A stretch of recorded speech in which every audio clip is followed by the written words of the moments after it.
Hello, world. It's Berto Prey 5, Qapla, and welcome to a Risk Thursday, or Thursday Risk, however you want to call it. It's another day, another chance to play that game that I enjoy so much. And Anti-Trekker is first. Welcome, Anti-Trekker. Anti-Trekker coming off his giant release today of We Didn't Start the Cannon. Awesome parody song with him and Piano Dean. Collaboration set to Billy Joel's We Didn't Start the Fire. And if you haven't listened to it, you absolutely should. Both great audio, thanks to Piano Dean, and, decent graphics to go with it, thanks to Anti-Trekker. I greatly recommend seeing it. 47 Yorktown says, hello, young sir. Welcome, 47 Yorktown. Actor says, huevas. Huevas? Actor says, I call it huevas. Piano Dean says, glad it's out there. So proud of it. Piano Dean, it is awesome. So awesome. I'm hoping one day we can find time to if you might be able to record Bed Life without Anti-Trekker talking over it like he did in the last Piano Dean stream where you sang it.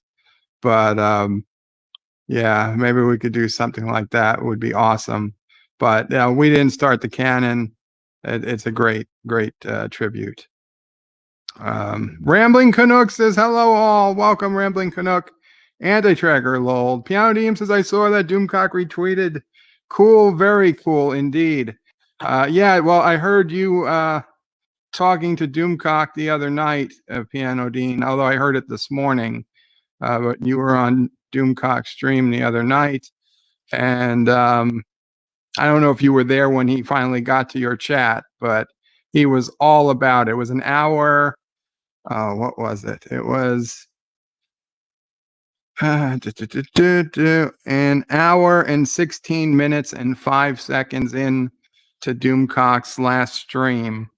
Piano Dean talks about the parody, and Doomcock goes on and on about how much he likes Anti-Trekker and wants to have Anti-Trekker on one of his Friday night frolic shows, and he'd love to be part of it.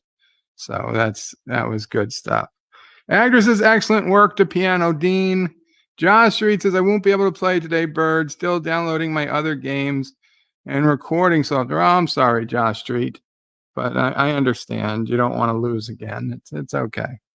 You don't have to make up excuses about downloading games. Obviously, I'm just kidding. Actor says hi to Rambling Canuck. Captain Track says hello. Welcome, Captain Track. Piano Dean says thanks to Actor. Piano says I just told him to be on the lookout for it, and at the same time, I didn't know Anti-Trekker had put him in it. Yeah, that was. See, this is what happens when there's alliances working behind the scenes, and they don't know what the other one's up to. It's the same thing that happened in our Risk game a few weeks ago, but I've made changes so it doesn't happen again. Captain Track says Josh Street, Piano Dean, Anti-Trekker, Rambling Canuck, and Actor says, I guess, hello. Actor says, okay. Anti-Trekker says, no one feels bad about losing you since you cheat so much. What? No one feels bad about losing to me. Josh Street says, Bird of Prey, I won the last time, even with you cheating. I remember things differently. Josh Street's here. John DeMarco says, greetings, guys. So I'm going to go ahead and create a friend game. And I should put the link. Let me put the link to StreamYard into the chat for anyone who wants to come in. Priority will be given to those in the game, but it is very rare that we don't have enough room for everyone. So create a game. Let's see, Roman Empire. I don't know. It looks a little funny. Yeah, let's try it. Let's try the Roman Empire. And manual placement off. Turn time, I think 90 seconds is good. Blizzards are on because I like blizzards. Alliances are off. And we're going to do true random rolls of the dice, just as if we were playing a game, playing the board game. Card bonus, progressive though. Yeah, progressive. That's the official rules of the game. And of course, while game alliances are off in the game, you guys are free to make alliances amongst yourselves. Karoga always announces its alliances, but that's by our choice, not by requirement. And as the anti-triggers in the game, and the game code is F as in Frank, 6, H as in Henry, 69. F6H 69. We've got me, we've got anti-trigger, we've got Hector, we've got, I believe John DeMarco. Yeah. And anti-trigger's in the hey, anti-trigger. Hey.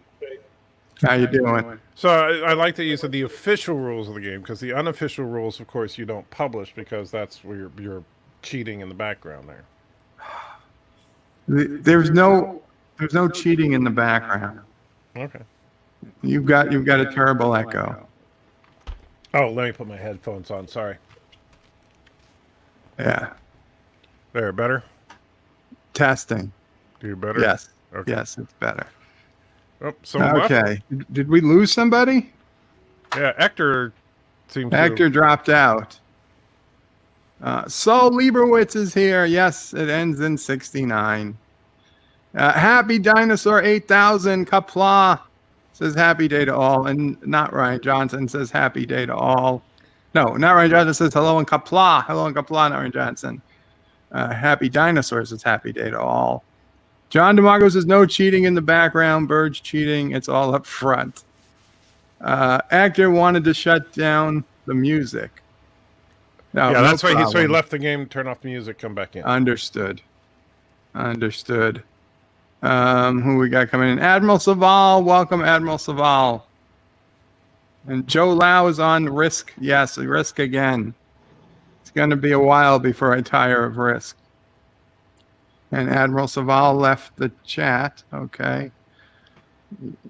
It's rare you miss a game of Risk, Admiral, so I'll assume you're coming into the game. I'll wait another minute or two. Hector or John, would either of you care to change colors? Because yellow and orange get a little confusing when they're both on the map, and they don't have to be. What Bird's saying is that he gets confused. You're just going to watch today? Yeah. Okay, no problem. I'm trying to get missions complete in another game.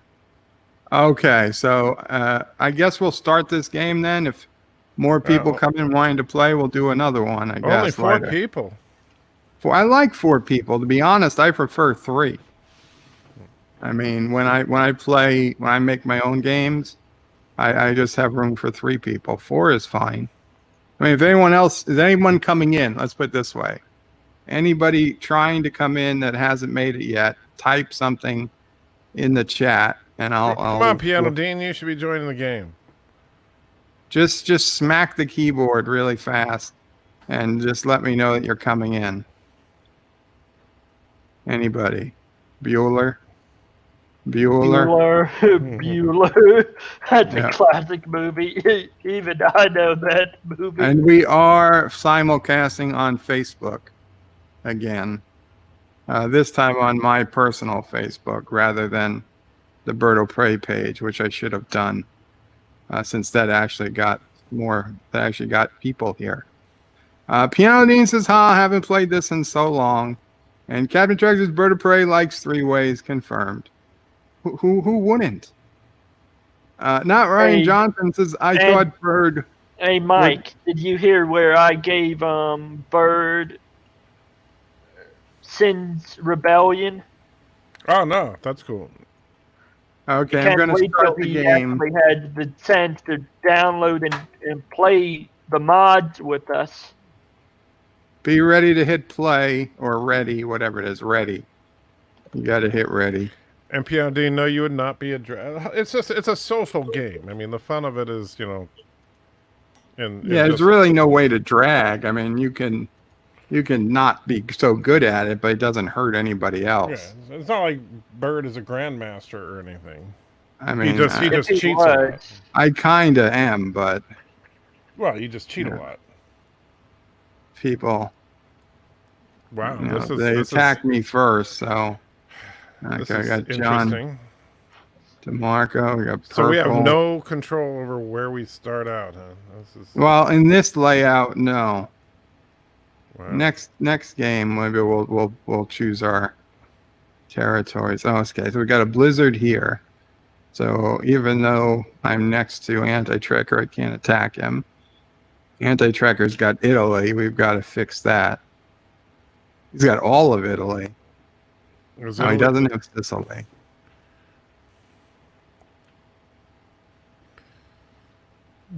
This map looks weird. It's gonna. Yeah, this is a tough map. Hey Mike, do you ever play Sins yourself? I've played it. It's been a long time since I played it, though. You will get if you want good mods, get the Star Trek Armada 3 mod. Let's see, what is the other two? Sacrifice of Angels 2 mod and Ages of the Federation, which deals with the 4 Years War era Federation.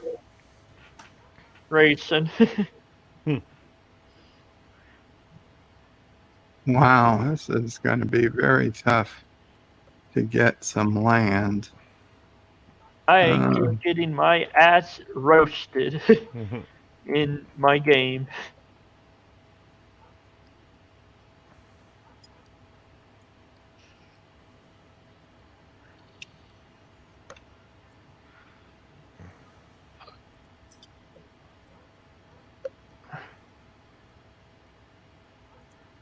Come here, you tiger. Son of a bitch. Ouch. Son of a bitch.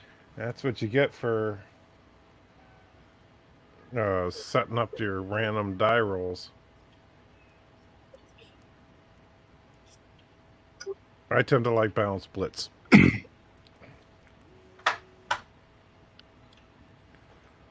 Hello, Alexander Brooks. Yosef, where's Yosef? Oh, no, it's not the weekend. Yosef said he didn't get notification last time until really late. I should message him.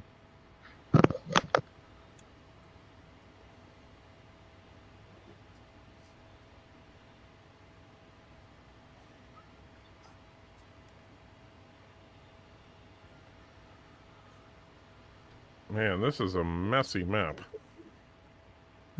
We'll figure it out. Green looks like they're in an amazing position. Yeah. Yeah, John came out pretty good in this.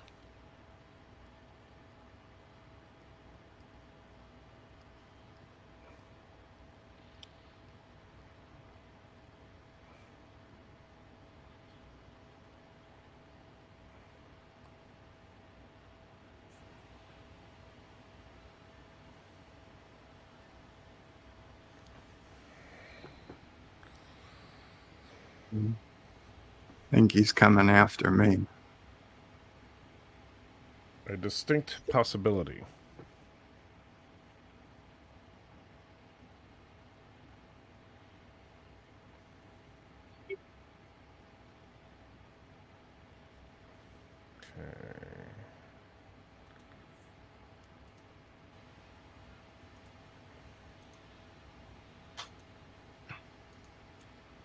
Ah, jeez. Wow. Son of a bitch. Well, I had to do it, Bird. I need to take something. Yeah. Oh, man.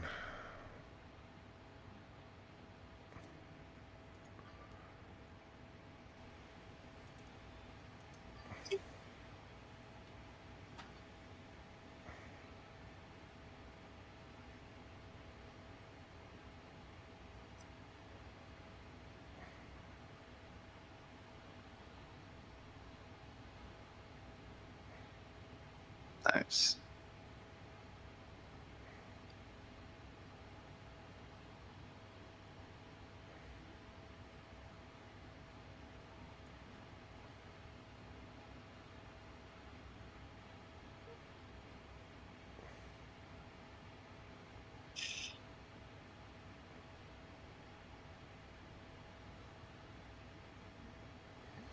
Bird's going expansionist here.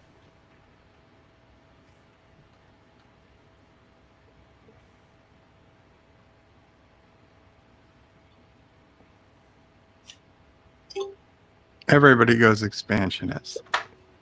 It's a part of the game. Hello, 14 Barber. You saying go purple? You saying go anti-tracker? Wow. Well, you got a problem with someone rooting for the good guys for a change? I was just in his stream. He was saying what a nice guy I was and all these good things. He was just saying that because he was afraid you were going to put the hit out on him. I'm putting a hit out on 14 Barber. So he might want to come work for the organization since he's good with, knives and scissors.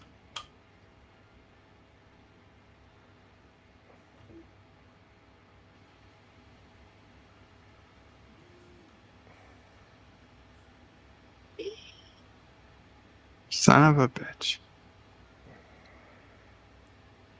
Go into Italy. Go into Italy. I mean, this is the Roman map. What's the point if you don't own Rome?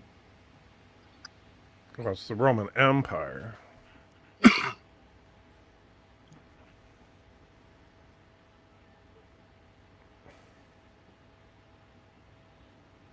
Damn.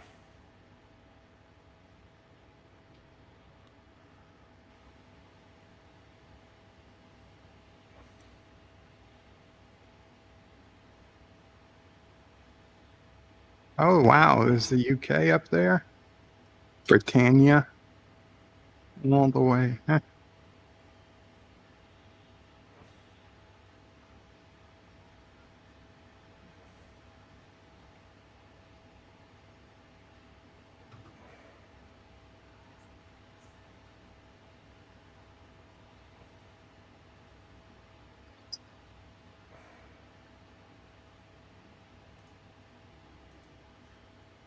Fuck. What the? How How is that even possible? That makes no freaking sense. That was 4 versus 1. Yeah, it was 5-on-1. Well, yeah, but you So- can't fight with 5. You can only fight with 4. Yeah. Well, I'm dead. Might as well just waste my troops now. Yeah, I can't get a kill for the life of me. You're not dead yet. You have 5 in Greece. You could have got an easy kill just north of you. Yeah, you would think, but I just had 5 in whatever that area is against 1 and couldn't get anywhere. See, that's your cheating going on there, Bird. There's no cheating. That's just the laws of probabilities.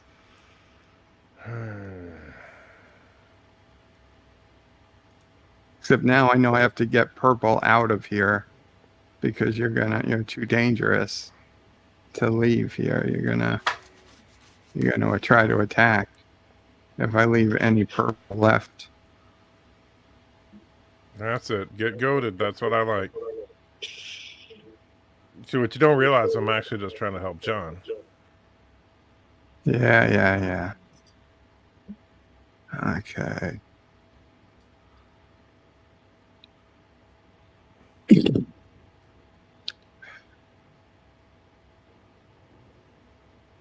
Yeah, I don't like the auto placement off thing. Or the manual placement off. That's...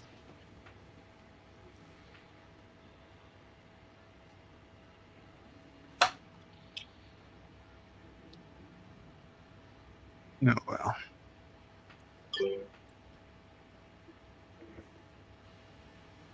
I can't fortify anything.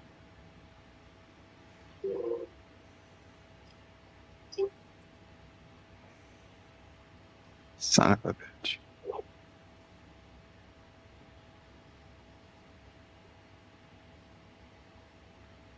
Bio Mike says Rome fell a lot. Who wants Rome?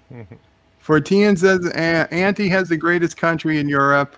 When I got in, so as a result, I must support purple. Okay, fine, fair enough, Fortean. Vile said Rome did go to the British Isle. Yes. Dan 23 says rule Britannia, rule waves Britain. Never, never, never shall slaves. Rule Britannia, rule the waves. Britons never, never, never shall be slaves. Until the EU. No. Ozzy says, okay, Bird of Prey. Do Kuroga proud. We'll see, Ozzy. This is a very tough map. Plus, everybody's already out to get me. So. Everybody's not out to get you, Bird. Josh Street says, Bird of Prey, as Eastern Roman Empire, they didn't own Rome for most of the remaining years of its existence. Yeah, but that was the Eastern Roman Empire.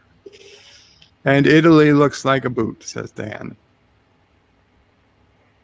And Fortean says, don't worry, Bird of Prey, we left the EU. I think John DeMarco just won the match. That is going to get him some pretty decent bonus. 6 army bonus. Oh, wow, there's 1 army bonus for having Britannia? Yeah, but that's... I should have taken it. I didn't realize there was going to be any bonus. I was right there. That's why you're always coming out with an extra You just got to look at the outline. You can see it. Yeah, well, I don't even know. How do you see how many bonus you get? If you click the X, the red X in the bottom left, and then you click on the Earth icon, it changes to, you see the outline of...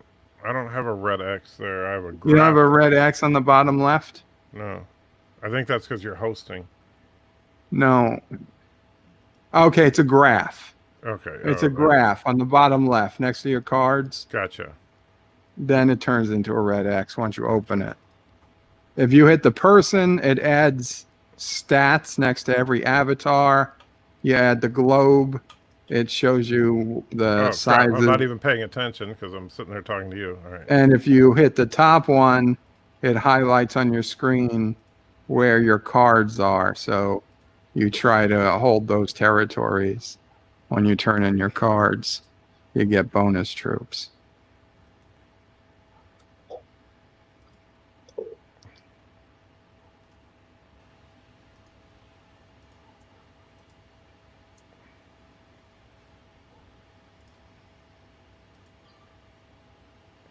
Wow, 13. Huh? Yeah, you don't stop him, he's going to win. So good luck there, Bird. I stopped him from getting the bonus 1 round, but that's all I got. Well, it's going to depend if I get a So you're going to be stupid and ignore the greater threat.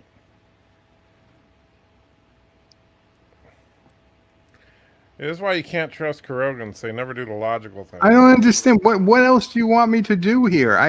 I don't have any things over by green. Son of a bitch.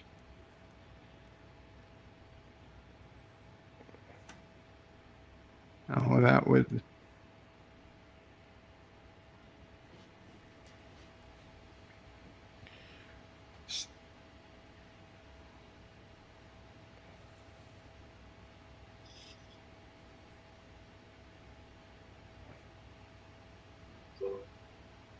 Yeah, I think that there's no stopping him this round.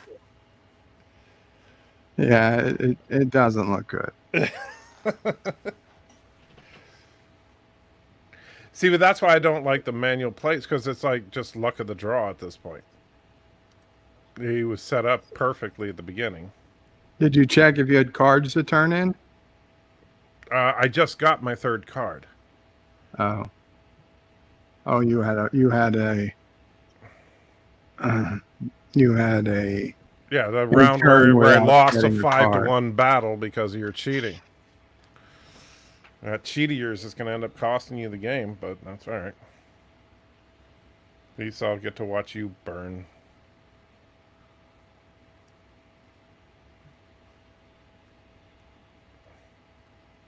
Take out the green, Hector. You're gonna feel sorry if you don't. All right, here it comes.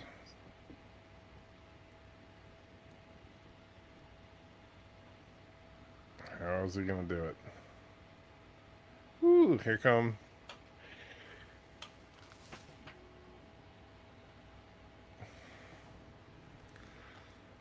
Should put all the 6 in the south and take out you.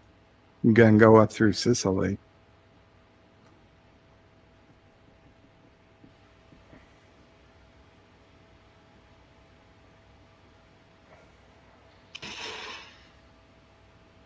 I know how I would do it if I were him. From there, I would. Well, I'm not going to say it till he makes his choice.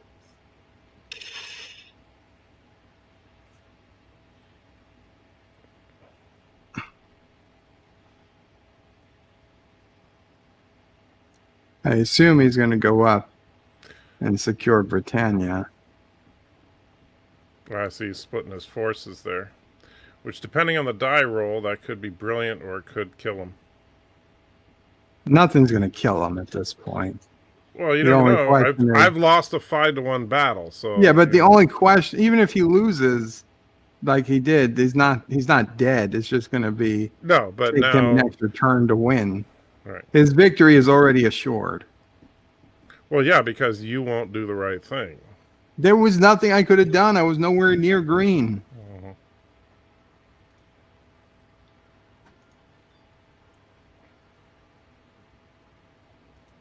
You lucky bastard. You only had 3 cards and you were able to turn them in. I have 4 and I'm still not able to turn any of them in.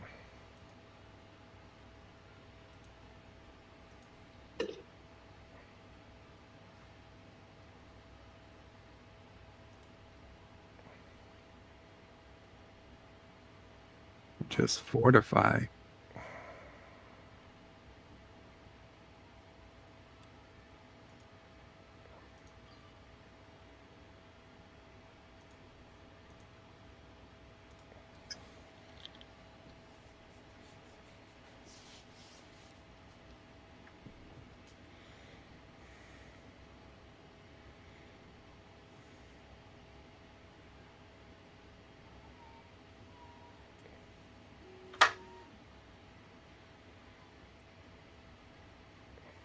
Son of a bitch. Nice. Okay.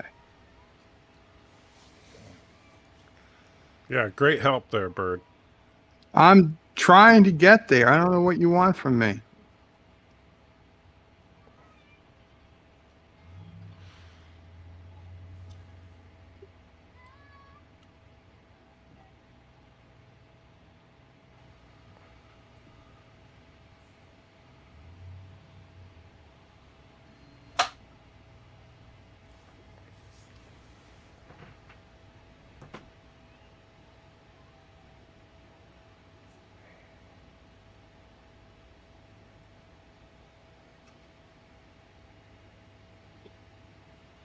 Ouch. Oof.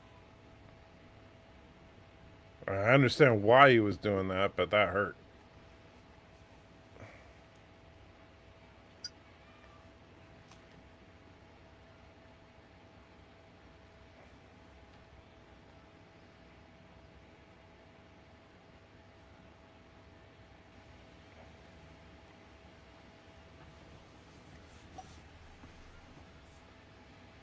Oh, sorry about the chat there, guys.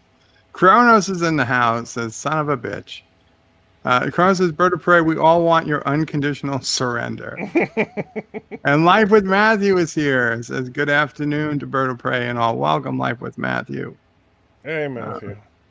You should Josh- join us, Matthew. Yeah, oh yeah, yeah. If you guys, anybody wants to come in the chat, we got plenty of room. Since nobody's really, it's just me and Anti-Trekker in the chat, in the StreamYard chat. He's going past your army, huh? Why would he do that if you guys weren't colluding? He's trying to deny John from getting the bonus. You guys weren't colluding. No, that's why I'm thinking he's just. Why would we be colluding? He's practically taking me out.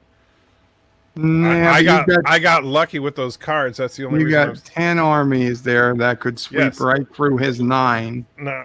Oh and right yeah, back into 10 could Italy. sweep right through 9 like it was nothing. Well, you're going to add 4 more, so yeah. No, I'm not taking on his 9. I don't have a prayer there. You could conceivably get to his 9 with 13 people. That's enough to take out his 9.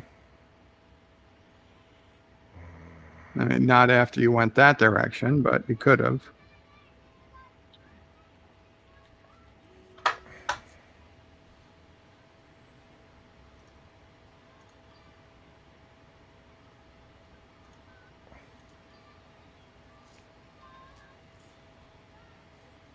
Okay.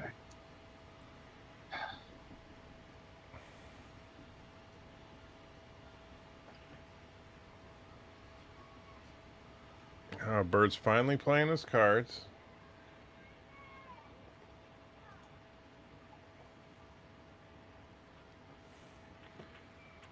Finally, it was the first time I could. Sure.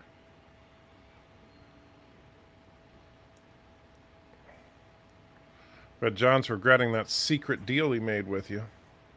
There's no secret deal.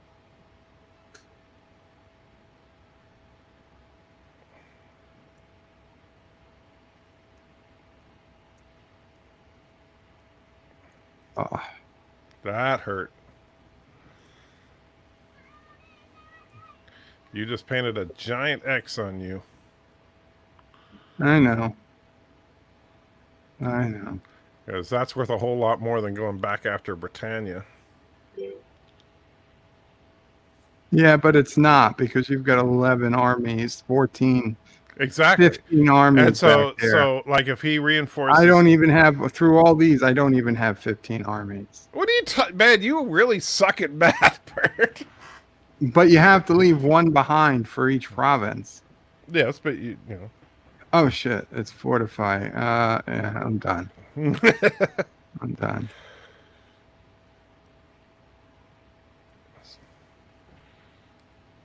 He's going to try it, yeah. Oh! God damn it. Denied the bonus. Yeah, I think you pissed John off. I didn't even realize how close I was to taking John completely out. Yeah, you... I should have. Could have taken his cards. Except that, unfortunately, after that last battle, I wasn't in any ability to. But that wasn't John. That was Hector. I could have taken Hector out. John's going to take Hector out now, though. And John's going to get 4 more cards. Whew, yes, he is. I'd say I'm probably... This could well be the last of the game. The last full round of the game. If he doesn't finish this hand, he'll finish next.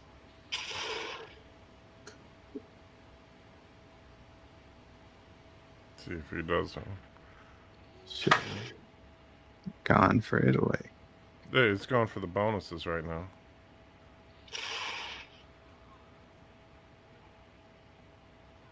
Really? You're going to pass up Italy? He wants the cards, dude.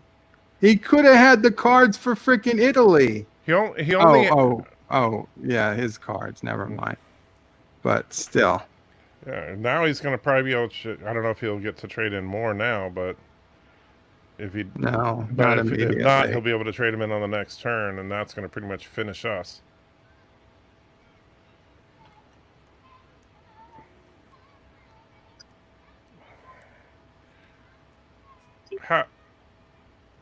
What happened there? Yeah, why didn't I get a turn? What happened to your turn, Anti-Trigger? I don't... See, I told you you're freaking cheating. I don't understand what happened. No, that was a UPS truck, Mom, that sound. No, they just pulled up. When I said I don't understand what happened to Anti-Trigger's turn, it literally just came and went. I'm pissed now. That's a confirmed cheat right there. There's no cheating going on, for Christ's sakes.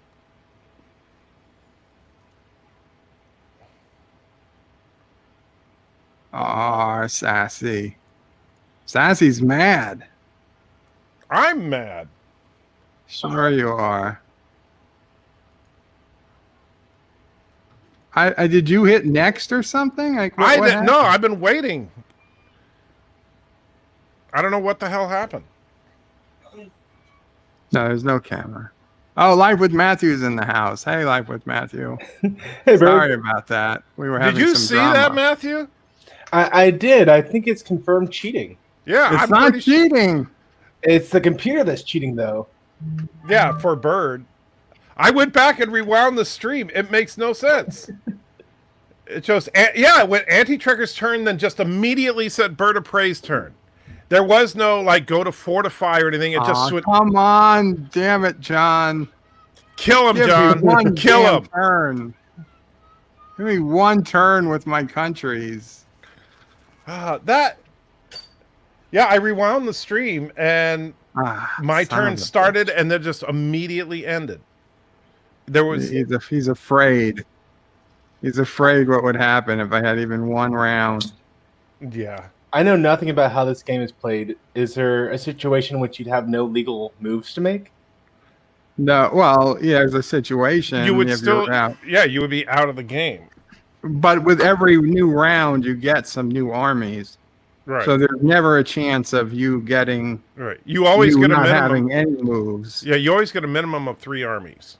Okay. So, I mean, granted, you could be 3 armies up against 20, but you at least take the chance since there's nothing else you're going to do but die if you See, don't. if it actually lets me take my turn this time, jeez. That was... Maybe Did maybe you Anti get had a your Biden armies moment. for last turn? No, I got nothing. Wow, that really sucked. I think Anti had a Biden moment. He just clicked the wrong button. I think so, wasn't even too. touching my mouse. That's the Maybe thing. Auntie hit the keyboard or something. See, Green, this is what you get. This is what you get for letting Anti-Trekker just linger back there. Some... But so what's going to Varian keep to Green destroy from me. going back on? Oh, he's gonna end it. Green's Okay. Green's going to totally win this game. There's no. By the way, do you have this installed yet, Matthew? Because if you don't, you should be installing it right now. No, I don't. I've never played a game of Risk in my life. That's okay. It's free and it's pretty straightforward. It's easy. And don't worry, Bird's going to win anyway because he'll cheat. As you could see, clearly he's cheating. I haven't even gotten done with the last game I downloaded. The not War of Warcraft, Diablo 3. Well, we're going to play some of that soon. We need to get another Diablo 3 night. But right now, just go to Steam. It's a free game, so it doesn't cost you anything to download it. It's called Risk Global Domination. Son of a Right. bitch, he's got troops, he's got cards. How does he get cards every single time? What do the cards do?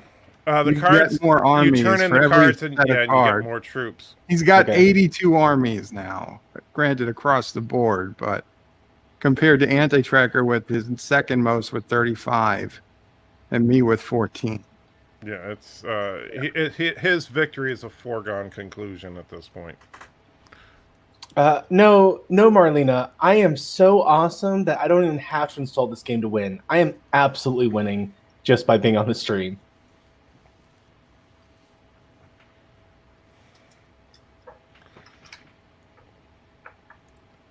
All I can say is at least I lasted longer than Bird. So are you downloading the game? No. Come on, download the game. It's free, Matthew. It is free. I don't have time for a free game right And now. it's a very simple game to play, as you can see. No, I owe you a video before I play any more games. All right, fair enough. At least You I'm- make him do a video rather than play a game? What an a-hole. Hello, No, I'm making Marlena. myself do a video.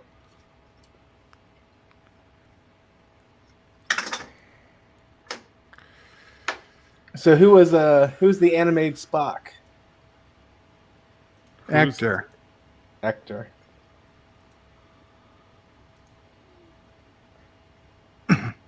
Oh, so now Anti-Trigger's going to get my card. At least the glory of the kill went to me. That's all I can say. And he gets 30 troops for turning in my card. Yeah, but it's not enough. Oh, man. You are quite surrounded. Yeah. I'm just going to do what damage I can. Split him in half. Well, then you have a two-front war.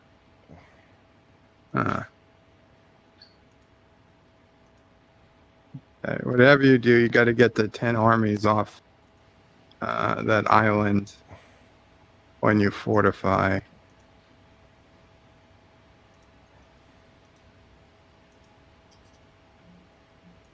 So is fortifying the part of the game where you You can relocate troops. relocate? You can relocate guys from any one territory to any other territory as long as you're connected. You know, you have a line of sight between them.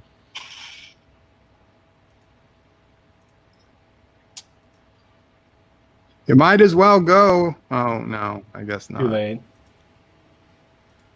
You did make a good push there. So let's The see problem where is when you leave all those ones behind, Yeah, then when he march gets right his through. armies, he can just go rampaging right through them and take them all back. So you've got to reinforce as you go. And it's math-wise, you get a much better defense when you have at least two people defending a territory. Like here, that guy, he lost 2 armies trying to take that, but he probably won't lose any trying to take that one, which he didn't. So, so if you're not defending with at least 2 people, you're basically just waiting to be taken out. Now, the other negative thing is you only have 1 army in a country you can't attack because you always have to leave 1 army behind. Okay. Let's see So here. he just reinforced here. He's got 14. But if he attacks, he'll only have 13 to attack. And then 12 and 11. However many Assuming he you might don't lose. lose any in the battle. See, if Anti-Tricker's smart, he'd attack that 14. I like the way you say that, Bird. No, you actually have more armies than he does right now. You are winning the game significantly. I was trying to do a quick head count there. It does look like Okay, well now that he got 15 more, he's in the lead again, but it's close. He's only leading by 4 armies. Yeah, but the And problem is Anti-Trigger has 4 cards, which means that almost certainly he'll get 35 armies next time on his next turn. that's assuming there is a next turn. There has to be. He doesn't have enough to take you out. He doesn't have close to enough to take you out.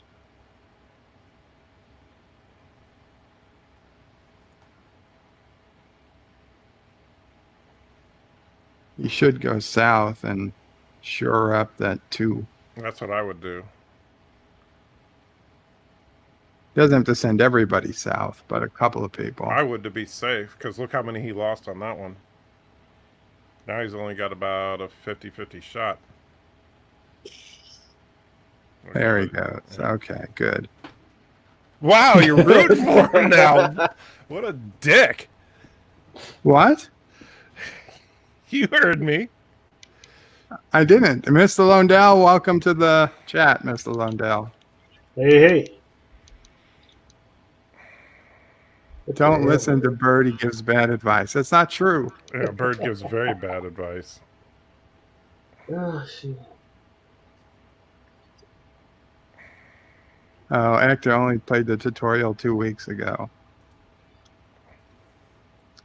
37 troops. So Anti-Trigger now has 100 armies compared to Green's 56. very nice. Anti-Trigger, by all rights, Anti-Trigger should win this. If he doesn't, it's his own fault. And he is neglecting to take Italy, which I will again say is a mistake. Well, you still has that 16. Oh, What man, did you do? I completely What did screwed you up. do? I screwed up. Oh He my sure as hell God. did. I thought they were connected and they weren't, so that was just my fault. He just took Uh, his armies down to a peninsula and he has nowhere else to go. Yeah. Can you not backtrack up during the No. fighting round? No. No, he's fucked. Yeah, I screwed that up pretty Well, good. you could take your tent. Oh well. Maybe You he could have can do broken. something with that You 16 could have like done that. the Spain across Yeah. to take away his 2 armies. See, but- the problem is, I completely, I thought that second one that I took was connected to Italy. So I thought I was going to be able to move into Italy from there. I didn't realize that I'd screwed that up. Oh, well, you got a 35 there. You can go into Italy, Sicily, and North Africa. Right, I he can will now, but that's only after he moved them. Oh, you just, yeah. okay. But you see, he's got his reinforcements coming, so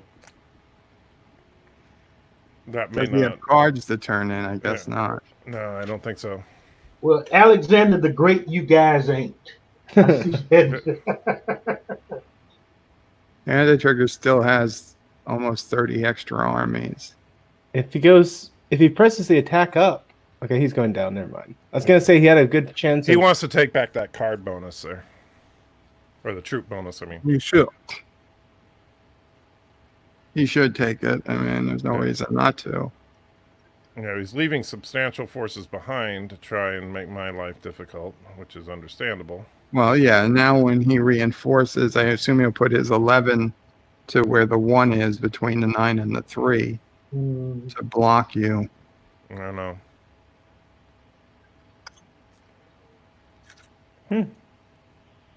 Or not.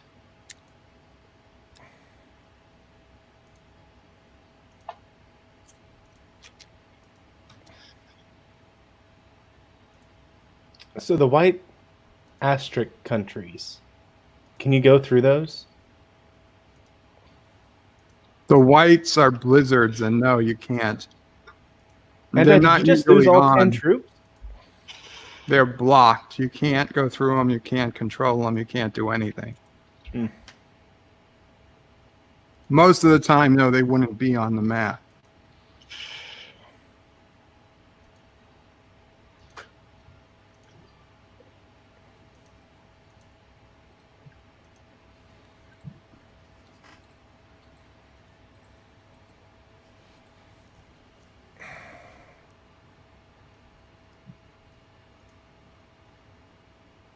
Dang. I don't know whether to be happy that John lost because he went after me instead of anti-tracker, or that He didn't anti-tracker. lose. He still got me on the road. He's no, you've got this. Unless you fail, I don't have any. unless you I don't. I screw it can't. up.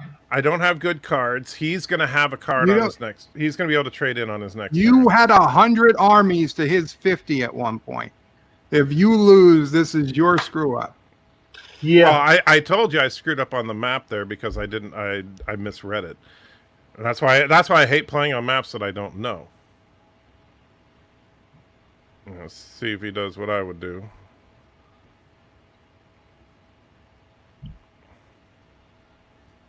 Are there certain countries that give you a bonus?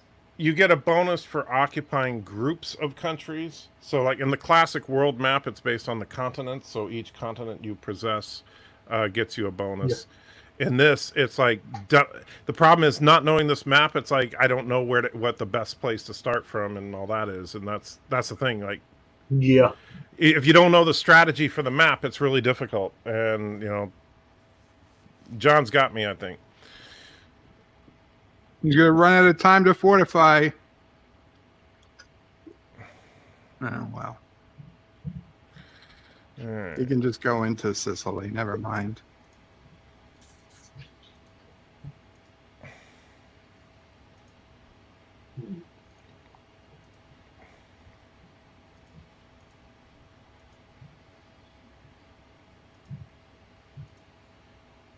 Zachary Gibbons says, "Hey, Bird of Prey, how are you? Hope Mama Prey, Sassy, and yourself are doing well." I'm doing good enough. Thank you, Zachary.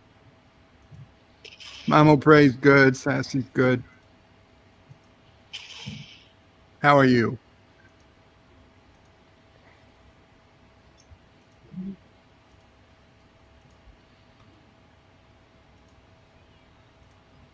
You can take advantage of that. Huh. Okay. Man, I don't get this game.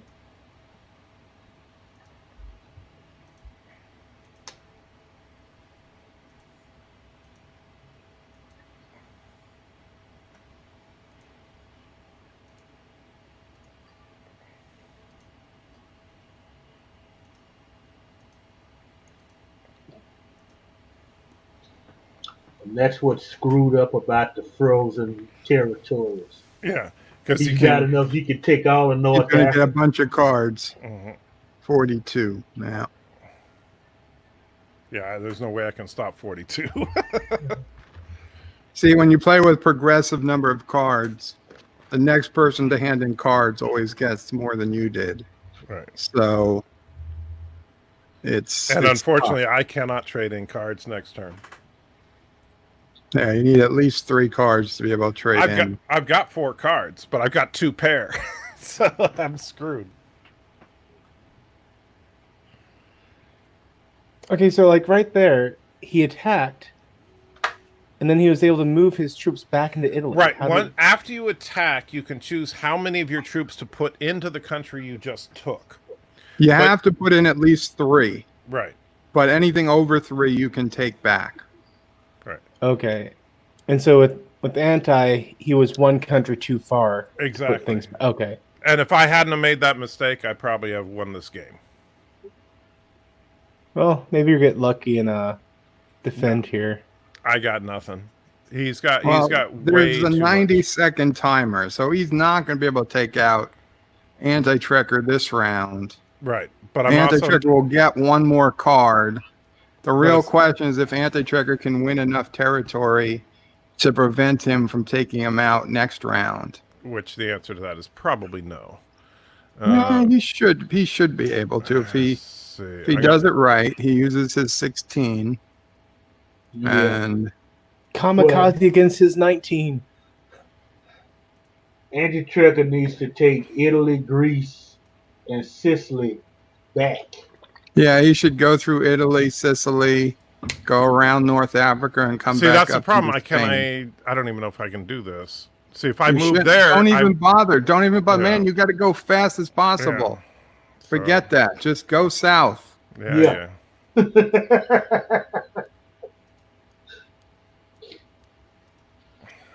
It's literally a play out the clock situation. Yeah, I know. So evidently, both Bird and myself did okay in history class. So on Anabaptist next turn here, he cannot move that 19 western. Not until the fortified stage. Okay, so the No, he'll best be he able can to do move is, that 19 to attack the 3 or the 1. Yeah. Right. but yeah, that's on eastward. So he can't move west with the 19. No. See, the problem is that That's at the end of his turn. He could move him yeah. to fortified, but that would be it. So Anti-Trigger will live another round. Yeah. He can't kill him in this round, which means Well, Anti-Trigger will have Anti-Trigger will definitely have the advantage because at 5 cards you have to be able to turn in a set. He's barely got an advantage now in armies. So Yeah. yeah, he should be able. Yeah, the problem is if it's going to depend on getting lucky die rolls at this point. That and also if he's going to be able, if he can't turn in cards next round, you've definitely won. Yeah. If he can, it'll be close.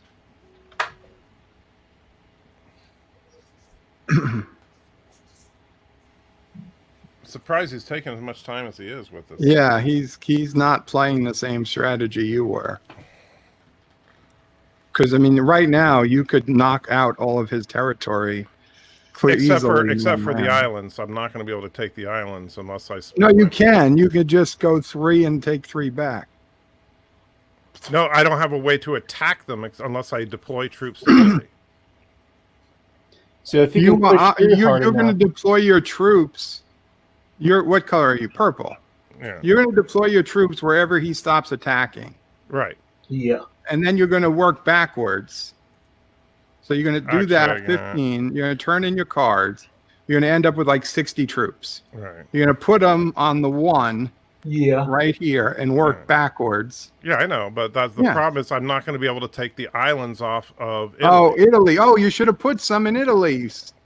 That's what I was just talking about. You Go ahead, You should have dropped 10 troops in Italy. That's Yeah, what you still can do it. Well, he No, doesn't no, need because to. he's gonna get cards this next turn. So If you drop the most of your troops in Italy when you're done, he can't leave the islands, right? Well, he can't, but he will if he turns in cards. He's going to get like 50 cards. So Ooh. yeah, Yeah, but I mean, you got most of your troops there he's anyway. not going to have enough troops to keep him in Italy, but he might have enough troops to keep him from going very far. It really depends how lucky he gets. Oh, faster. No, no. It's honestly, he might not even be able to clear out his non-island armies. I'm just trying to do as much damage as I can now. You need to leave some. Okay.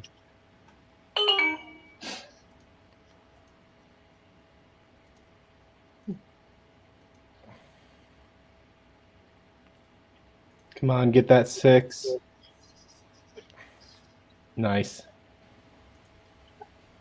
Ah, dang! Oh, it's Didn't so quite- close. I was trying to get to the fortified, just couldn't do it. I got cards. 50 Yeah. troops. 50 troops. Dang it. No offense, John. But even with his 50, he still has less troops than you have. He Oh only man, has he's just plopping 61 them all troops. together here. So depending on how he goes, he may have just given me a shot. He has. If he is he going to attack that 26 is the question. I wouldn't. I'd go for He territory. should. I was thinking I would at this point. If I take out the bulk of your strength. Yeah, I would totally take it out. 'Cause, I mean, if you can't even If he leave doesn't, the territory. then, well, it's gonna be interesting to see what he does here. Nice. He came off good there. Yeah, now he's got more armies than you. by 1 though. Of course, Yeah. his is all. But now concentrated. Anti-Trigger is going to lose armies as his turn goes on. And it'd be very... Anti-Trigger would be very lucky to have another set of cards to turn in. But he shouldn't tell us whether he does or not until this turn's over. It's just potentially he would have 55 armies. Wow, he ended that quick. He 57. He had the cards. Okay, I got lucky. he did. You got Now, this. does he know how to not to kill those guys without leaving them behind? Although, to be honest, even if he doesn't,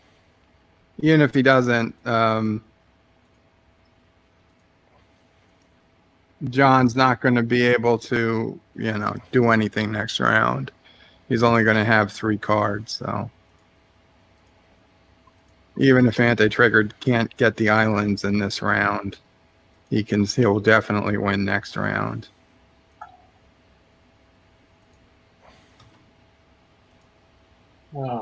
Trekker might win. He should if he does it right. If not this one though. Oh, he fucked up. No, Not necessarily. Okay, I thought he did. Oh, yes, he did. nah. No. This is Yeah. Okay, yeah.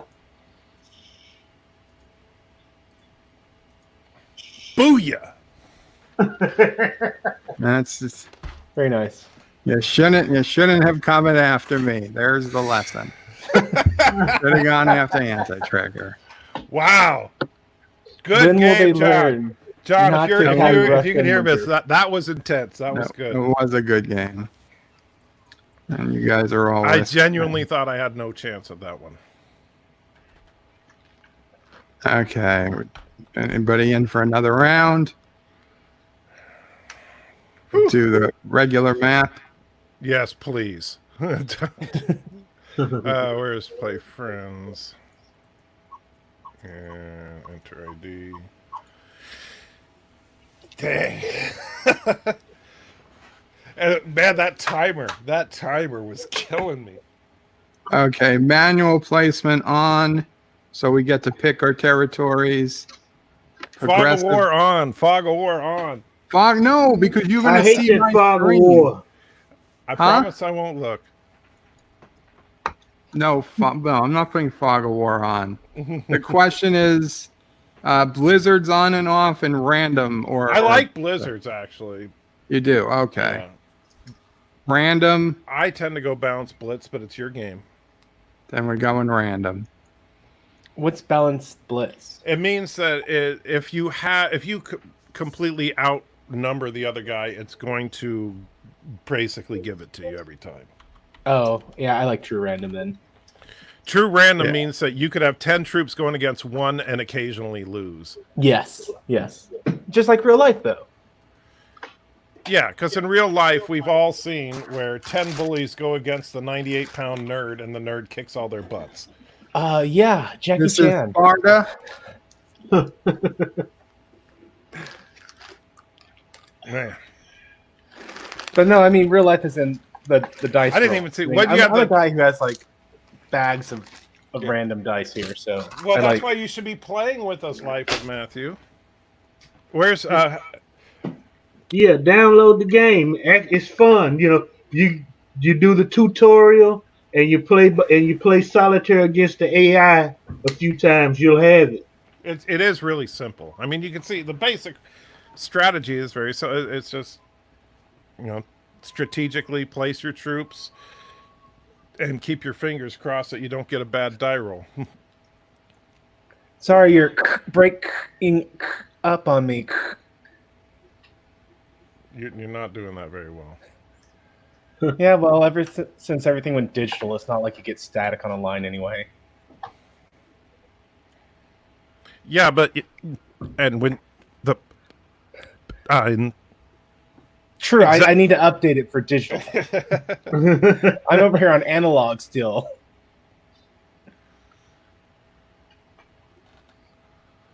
All right, so who's going to join in the game? Come on, somebody. I'm trying to jump in now. It's just taking forever. Life with Matthew's afraid. Hey,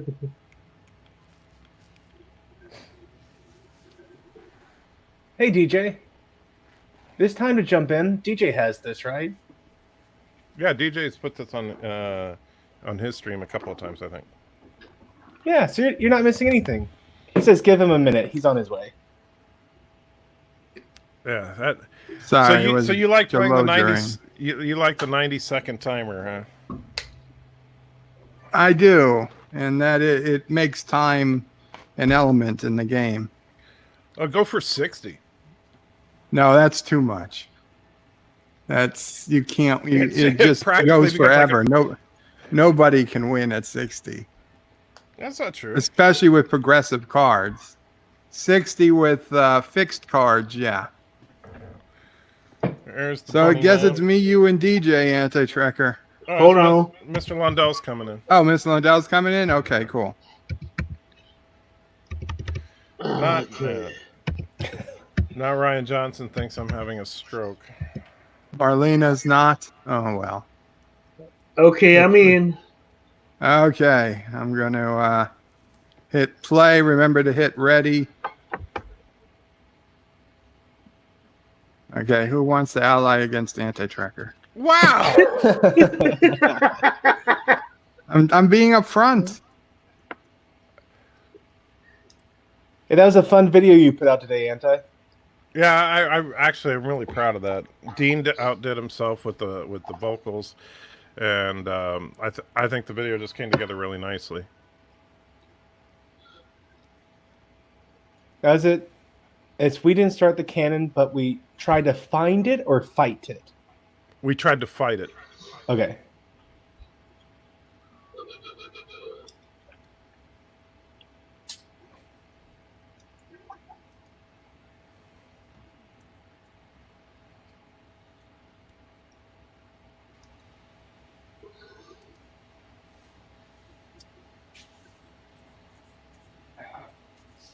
Damn it, Bird! So this is a round robin. Everyone puts a single troop on a place until it's all gone. Yeah. Yeah. So, like, DJ is going to obviously take South America. Me and Bert are going to waste a bunch of troops trying to take Australia. Mr. Lundell is going to take Africa.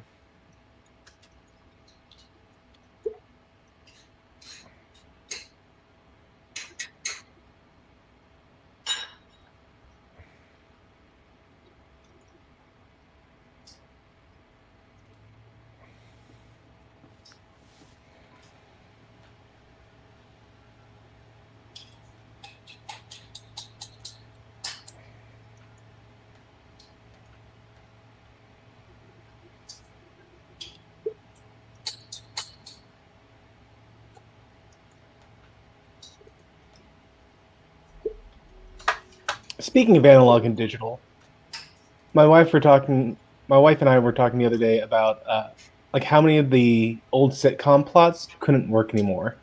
Like the one where Seinfeld is trying to get in contact with everyone at the movie theater, Right. and they keep going to the wrong theater or something. It's like, no, you pull it out and there you go.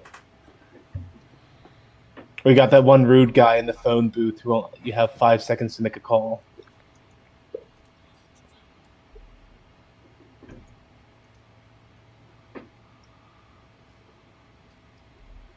Anti-trigger, I go before you, so Mm-hmm. doesn't matter how many you put down, I'll have more. That's true. Which means I'll be out of the game very quickly, but so will you. Because you're not going to have much left, and it won't take much for Mr. Lundell to come sweeping through. You hear that, DJ? They're gonna kill each other over Australia.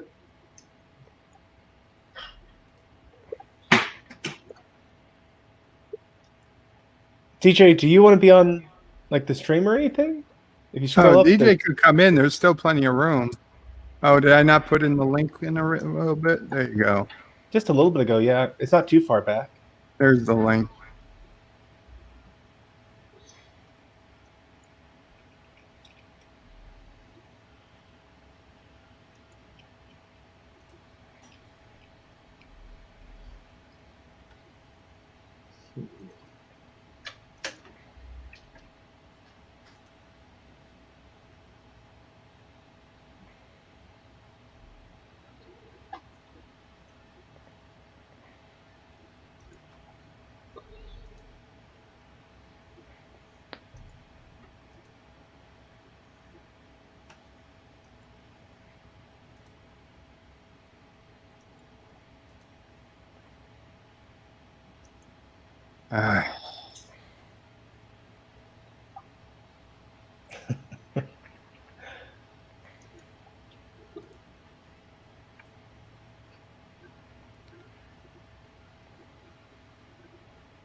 Hector's saying that you're broken in too many parts there, Anti. Yeah, I know. But I think this is the mutual assured destruction theory. At this point, I'm just looking to undermine Bird wherever I can. What'd he say? He's just looking to Undermine you. Yeah, that's what I undermine me. Yeah. said. Okay. So, Mr. Lundell, Asia will probably be yours.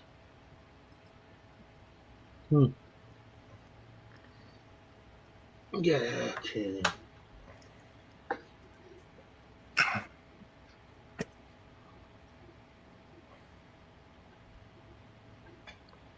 Hector, Mr. Lundell is Jones, I believe.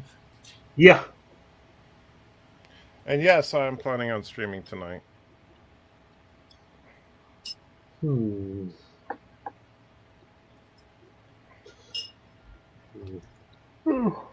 just toast today. Well, you look like Matthew.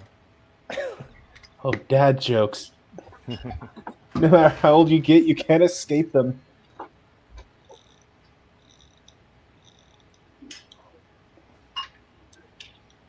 Holy shit! What the fuck? I had a 95% chance of winning. That's True what you dice get, roll. Bird. That's what you get. Oh, for fuck's sake. That was beautiful. Wow. What happened, Ah. Bird? That was bullshit. That was total bullshit. I had 19 armies to his 10. 95% chance of winning. I should have not only won, I should have had 10 armies when I was done. Someone got hoisted by their own petard. Yeah. Sorry to hear about that, Bird.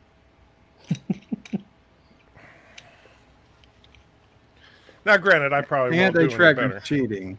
Oh, I'm cheating on your computer. Where your computer literally skipped my turn last game. There's DJ. Sorry, DJ. Welcome to the stream yard, DJ. Yay, I finally made it up. Did you see anti-tracker cheat a minute ago? Yeah. But it wasn't cheating, it was skill. It Wasn't was true skill. random. He didn't even do anything. Hey, whatever gets an F word out of you, it's fun. Hey, Cinnabon. Okay. And yes, Piano Dean, they have not backed off on the copyright yet. It's just a matter of waiting at this point. Man, Sony has been aggressive with their copyrights on the Last of Us stuff. Sony and Naughty Dog. That's more that Shield company than it is Sony. If y'all don't know this, Naughty Dog, Sony, and the Shield company, Mr. Lindell, Yeah. is that actually their name or are you descriptive? I'm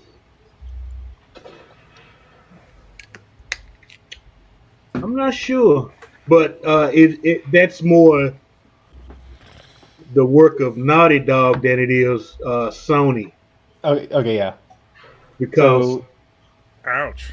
So Naughty Dog had some stuff get leaked out about The Last of Us 2, where it's looking like it's going to be like really SJW type stuff, yeah, and people weren't happy, and everyone who spoke negatively about it got a got a DMCA. copyright strike. Yeah, That's not just a strike, but it's a takedown and a strike against the damn channels. like just for talking about it, not even for showing stuff. Or some people have like a promotional image in it. It's like, really, you're saying I can't show the promotional image?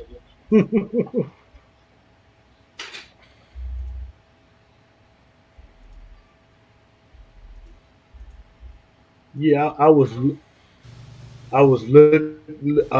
at that, and actually, I found somebody discussing the actual storyline. You gonna do it again, Bird?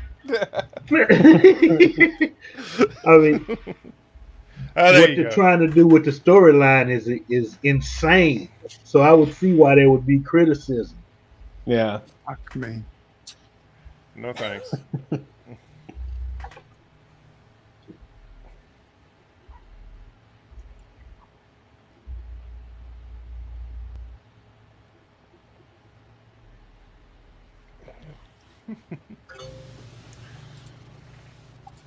You realize, Bird, that you and I both have no chance here. Just say it. You could have had a chance. You could have abandoned Australia What did I say? My goal was to make sure you did not win. and headed for North America or something. To that, I say resounding victory. Man, this game isn't nice to New Zealand. They didn't get like No. a half of an image on there. Not in this map. They have an updated map that has New Zealand, but it has a Like I lot can of understand not doing all the Philippine islands that are just little dots on the map, but New Zealand it's a pretty good, Yeah, good chunk. They should make a map that has like every country on the planet on it. They basically do. That's that 2209 map. Yeah, that doesn't have that many. It has, DJ, you son of a bitch. Yeah, I'm thinking strategy wise. I don't want you having a ton of armies coming after me. Uh, you just screwed up my campaign plans. They didn't involve South America at the moment. So I gotta hurt somebody else. Oof. Like Perpetuating the yourself, cycle. maybe? Yeah.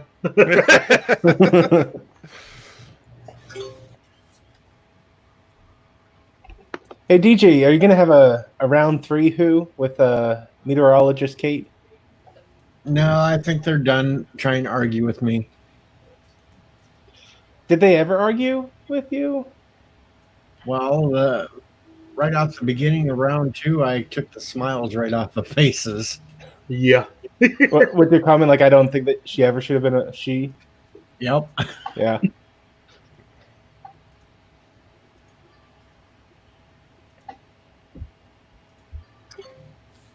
I watched the second one. I'm like, man, I feel like we got more heated last night talking about what the prime directive was than y'all got about anything with the doctor. Well, I didn't want to get too heated on PJ's channel.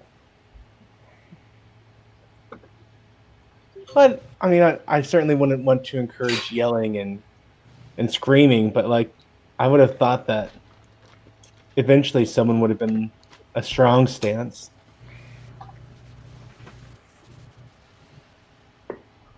Did any of you guys hear a Sci-Fi Nation stream this morning I was on?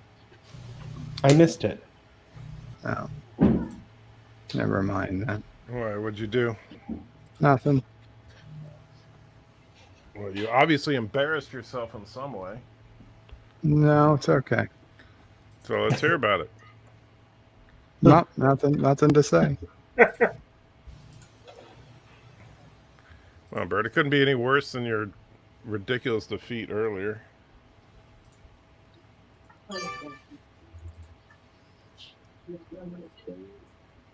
So Oh, we got somebody else in the chat. Who is it? Uncle Remus. Qapla, Uncle Remus.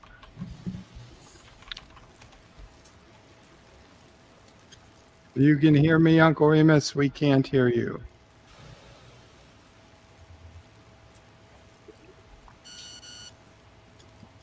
Or I'll use my Aussie accent once I shore up Aussie land.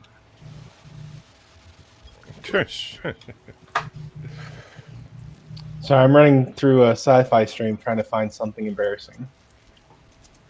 Yeah, let me know what it is. It wasn't embarrassing. It was just I talked about a dream I had.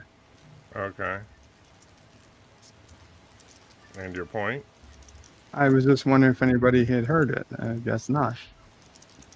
It's okay. I'm still trying to figure out the astral projection nonsense you said the other day. Okay, it takes a little time to figure out. It's not you can just start astral projecting right off the bat. You understand? Oh, that hurt. Oh, nice. Boy, the Aussies are back. These damn fools gonna kill each other.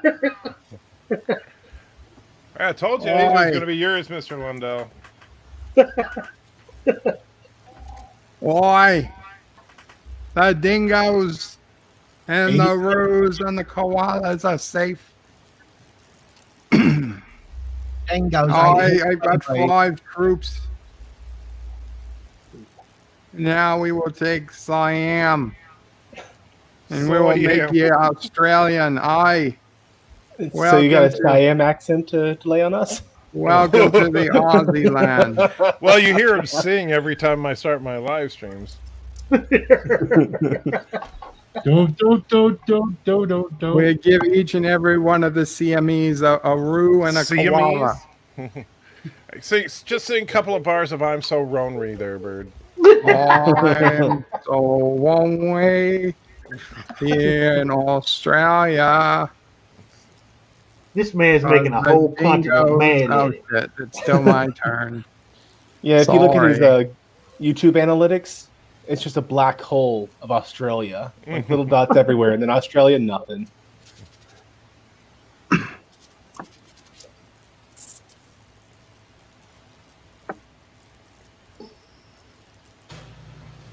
We're gonna bring an army of dingoes to eat all the anti-tracker armies. I think you're about to. You and me are both about to go out of this game here, Bird.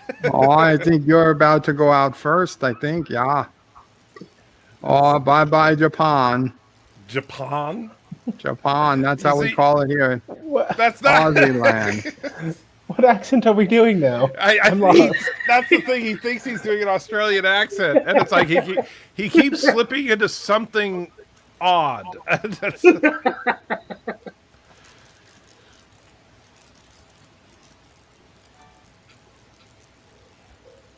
Why 6 troops?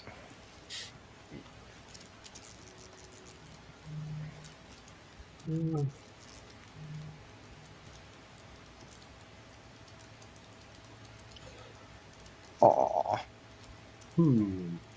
oh, United Africa. Australia supports a United Africa. So did Lincoln, but it was kind of in a racist way. Oi.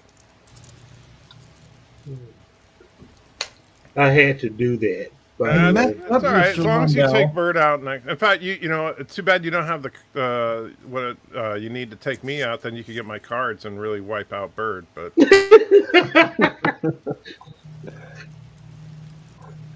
As long as you kill my enemy after you kill me, I'm okay with dying. yeah, pretty much, yeah. All right, so. No, that didn't do me any good. The Chinese Oi. like me. Oh, the proud Australians are marching to victory. I would so laugh if you lost.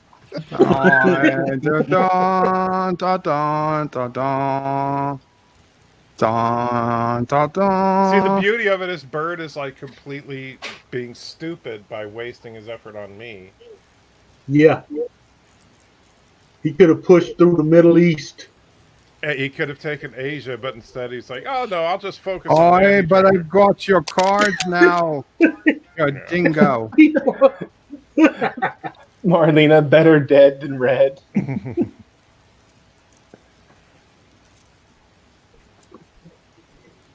Zachary wants a Canada prey. I'm not sure if Bird's going to make it to Canada. No. Now it's time for Mr. Lundell and DJ to pretty much just wipe him out. The Aussies will not go down so fast. I think they will actually. Uh-oh. Oh, shit. Oi, DJ. You want to try to make friends have now? some posters for you. Let's talk about this. We have the chocolate milk. We have the chocolate. Oh! Oh, Australia will live again. Another round for the mighty Aussies. And now we're going to come for you, you little American bastard. We're coming. Somebody Wow, shut him up. You know, you Tomorrow. really should be bragging about how you're coming for him By when this he's time got you tomorrow, outnumbered. I will be eating koala No, you'll be eaten. And That's in what you meant to Rouge. say. in Anchorage. We'll Bah! have some frozen koala meat. DJ's been No, getting the lucky dingoes, breaks there. Sassy, not beagles. See, that's You know, the thing with these random die rolls. Sometimes it kills you. Like Yeah. Oh, you don't even have to go to North America anymore. See, that's the problem with Mr. the attacking the Lundell marginal did it line. for You get me. taken down. Oh, and now I got to go to Europe. Yeah, you're not going anywhere, Bird. You have definitely been placed on the no-fly list. You're just going to stay there in Aussie land. All right, Bird. Let's see your grand victory over Siam now. Ooh, he's got his cards. Here he goes. Come on, random rolls. Don't fail me now. 99% chance of victory. Aye.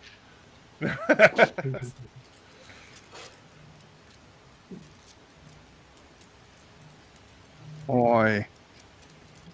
Unfortunately, the math just doesn't work to go to Aussie land. You came from Aussie land. Why the hell did you go that way? You should have went the other way. Now you got Aye, Mis- but you can't have you just coming back and destroying me Now you could have Mr. Lundell coming after on the you. next round there, laddie. Laddie? Are you Oh Scottish my now? God, yeah, he's a Scotsman. Yeah. Bird is like the most entertaining version of racism ever. He's equal in it. That was actually like a hilarious thing. I was listening to a stream of someone playing this old tabletop game, and it was like, okay, you see a Turkish man, and it was like, oh my goodness, I'm so sorry, that's so racist. You know, saying someone's from Turkey and describing them as being Turkish. That's so racist, we're so sorry. And then like, oh, the French people suck. All French people are the worst. I'm like, what? Hello, hypocrisy. Thy name is me. Yeah.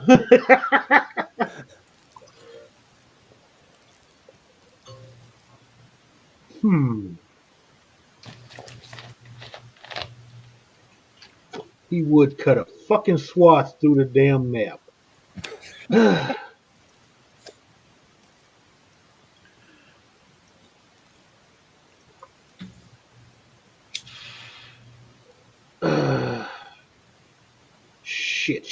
Shit.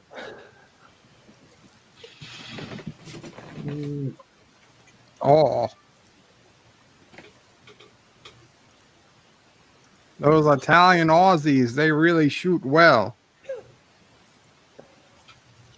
Oh. Boy, what's this? 17 more armies for the Aussies. This son of a bitch is gonna win the game, man. Should we take our continent? Oh, yeah, we should, but we're not going to just yet. Oh, we're going to go across the world. Aussies will be known from Aussie to Morocco to Venezuela to Mexico. We wouldn't have had this problem if Mr. Lundell had wiped out Anti-Trekker instead of coming after me. I was trying to reunite my continent. Because then Bird wouldn't have ended up with Anti-Trekker's cards. Well, you started it. You I had nowhere else to go. you could well. Hector saying Bird is like a turkey becoming a phoenix.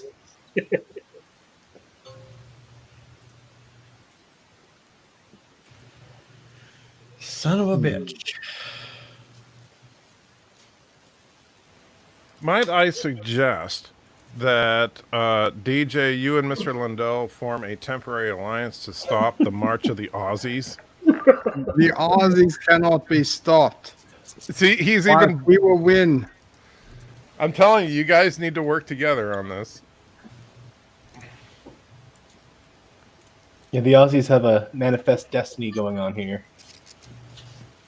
Yeah, how do you say All I want manifest is destiny Europe in and Aussie? Africa.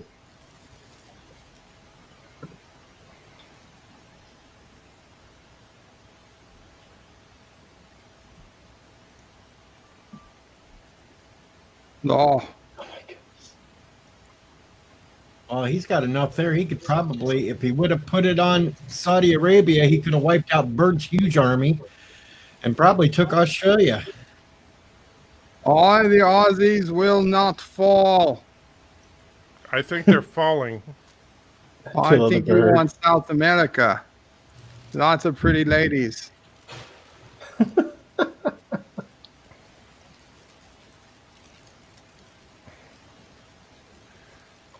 Ah, Bird. But you don't get Europe even if you get there. You've got to take Iceland. I think he's not. I think he's just interested in killing you at this point. Oh, you could try.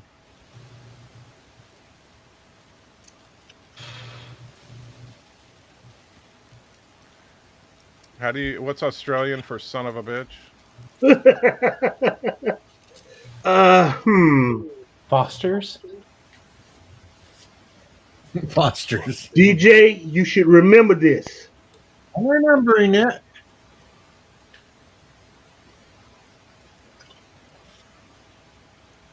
I still got to So that there is honor among the cutthroats.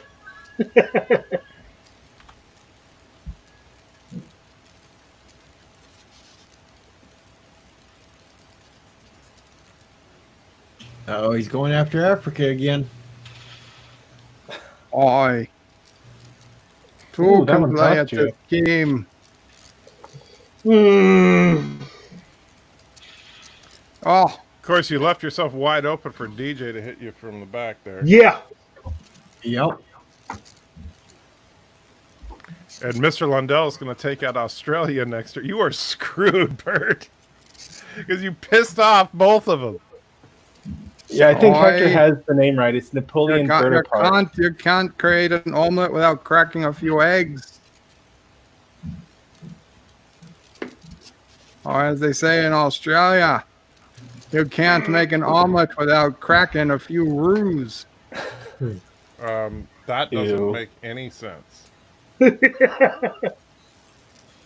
talking about Bird, okay? That's why it doesn't make any sense. That's true. I will try this.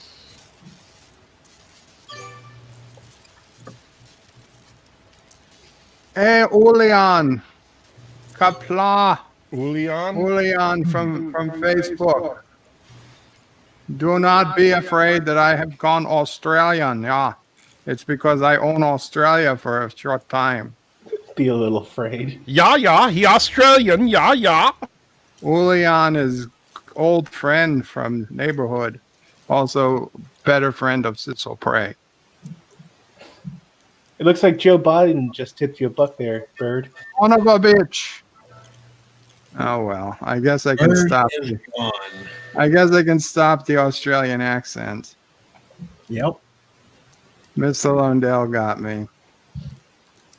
You forced me to do that, Bird. I guess, and you forced me to do what I had to do. It's okay. It's okay. Not creepy Joe, Marlena. It's just Aussie Joe. No, Joe Biden tipped you. Creepy Joe.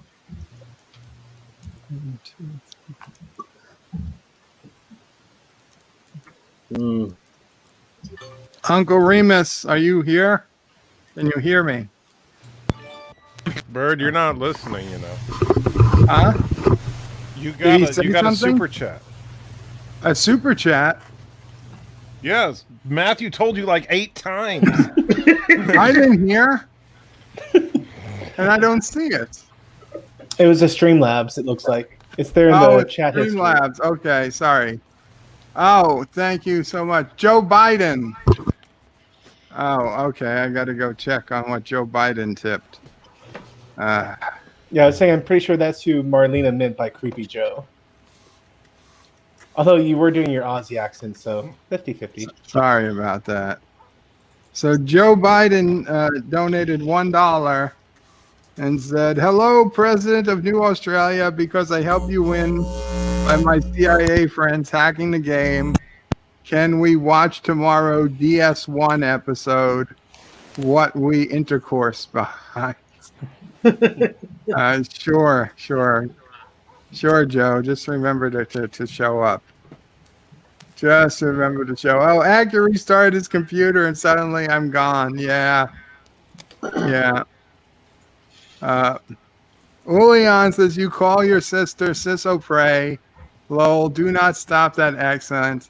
That's what I'm here for." Oh, you're here for the accent. Well, Ulian, if you want to come in and be in the voice chat, you can click that link that StreamYard link, and you can enter. Since Uncle Remus can't seem to talk, I would put him in backstage so you could talk for a short time. Actually, I was going to drop out here. I got some people Uncle here yelling Remus up there. dropped out already. I'm sorry, Uncle Remus. You could try again. I'll see you guys later. Thanks for letting me hang out. Thanks for coming.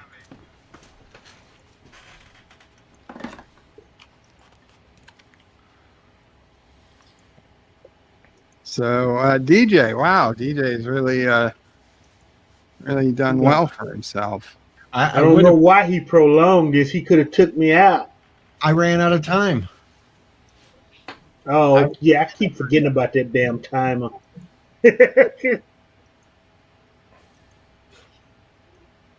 Julian says, I'm here now. What link to join? I don't know if you can see it. Let me go to Facebook. Sorry, I forgot you're not in YouTube.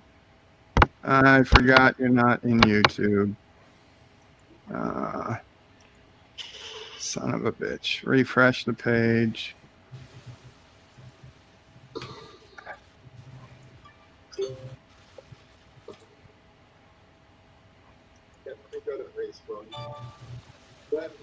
There you go. I just replied to it. Ouch. Yeah. I think this is it for you, Mr. Yeah. Lundell. Matthew's gone nuts. It should be. Yeah, unless DJ is totally incompetent.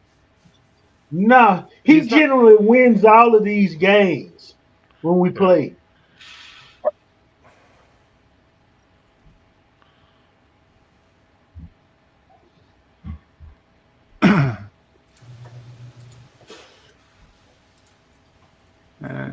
Impressive comeback for DJ Odyssey. All right.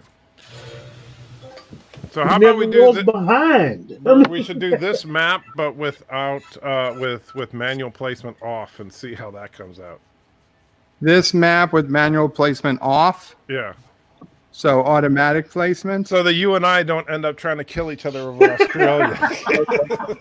I gotcha. I'm down you two with are going to do that anyway. Okay. I'm down with that.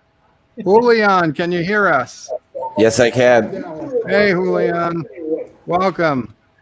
Guys, Julian, I've known a long time. So you know Joe in real life, right, Julian? I do.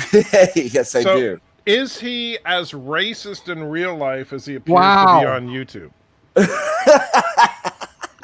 I'm just curious. I'm I'm gonna say he's less so, but when he is, it's mwah, perfect. Just so you perfect. are he is a racist. Hi, Julian. Hey, is that Joanne? Things good with you? Yes. Can you hear me? Yes, good. Yeah. I mean, every day's the same now, and time means nothing. But I'm doing okay right now. How are you? Good. Are you Glad to playing hear. or just hanging out with everybody?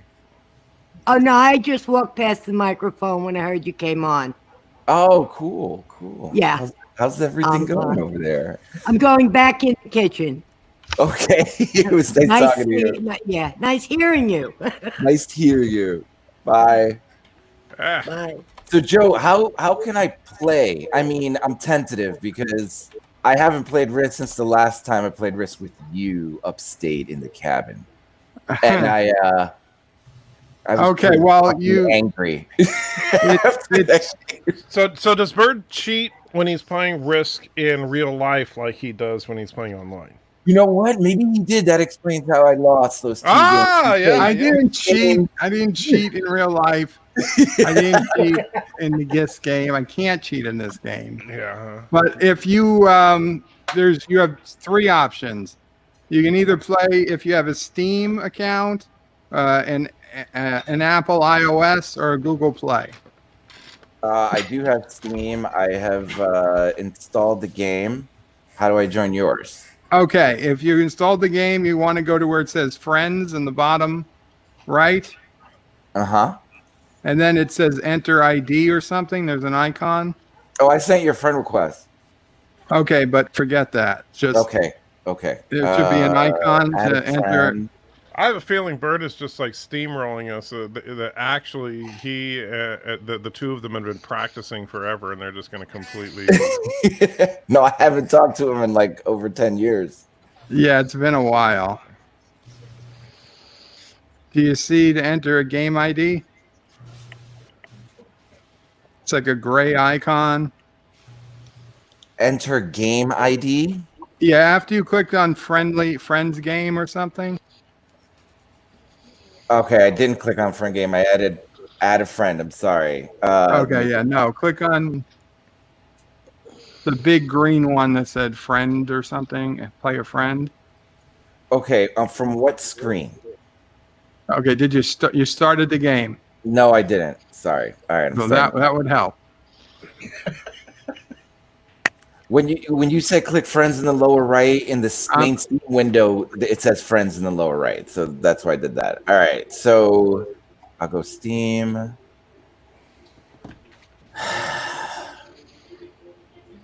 Okay. It sounds like you got the game running. Okay. So all right, I'm on the main screen. Okay, now there's 4 big green bars. Yes. The bottom right one says something about friends. Yes. Click that one.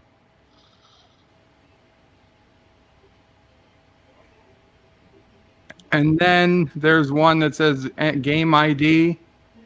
It's much smaller. It's gray. Yep. What's your Click ID? that. And the game ID is J as in Joey, W as in Wood, 5, E as in Edward, Y as in yo-yo. Yay. There you go. Okay, and basically it's just the same rules, more or less. Okay, I don't remember, so who cares? Let's go. Right, okay. Now So you that's a gotta hit Kurogi. ready. I don't know the rules. You have Let's try to hit this. ready now. It's going to come up in a green ready below your name. You got to click it now. Got it. Thanks for being Everybody patient, needs- everyone. I appreciate it. No And problem. remember, the number one rule: defeat Bird. Yeah. Hello, Captain Trek. Oh man, Africa's got 2 blizzards. Wow. Okay, so what? Oh, I'm last, and I'm red. And I'm done out of Australia. I don't have any. Do I even have any territories? Dude, look at the freaking map. I'm looking. I got. You have I've got China, you have damn Japan. nightmare. I got China, Japan, and You got Ural. Madagascar, you got part of Canada. But not Quebec. Well, Not the good part. That is Quebec, isn't it? No, Quebec is where Is the 2. Mr. Lundell is. Oh,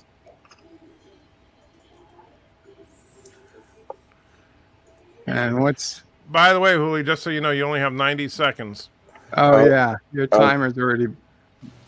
Yeah. Okay. I don't You're know. down what to I'm about doing. 30 So you seconds. got to now. click on one of your purple properties to put down your armies, and then hit next or whatever. And then Okay. you go into attack mode. So now you click on which country you want to attack from, and you click on the country you want to attack. Or you Okay? just Or you could just add pass the it turret. to anti-tracker. You don't want to attack anybody. Yeah, I freaked out. It's fine. I accept that I will probably lose this game, just as a cost to Oh man, Refamiliarize. that Oh hurt. man, anti-tracker just lost a bunch of guys. Yeah, that hurt. No, to DJ Odyssey. Yeah. Mama Pray said good. Wow. Wow, Mama Pray. That hurt. I knew Mama Well, she Pray. saw you just try. She saw you attack me last game. She's In self-defense. self-defense, please. I like Mama Pray a lot. Smart woman. That was Captain Trek. But everybody likes Mama Prey, so whoever said it. So I think this game is going to be either Captain MKG or DJ at this point. Yeah, I mean, having South America protected, you can't get to it from Africa. That's a major advantage. Yeah.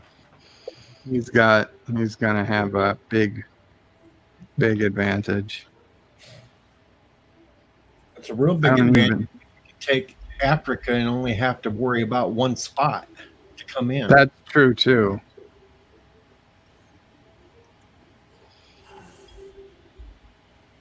Who's got the best? Oh, come on now, Mr. Lindell. You really going to take me out early? This is kill or be killed. Yeah, you should be taking Africa right now. Right now, with two glaciers on it, Africa ain't worth it. Are you kidding? Africa's a gold mine right now. Yeah, Africa, you get in there, wipe it all out, and then you only have one spot to defend.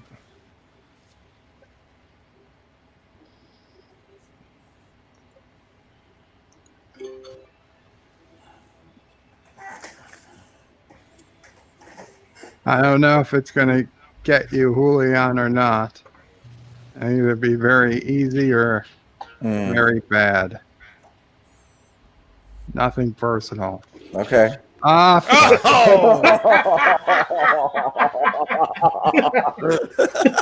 That's 2 games in a row where that happened. At least I don't feel as bad now.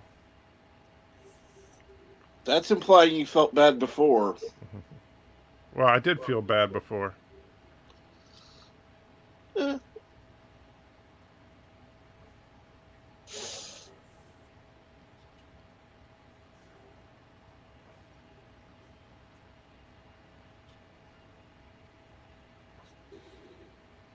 Oh, that was a bad move. Yeah, it was.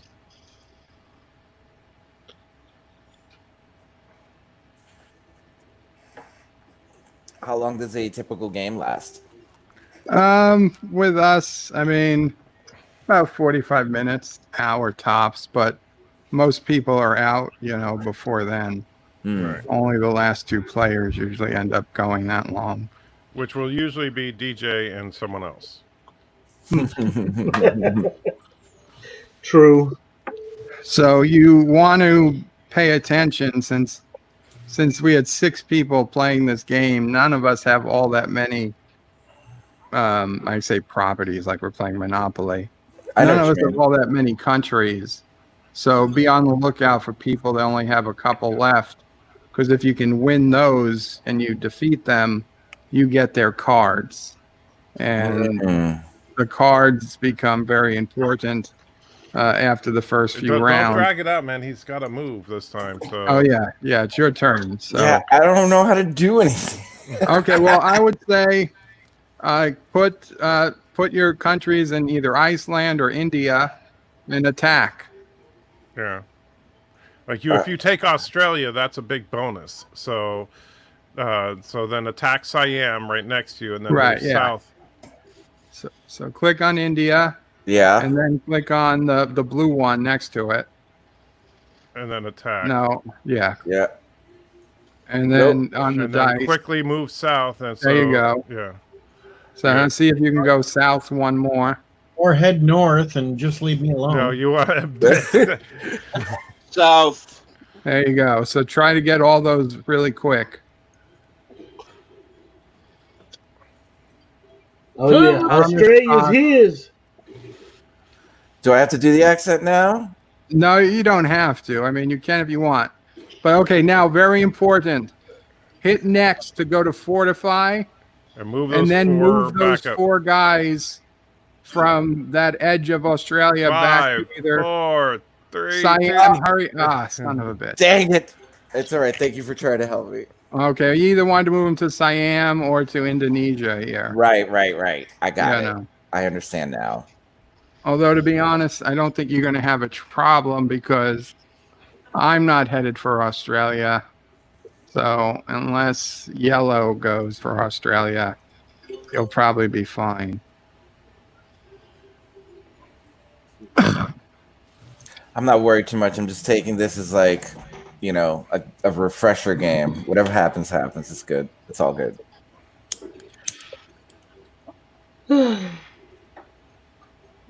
Ouch. Mm. It's weird. I've been playing a lot of Civ, a lot of Civilization. Yeah.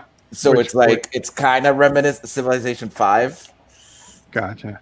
because my friend has it, so it's how we've been connecting. And you know, so it's this is like a cartoony, super simplified version in a way. So, Julian, I have to ask because you were one of the only people in, you know, Diana's friend group that I knew that might have any opinion on the latest Star Wars movies. Oh, really? You're gonna we want to get into this now? I'm gonna put you on the spot a little, yeah. Okay. All right. Let me see if I can be brief because I don't know if everybody wants to talk this. I'm gonna say that decisions made very early on at the highest levels, right before the new trilogy started, the newest, the 7, 8, 9. That kind of capped what these new movies could have been. And after what happened with the prequel series, where, you know, that whole getting my childhood raped, you know, how people used to say that, I was one of those people. I've learned to not let something I have no control over influence me so fucking much as a movie or a TV show not doing what I want them to do, you know? So having said all that, there was, you know, some cool things to like about it, but it definitely could have been better. The fact it seemed like no one person that gave a shit was guiding it. You know, they kind of, hey, let's do this. Now let's do this. Sure, let's do this. There's no reason why we can't do the second thing. It won't impact the first thing or the 40 years ago thing. Okay, You know hold what I on. It's mean? your turn. All right.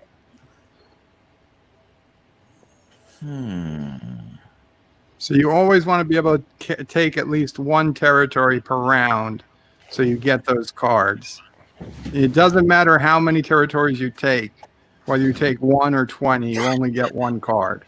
But if you don't take any, you don't get a card. And you should always wipe out red when you get a chance. Yeah. That's something that everybody can agree on is red. It's Julian's turn, yes. Red must be dead. That's the, you know. See, if you're watching on YouTube, you're like 10 seconds behind them. I turned that off. I'm just on this stream now. I mean, the actual game and stream.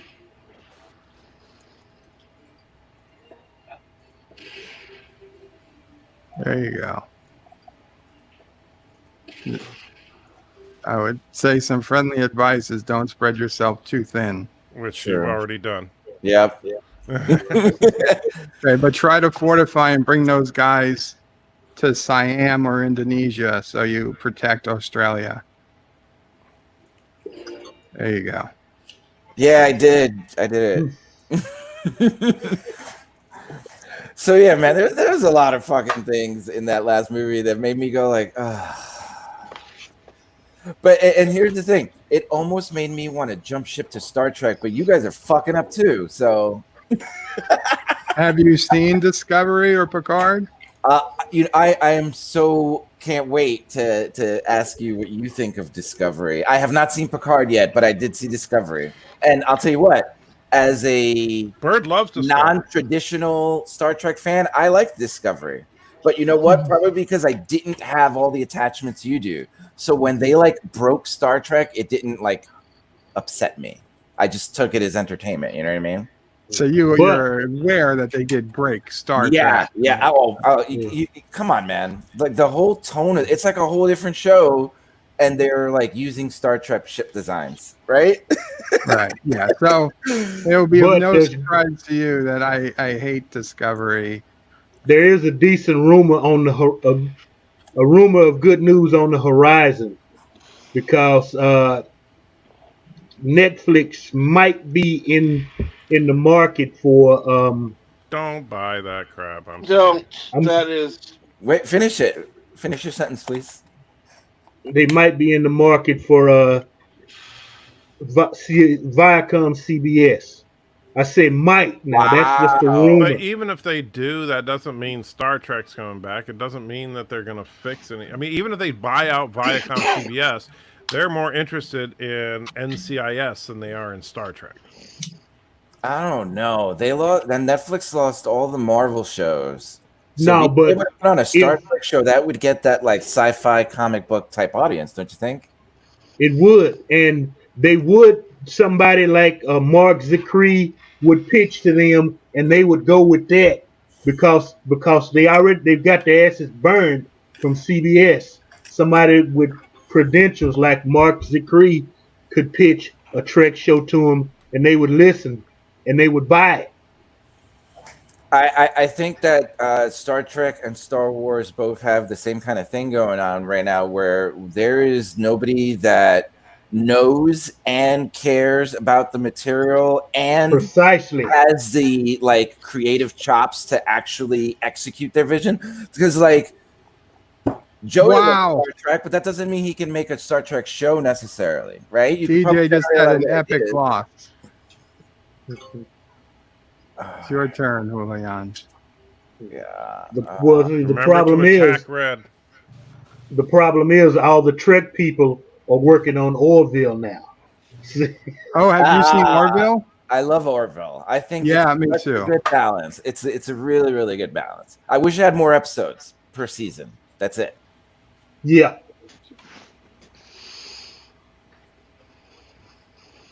I actually got Diana to watch one episode of Orville.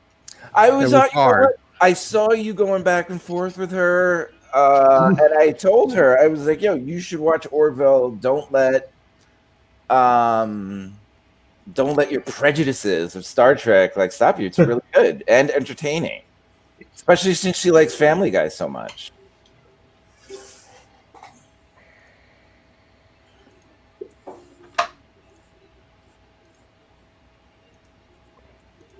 No, anti-Trekker's going for South America. Who let South America off the hook?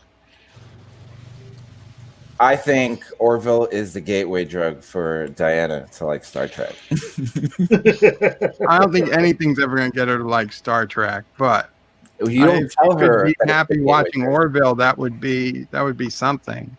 You know what I liked most about Orville is that it did some things that the original series used to do, which is like go to a planet that like really its whole point Ouch. is to set up a philosophical fucking dilemma. You know what I mean? Yeah. Yeah. And the original series did that really, really well. And Orville does it, but with like modern effects and budget and some humor.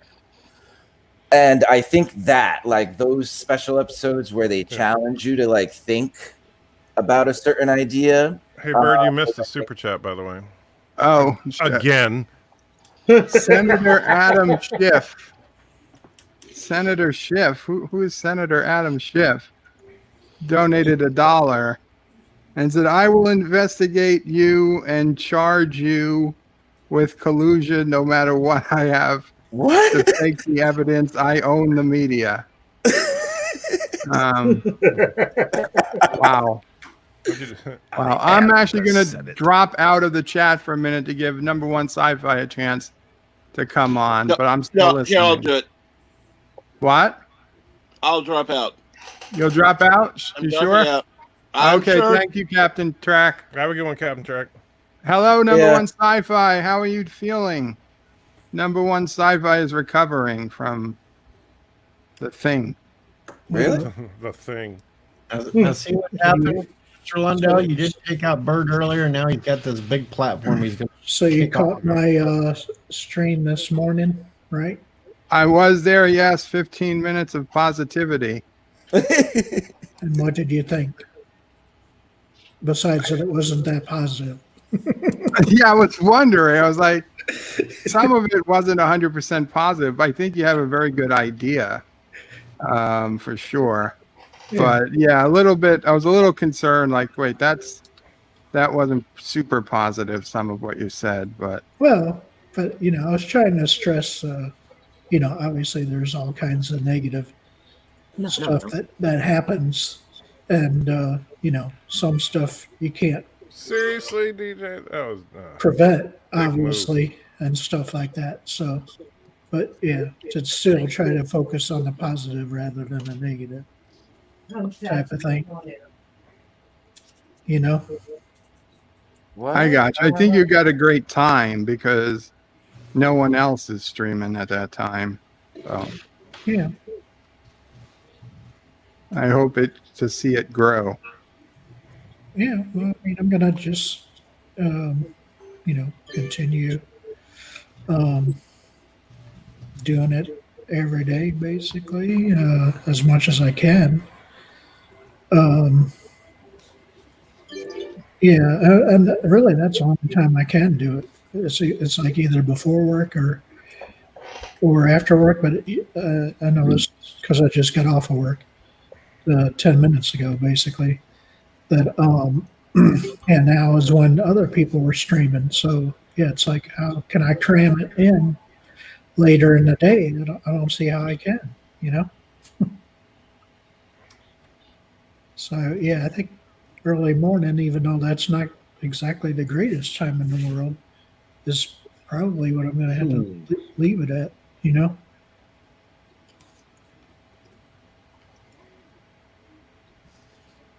And yeah, and I went a little bit over today. I went 20 minutes instead of 15. You missed another one, Bird. I missed another one. Oh, a super chat. Thank you. Because I'm not looking. I'll have to take it in a second because I'm thinking I'm about to take Anti-Tracker out of this game. No, Figures. don't do that. Bird's just being a dick, For Anti-Tracker. I'm sorry, he's being Bird. That's what I should say. Yeah, he's just being himself. Yeah. So, I mean, if you want to do 15 minutes of negativity show, but obviously your show. Stop being like Anti-Tracker and ignoring us. But guys, I'm playing a game. I don't know what you want me to do. But then again, I guess your whole stream is about negativity, so I should. Yeah. My whole stream is not about negativity. It absolutely is. That's pretty damn close. I mean, so just on this stream, I mean, how many racist things have you said on this stream? I've said nothing racist. I'm going to defend Joe on this one. Having a bad accent doesn't mean he's being racist. He's just not good at it. I can't be racist against Australians. Australians aren't a race. What? See? Wow. What more do I need to say? Thank you, Bird, for proving my point. Yeah, I mean, I don't understand what's so funny about that. You might as well call your stream negativity life or negative life or something like that. Because that's all I'm getting from you. You deserve that. Good. You deserve that. Free super chat tonight to whoever takes up Bird. Wow. Notice how everybody gets it but Bird. Yeah. Well, that's the thing is that the genuine, like I know people talk about like hate speech and stuff, but the people that are really committing hate speech are the people that don't understand that they're saying it. Yeah. And that's what like my crazy reaction. Person is the last one to realize he or she is actually crazy. Right.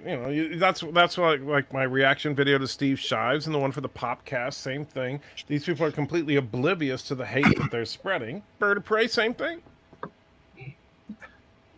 I mean, it's just a fact. Just because I put on a funny Australian accent does not make one racist. Yes, it does. But I'm not doing it out of hate. I'm doing it out of admiration. Right? I mean, you're Blue. to be racist, you have to do things because you think you're superior. Blue. I don't think I'm superior to Australian. If anything, I envy Australians. That's why I'm putting on their accent. Who the hell is Blue? Blue is Captain MKG. Captain MJ, concentrate on my last three spots and get them. That way you're cheating. That's not cheating. How's that cheating, Bird? You do that Hey. every game. Hey, Bird of Prey 5. He can't. He won't have the. Take He out won't my have the truth. three at the top. There's two in North America and one over in Asia. Take them out and get my cards. Bird of Prey 5. Yes. Is your blood type O negative or something like that? No, my blood type's AB positive. The complete opposite. I don't believe it. You better put a couple more down than just that. Ah, fuck. He's got the 12 truth. Well, then you're the exact opposite of your blood type because you're negative, majorly AB negative. I'm Wah, majorly. Oh, and I'm not negative in any way whatsoever. Yes, except against Turkestan. That's a negative remark right there.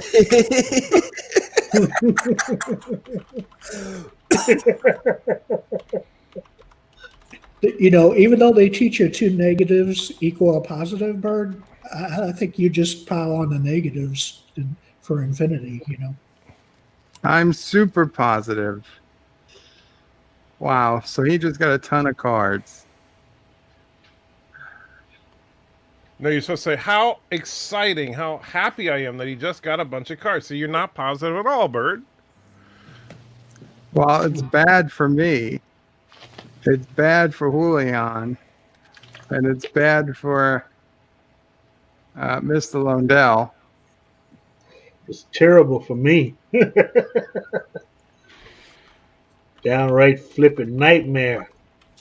Yeah, so isn't AB positive like a rare blood type? AB positive is a very rare blood type. AB negative is the only one more rare.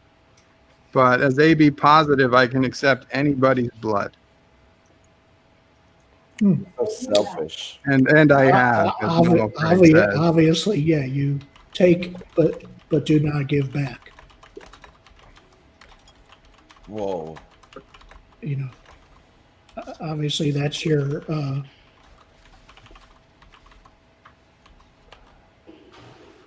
general rule, to take everything for your own. By the way, very cool. In case anybody cares, 6 minutes ago, Doomcock tweeted out my video and told everybody they should watch it. Really? Yeah. Oh, so that means you're back good with the fandom menace? I'll never be that good with the fandom menace, but Doomcock and I are old friends, actually. That's good. And actually, the cool thing is, I don't know if I should say this, but that's okay. Doomcock just invited me to come on tomorrow night. So we'll probably, looks like he said about 9:15 Central, which would be right after I get off work. So I'm going to probably be on Doomcock's show tomorrow night. That'll be fun. Oh, hell. He's back in good with the fandom menace, everybody. I wouldn't bet on that. No, but here's the thing. I If look you, forward to your triumphant return. actually, and Bird knows this because Bird sent me the link to it. Is like Doomcock in his live stream. What was that from yesterday? That one you sent me this morning? Yeah, yesterday he was all about, he wanted you on to talk about Just talk Yeah, about no. Star Trek and stuff. But Star the thing, Trek. yeah. But the thing is that what Doomcock said when he was asked about it was that yes, we disagree, but we disagree honestly. You know, we're not like, I'm not sitting there saying what a jerk Doomcock is because he and I disagree on certain aspects of Trek. You know, At least in public. what do you mean? Hold Yeah, on, because do you have secretly cards before you do behind it? closed doors, I'm calling Doomcock a dick. Yeah, that's what it is. Yeah.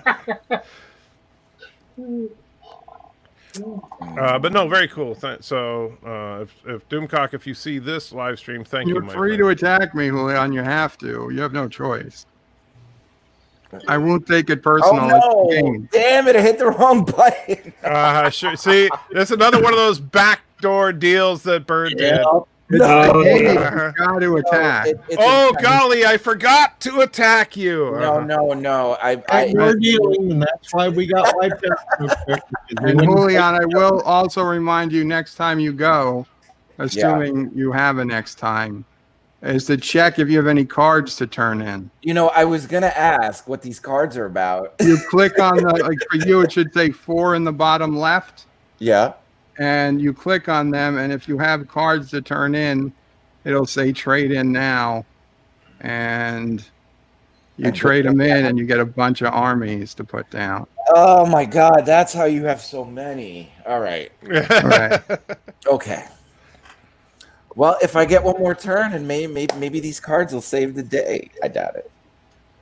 It's possible. Hey, can I ask a question real quick? How do you Yeah. guys define the fandom menace? Like, what do you? I just for clarification, like, what do you mean by that? There's actually not a clear definition of it, but the Phantom Menace is a loose association of people that are basically pissed off about the hijacking of Star Trek, Star Wars, Doctor Who, etc., by radical political leftists.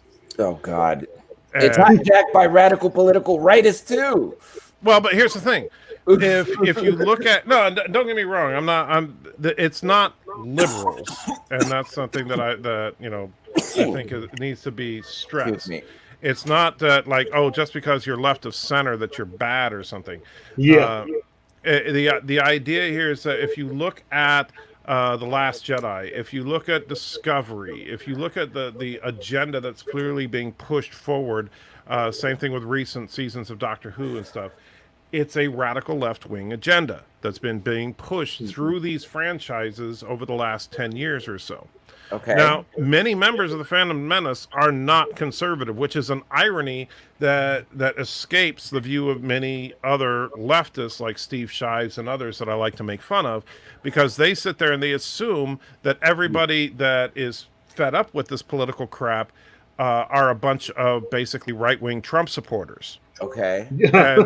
And quite frankly, the only one in the Phantom Menace that I know of that's a right-wing Trump supporter is Me. Bird.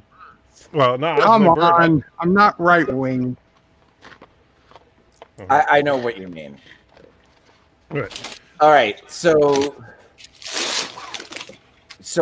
that was that. Thank you for that. That was a pretty concise way of putting, a pretty complicated issue. Thank you. It's your turn, Julian. For what? What's the Oh, point? damn. Wait, the cards. I Yes. wasn't even looking at the game. Bird has completely dominated this one, I see. Although he purposely left an opening just to stretch out the game. No, I didn't. I had 13 people that died trying to attack 3. So I thought I was going to get him out on this round, but those Siamese, they fight now you dirty. see, there you go, getting racist again. I'm not being racist. Yeah. Those were the people who Just the fought way back. you said it. Oh, those Siamese. Yeah. Yeah. They're not Siamese anyway. It's We're not Myanmar talking people now. from Siam. It's Siamites? Myanmar, isn't it? I don't know. On this map, it's Siam. Well, that map is wrong. Why don't you just start singing the song from that Disney movie, Bird? We are Siamese if you don't please. I like that. What song. Disney movie is that? Song of the South? No. I know that's your favorite movie, but Lady no. and the Yeah. Tramp. Lady and the Tramp. I like that song only Oh, because I have to read. remember There's being a kid. super chat I have to read after I win here. So, can I ask who was it that explained the Phantom Menace to me? That was me, Anti-Trigger. You've Anti-Tracker. missed Okay. a couple of super And- chats, Bird. Yeah, you should definitely subscribe to everybody here on YouTube. Oh, okay. Well, I'll have to get that information when I'm I'll on send it to YouTube right you. now. Oh, okay, cool.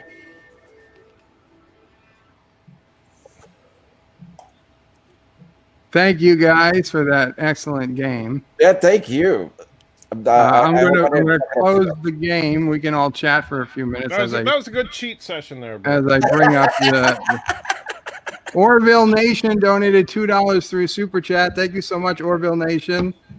So good to see our friend number one sci-fi back in action. It absolutely is number one Yep. sci-fi. And $1 from Nancy Pelosi. Is Joey, you are falling behind on our love child payments. No. Just no. That's not true. Now, if it was AOC, So you're all caught up on the payments. if it was AOC, I'd say maybe, but no. I'm not all caught up. There are no payments. Oh, so you are behind. And Orville Nation with a $5 super chat says Anti-Tracker is probably the master puppeteer behind the entire fandom menace. We are all under his spell. No. Anti-Track is not that smart now. Come on. Wow. Thanks, Mr. Lundell. I appreciate Trying to defend you, man. Come on. that. That's a pretty crappy defense. Usually works, you know. And Piano Dean says, very exciting that you'll be on Doomcock show tomorrow night. Anti-Tracker. And I lost it. But yes, it's cool. Do you have any idea what time you'll be on? I did say that, yes. Oh, I wasn't listening because I was 9, kicking 10. ass. 10:15 p.m. Eastern or Central? Yeah, it would be 10:15 your Okay. time. See, Mamo Prey was listening. Well, Mama Prey didn't have a world war Although to I'm deal assuming that that's a live show. I don't know. Maybe he wants to record it and then. No, he does it live. He does it live on Fridays. He brings people in. Okay. Oh yeah. Does that mean that audience can participate live? Not like this, but he'll bring like 1 or 2 people in like this. The rest of the audience is participating through the chat during the stream. But I mean, like he responds to the chat. Like if we say something in the chat, it will be. He tries to, but understand there's going to be 1,000 people there. Right. No, I understand, but some people don't even try. It's like, oh, there's the chat. Talk about it in the chat, you know. He tries. He does respond to occasional ones, but he responds more to super chats. True. Yeah. Understandably. I mean, they the stand super out. chat, he definitely responds. But that's to. the thing. If you got 1,000, 2,000, 3,000 people in the chat, there's no way to. I mean, right? It's just not. But if you do at Doomcock, or actually his at Overlord DVD is his actual name, it highlights it when the person on YouTube is reading it. It highlights it. So if you do at and their screen name, it highlights it. They have a better chance of reading it. Okay. And that's the same for me and Anti-Tracker. Yosef says, hello there, back from drug-induced sleep. Very cool, Yosef. Yosef is one of our most regular people here. Yeah, Yosef and Bird you have missed me surprise kicking ass lovemaking and time. Risk, Yosef. First they cheated they cheated against me, and then I won fair and square. Oh yeah, right. And Momo is here, I see on DJ Odyssey. Momo has taken over DJ Odyssey. Have you done the Momo challenge, Julian? What is the Momo challenge? That's the question. Yeah, we all want to know that. What does it have to do with? What I heard is that you should not do the Momo challenge, but that guy who usually says that isn't around right now. So Another maybe... super chat, Bird, since you miss him. Another super chat. Joseph says, hello there. I'm back from drug-induced sleep. I read that. Streamlabs. Streamlabs? That's the most recent one on Streamlabs. I'm refreshing. Did Joseph put a super chat and a Streamlabs in at the same time? No, no, never mind. Streamlabs reports. It says yeah, Streamlabs. He says it's super chatted. Never mind. Yeah, it's okay. It's Anti-Trekker's first day on YouTube. Oh, shut up.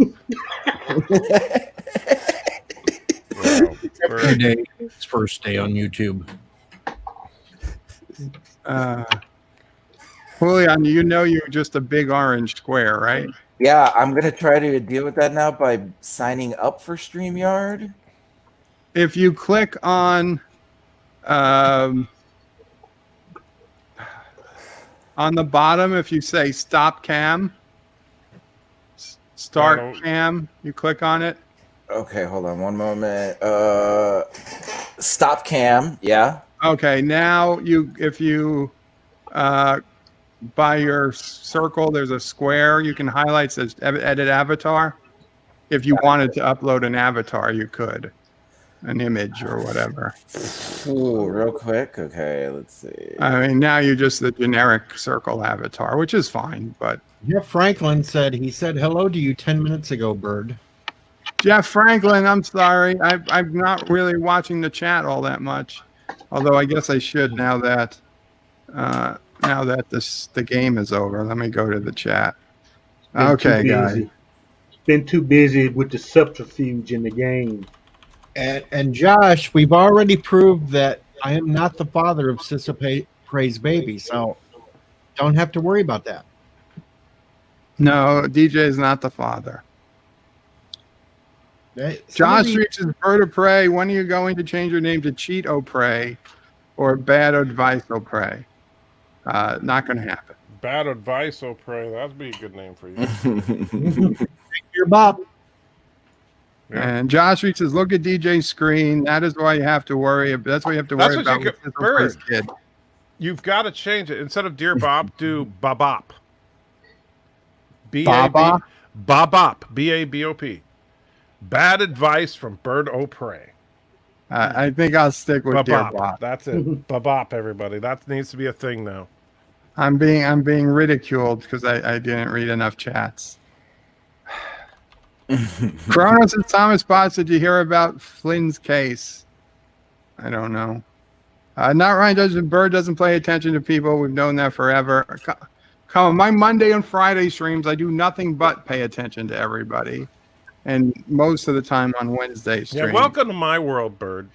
The only Your time world, you don't even attempt to. You don't even read super chats anymore. You have What your are you computer talking do it about? for you. You have a bot do it for you.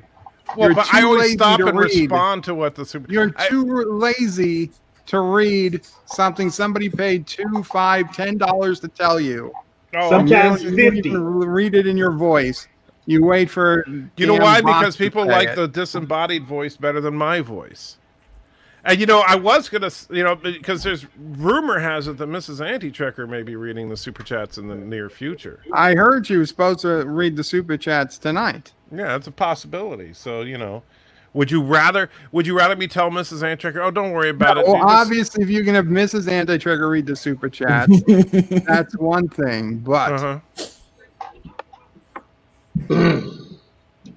And by the way, I just got a message back from Doomcock. So yes, I will be on tomorrow night at approximately 9:15 Central. Maddie, rubbing it in. do Dear Bob. Not today. Not Come on, today. you should do a group bop like Tomorrow. Tomorrow's Dear Bob. and have Hooli answer one. Let's Sure. see. What are you talking about? We'll do one. We'll do one Dear Bob. One Julian. each. One each. There's not that many to do. Oh, I'm sure that a few will stream in here. Okay, so Julian, on my Monday and Friday streams, if you go to birdoprey5.com, I have a place where you can put in an anonymous request for advice. And being a certified life expert from Karoga, yes, Julian's been to Karoga. Being a certified life expert from Karoga, I can answer anybody's, whatever their request is, basically medical, legal, romantic, whatever it is. Okay, wait, raising children. I am at birdoprey5.com presently. How do I do this? There's a if you scroll down, it says Dear Bop, free advice or something. He doesn't even know what his own page says. Oh my! Oh, okay, I see it. Joe, who made your website? I did. All right. Using Notepad, so don't. I'm not. If you're wondering why it sucks so bad. I'm saying if you made it yourself, then you can change it yourself. And as someone who has professionally done information design, for like newspapers and stuff, I didn't even think that Dear Thing Bop was something I could click on. It just looks like a list. So maybe just visually, it doesn't matter. It doesn't matter. It's Whatever. all right, yeah. We I don't. can't help it. I can't help it. I can't help it. I'm not Okay. criticizing. I'm just trying to help you. Okay. So thank So, you. I will. Like it just didn't seem like I know it needs I work. scrolled right past it. No, it's fine. It works. I know it needs work. Was that We all the- consider Yeah. Bird a very special individual. be- There's even a video of him being a special Klingon. That's true. Yeah. Oh, is that what this is right here? Most recent video? No, that's not the one. No. That's But not. yeah, we uncovered an old documentary of Bird. It's actually 100% true that Bird of Prey 5 was actually a Klingon in Star Trek: The Original Series. Most people didn't realize it, but Mrs. Antitrekker actually spotted it, and there is a Klingon that looks exactly like Bird of Prey 5. Oh my god. Yeah. It's uncanny, really. And how can I view this magnificence? Let me see if I can bring it up for you to see him. Let me bring up where is XSplit. Well, while you bring that up, here's our first year bop. Okay. Why that poop guy keeps showing that Matt guy? Is it because he's secretly his son or something? Personally, I like that Gary guy more because at least he knows his stuff, unlike that other guy who is also his punchable face doesn't help. So that's why I will probably hire Momo after him too. Take care and be safe. Orange man with cheesecake. Oh my Okay. goodness. Wow, that's What? So, Anna, I guess that question's actually to you. Why do you keep putting? Why do you keep showing off punchable face Matt? well, it's instead of absolutely. You can see Gary? it looks very punchable right now. That's not Matt. That's me. Okay, so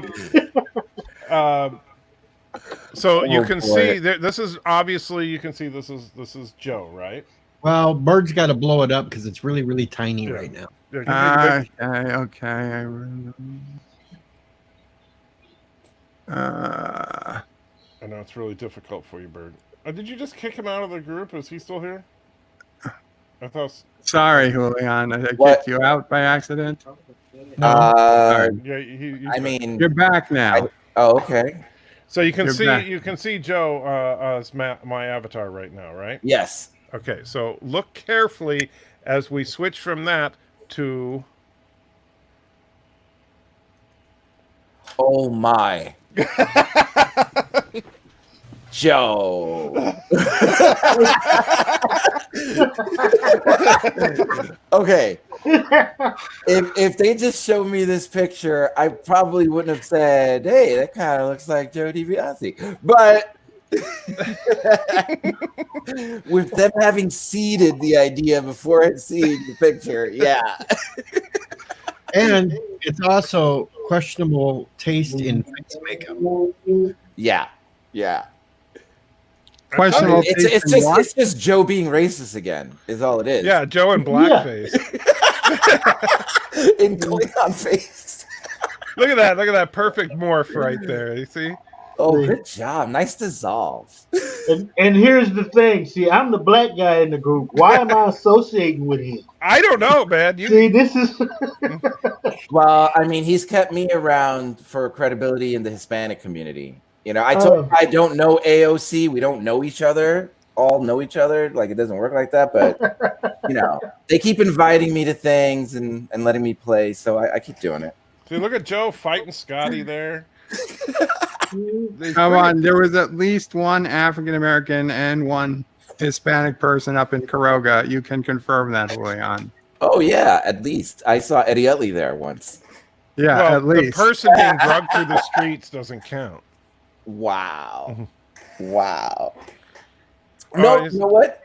My friend Sam was there, and he is directly from Africa. He's from Ghana. He's Now, a you prince. see- He's a prince from Ghana, like true coming to America shit. So right here now you can see Joe is Yeah. picking a fight with Spock. How dare you, sir? Oh, don't worry, he doesn't last long here. Watch it. So see Joe try. Oh no, he's down. Oh, Yep, yep. That's it. However, and that caused some permanent nerve damage, which is why Joe's been stuck in a hospital bed. Oh. This and now I don't have the audio for you to hear, but I think you can get an idea of how Joe's speech was affected by the nerve pinch here just by looking at his face. Wow. That's kind of messed up. That's kind I of mean, you don't even have to hear it to feel the pain as he fights to get those first words out after all the recovery. I should just can't close the stream. Did you see Deep Space Nine, Julian? Yes, not all of it, but I'm aware of it and I like it. I like Deep Space Nine. Do you? I like it too. Did you ever see Really? the episode? Hold on a second. Deep Space Nine is my favorite Trek. Your favorite Trek? Hold on a second. Don't most purists, again, this is me speaking outside looking in. Don't most Star Trek purists see Deep Space Nine as like that first departure from what Star Trek should be?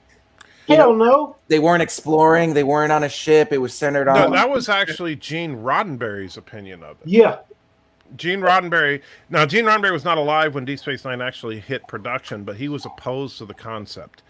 And there is a certain segment of the fan base, most of which belong to that kind of SJW radical left group that we were talking about earlier, that try to argue that people shouldn't object to the modern darker Trek because Deep Space Nine was dark, as if they were the same thing in any way, shape, or form. But they're not, because Deep Space Nine wasn't pushing a hardcore political agenda, while Discovery is.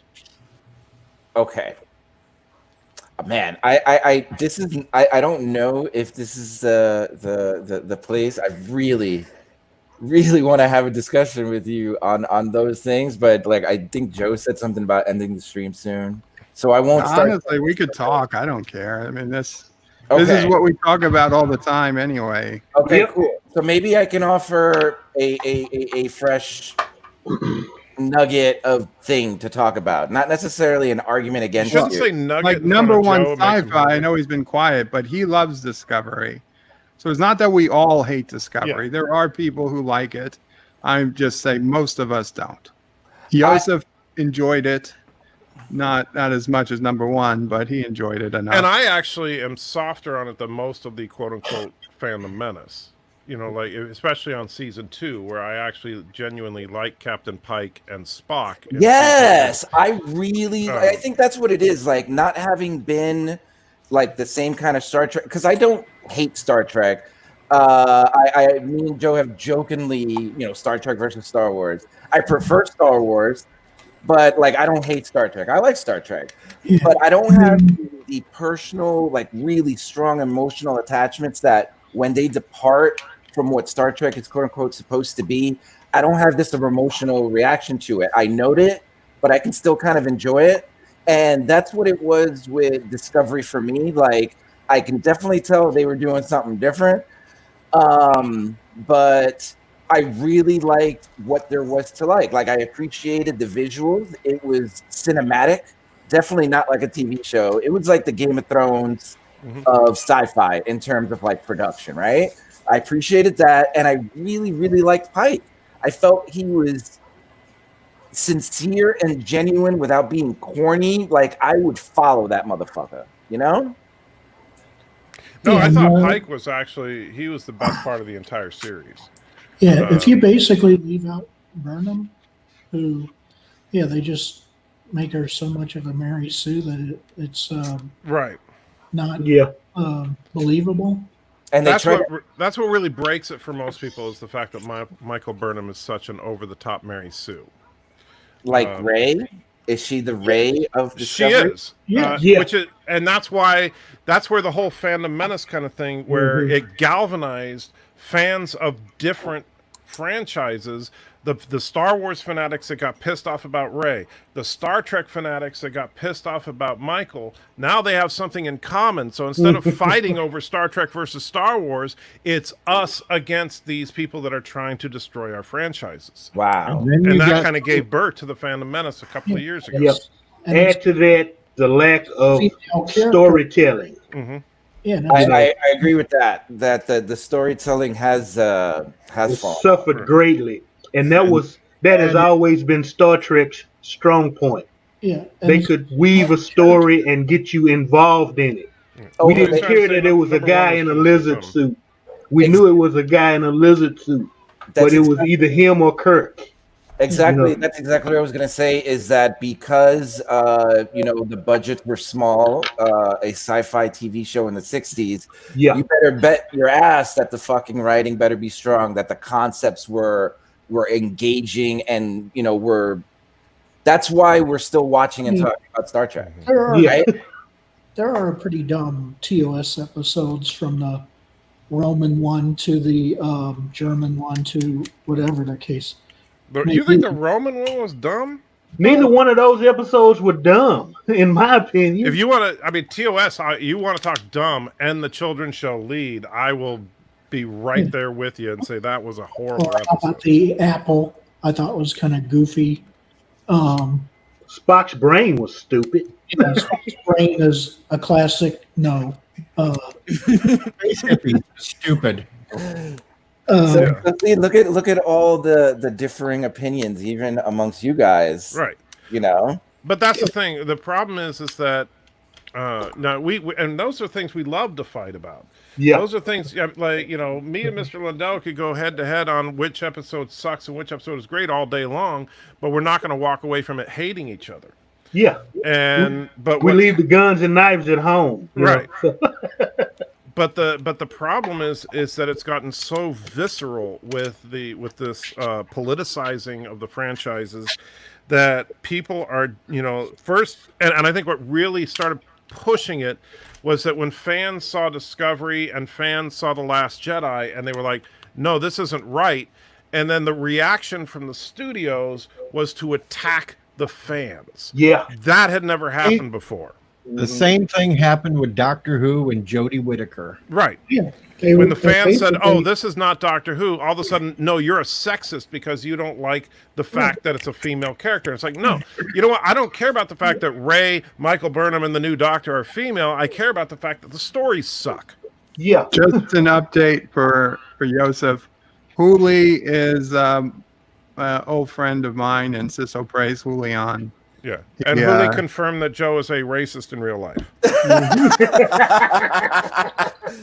Hey, should I be referring to you guys by your screen names? I'm sorry if I keep saying real names.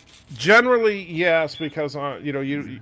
Here's the thing. I know that Bird's name is out there, so people that see it. I mean, you call me Joe, whatever. And I put my name out there as well. But if somebody doesn't actually advertise what their name is, you should stick with whatever their screen name is. I'm sorry. I'm not a streamer. But I just kind of noticed that you guys are referring to yourselves by your screen names. I'm like, oh, maybe I should too. Yeah. So I apologies for having not done so. You don't have to apologize to me. I mean, obviously, if you don't know anybody's name here but mine, and you could tell me either thing. So. And the best mother in the world is in the chat. Yes. Yeah. Mom O Pray. That's Mom O Pray. Yeah. That's something that made caught my eye. Yeah, I mean, I wouldn't mind a show with Mama Prey as a Mary Sue because hey, that would actually work because she does do everything. Anti-Trekker hates the movie First Contact. I do not hate the movie First Contact. You only said Wait. Star Trek First Contact. That's when they TNG crew goes back in time. Yeah. I love it. You see, I've given I did a critical review of First Contact, and I do think that of the next generation. Well, first of all, none of the next generation films do I think were really great, but it was the cinematic qualities of the film, all the superficial stuff as far as the visuals, the quality, the acting, and all that was great, top notch. What was not great was that Captain Picard was not Captain Picard in that movie, and the Borg were not the Borg in that movie. He was Captain Ahab, basically. He was. They turned Picard into an Ahab-like character, and they turned the Borg from an unstoppable, uber intelligent hive mind into zombies. But they had to do that to the Borg, and you should realize that No, they did Because- it. They did it because the No. studio wanted them to do it. No, they had to do that because that's a machine. Once it gets going, you can't stop it. Okay, then in a couple of years, there is no Federation. So you have to put weak spots in there. Yeah, You have to have Or some you way have them for the get wiped hero out. to win the day. yeah, they've always dumbed down ultimate races basically down to the level of Yeah. basically, because I mean, But you see- Hugh, when we originally saw him, yeah, there was no defeating the Borg ever. Um, Right. but then they dumbed them down each episode that we saw them, And the thing is that like if you look at the Borg from, I mean, I think where the Borg fell apart was really Iborg, and that was where they basically kind of established a couple of things that were theorized before, namely that the Borg basically simply reproduced through assimilation as opposed to being a individual species or creature. Now, actually, through the life of those creatures, they went back and forth with that. Because remember the Voyager episodes where they found the kids on that but damaged cube. the kids were assimilated though. They just hadn't gone through the maturation cycle completely.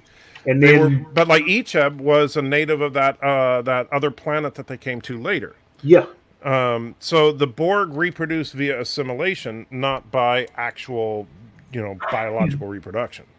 and obviously Picard killed two primary ex-Borgs basically. And the thing is that like the Borg, the original concept of the Borg being a hive mind was scary, and one of the things that like they pointed out so well in Q-Who, Troy, one of her few good lines in TNG, was the idea that going up against a hive mind like that means that you're not going up against a fallible leader. You're going up against the combined intelligence of an entire species. That is awesome. Then what do? Oh, well, we are just kidding. It really is just a fallible leader, and everybody else is zombies. And that ruined it for me. That absolutely ruined the Borg. Because the Borg as zombies is no scarier than any other zombie movie. They're why the just hell zombies. do you want to see an opponent that's undefeatable? That makes no sense. That's what builds. Well, that's why ultimate- they had to No, do it that. does. No, it's suicide to go up against something like that. It's the Superman complex. If you have an unbeatable protagonist, it's boring. If you have an unbeatable villain, it's exciting because you Superman genuinely ever think been that there's boring? no way for. Huh? Superman's Has never been Superman boring to me. boring? Superman. I like Superman. Besides, Superman Rewatch the movie has Justice kryptonite. League. Rewatch the movie Justice League to get an idea of why Superman is difficult to write well. Justice League isn't Superman. It's Justice Yeah. League. Oh, so now Besides. yeah, but Superman in Justice League is problematic at best. Superman has, and this is a problem that DC has with a lot of their characters. Actually, is that they make their heroes so powerful that it's very, very rare. When have you ever watched a Superman story where you thought, oh, there's no way he's going to beat this guy? No, because Superman never gets seriously hurt except for when he fought Doomsday. Well, because his name is Superman, they're not going to kill the main character. It's not Game of Thrones. Right, And, but the and thing there's is always kryptonite out there. right, but I mean, kryptonite when was did they ever think created Batman just was gonna get the problem killed? is Never. kryptonite had to be created just to counter the problems of Superman. So Just to why counter can't why can't the Borg have a weak spot? Superman has I'm not a weak saying the spot. Borg can't it's have a called weak spot. kryptonite. In fact, they The Borg perfectly have a weak spot. It's called the Borg Queen. No, that's not giving the Borg a weak spot. That's making the Borg weak. There's a difference. The Queen is not the weakness of the Borg. The Queen is the Borg. The Queen is The weakness should have been something with the collective. Exactly. Like they touched on in Best of Both Worlds. Iborg. It was Iborg, yeah, with you. where they were going to maybe use some type of virus to spread through the Right. collective. Or the idea that, for example, they in Best of Both Worlds, the fact that they are interdependent, the fact that they have to communicate through subspace frequencies, this is all stuff that could be used to exploit against the Borg. This is all stuff they could develop over time. As for example, even Dr. Phlox came up with specific radioactive frequencies that the Borg were vulnerable to. All of this stuff is stuff they can use to fight the Borg. You don't have to make the Borg idiots, which is what they ended up doing. The Queen is petty and vindictive and quite frankly, a piss poor strategist. And so essentially she's a bad guy. Well, but the thing is that the Borg, excuse me, the Borg up until the introduction of the Queen weren't just a bad guy. The Borg were an unstoppable force. And it was only through the narrowest of margins that they were able to sneak by and beat the Borg in Best of Both Worlds. But then by the time First Contact rolls around, oh no, a fleet of starships can take out a Borg cube. They just, had to hit them enough times. Yeah, no, and that makes sense. No, it doesn't make sense.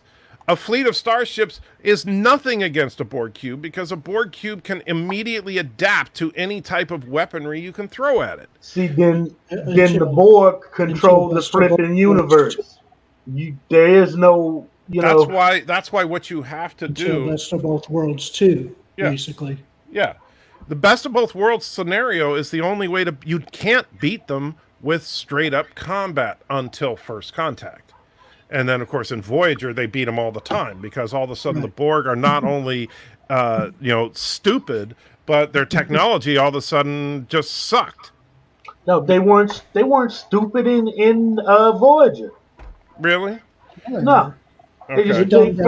They found ways to beat them. Okay, you can disagree that the way Janeway found to beat them, but Tell me what, aside from the virus that killed them in Endgame, tell me a clever way that Janeway beat the Borg. Just by saying she's Janeway. Yeah. I'd agree with that one. It's almost like the Burnham complex again. Right. See what you started, Hooli? They make Janeway a Mary Sue too, basically, by having her defeat, the Borg, But that's the problem. The Voyager was a match for a Borg cube in combat. That was stupid. Yeah, there's no way it should happen. And no single Federation starship should be able to stand to a cube. Even the Defiant shouldn't be able to stand to a Borg cube. Species 8472 or whatever, too. Yeah, the Voyager should have been called the USS Mary Sue, to be honest. Yeah. I mean, that was the first Mary Sue ship before Discovery, because it took a beating, but it was perfectly fine the next episode or even 5 minutes later in the same episode, Well, what I want to know is how, like even in Scorpion, they completely redesigned the exterior of the ship, and then like 20 minutes later, they got rid of all that. And it's like, really? You have all these Borg upgrades to your ship, and you're just going to get rid of them? Yeah, they couldn't afford the special effects anymore for that. Well, they created the model that they used in that episode, just keep using, and that's the problem. That's where they where Ronald D. Moore, when he made BSG, was so much smarter. If you make a change to the change should be permanent. And that's not particularly expensive to do, because if you're going to spend the money to modify it for one episode, then it costs less to keep that modification than to go back. Yeah, and I agree with 14 Barber. What he said earlier was a Borg cube is to Star Trek what the Death Star is to Star Wars. Yeah, you just keep on building a different Death Star or put a freaking laser that can destroy planets on whatever kind of ship.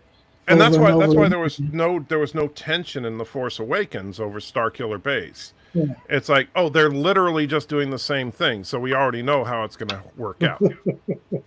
Right. The only problem was it was a planet this time. Well, it was just bigger. Planet. Yeah.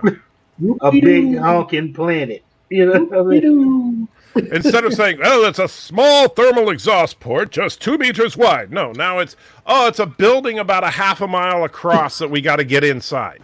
Right That's to the left of the difference. volcano. Yeah. You know. You know that, and so yeah, it's. But that's the thing is that if you create, and they made this mistake with Star Wars, they made it and repeatedly with Trek, is that if you make the heroes, if you make it so it feels like the heroes are invincible, there's no sense of dramatic tension. I guess Orville Nation wants to know what you thought of Species Orville Nation with 8472. $2 super chat. Anti-Tracker, what did you think of Species 8472? Conceptually, in Scorpion, loved them. I thought that that's actually a cool way to change the stakes of things, because the Borg, they could, I didn't want to see the Borg just become a regular villain, which they ended up doing anyway. But 8472 was interesting because you would think that they'd only have a limited number of these bio warheads, but then they dumbed down Species 8472. So, but in Scorpion, 8472 was awesome. After Scorpion, they were just as stupid as the ruined Borg. Yeah. No, it didn't make sense after Scorpion. Right.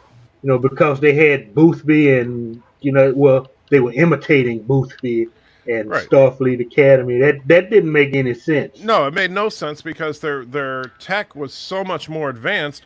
All they had to do was come up with a workaround for those bioweapons, and they would be fine. And of course, nobody even bothers to mention the fact that Janeway used biological warfare, and nobody's got a problem with that.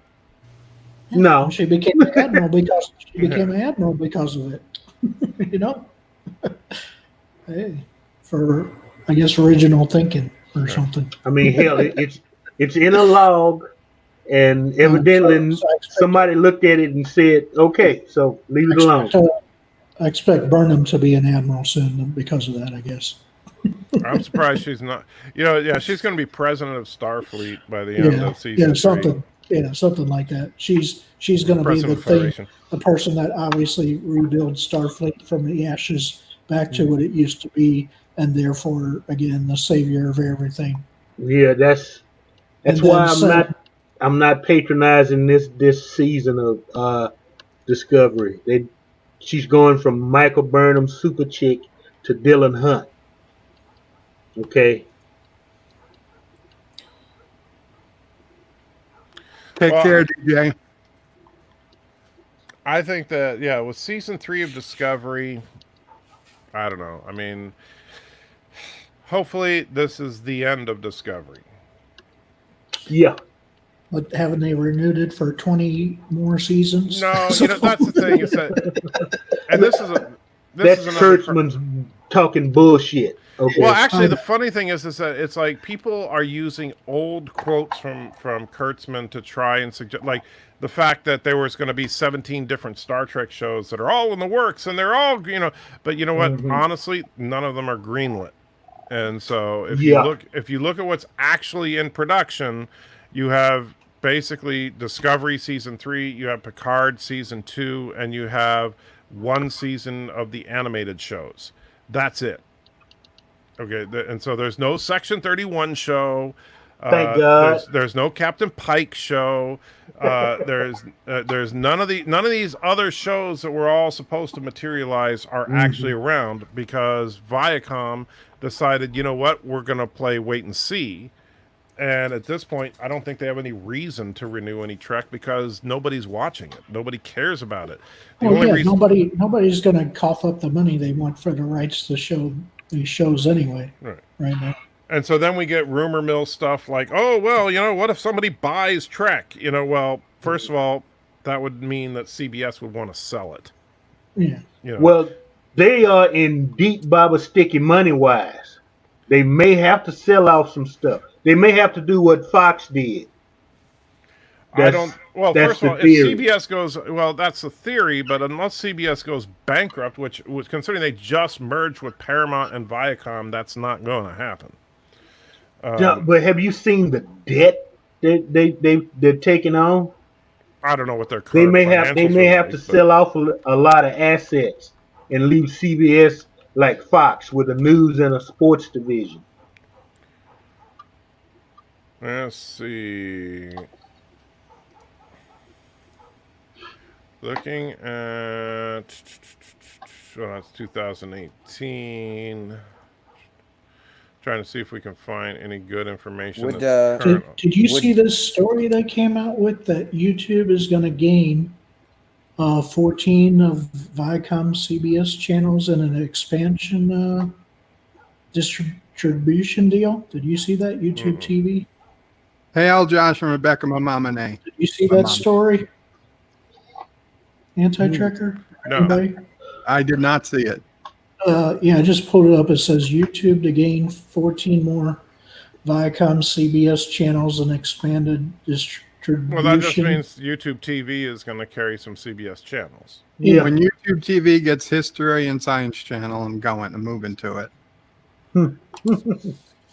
Let's All see. it's missing right now. And Now, according to the Hollywood Reporter, Viacom has had their best month this last month, which, of course, as far as for their streaming. Let's see.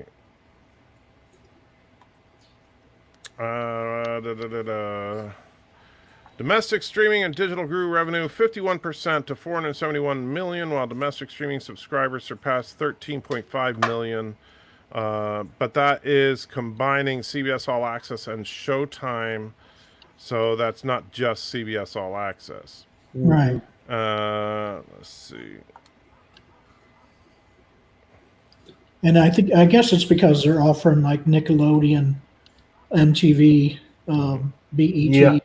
Comedy Central, and the Smithsonian channel, I guess, plus others to YouTube TV, basically, is what it says, you know.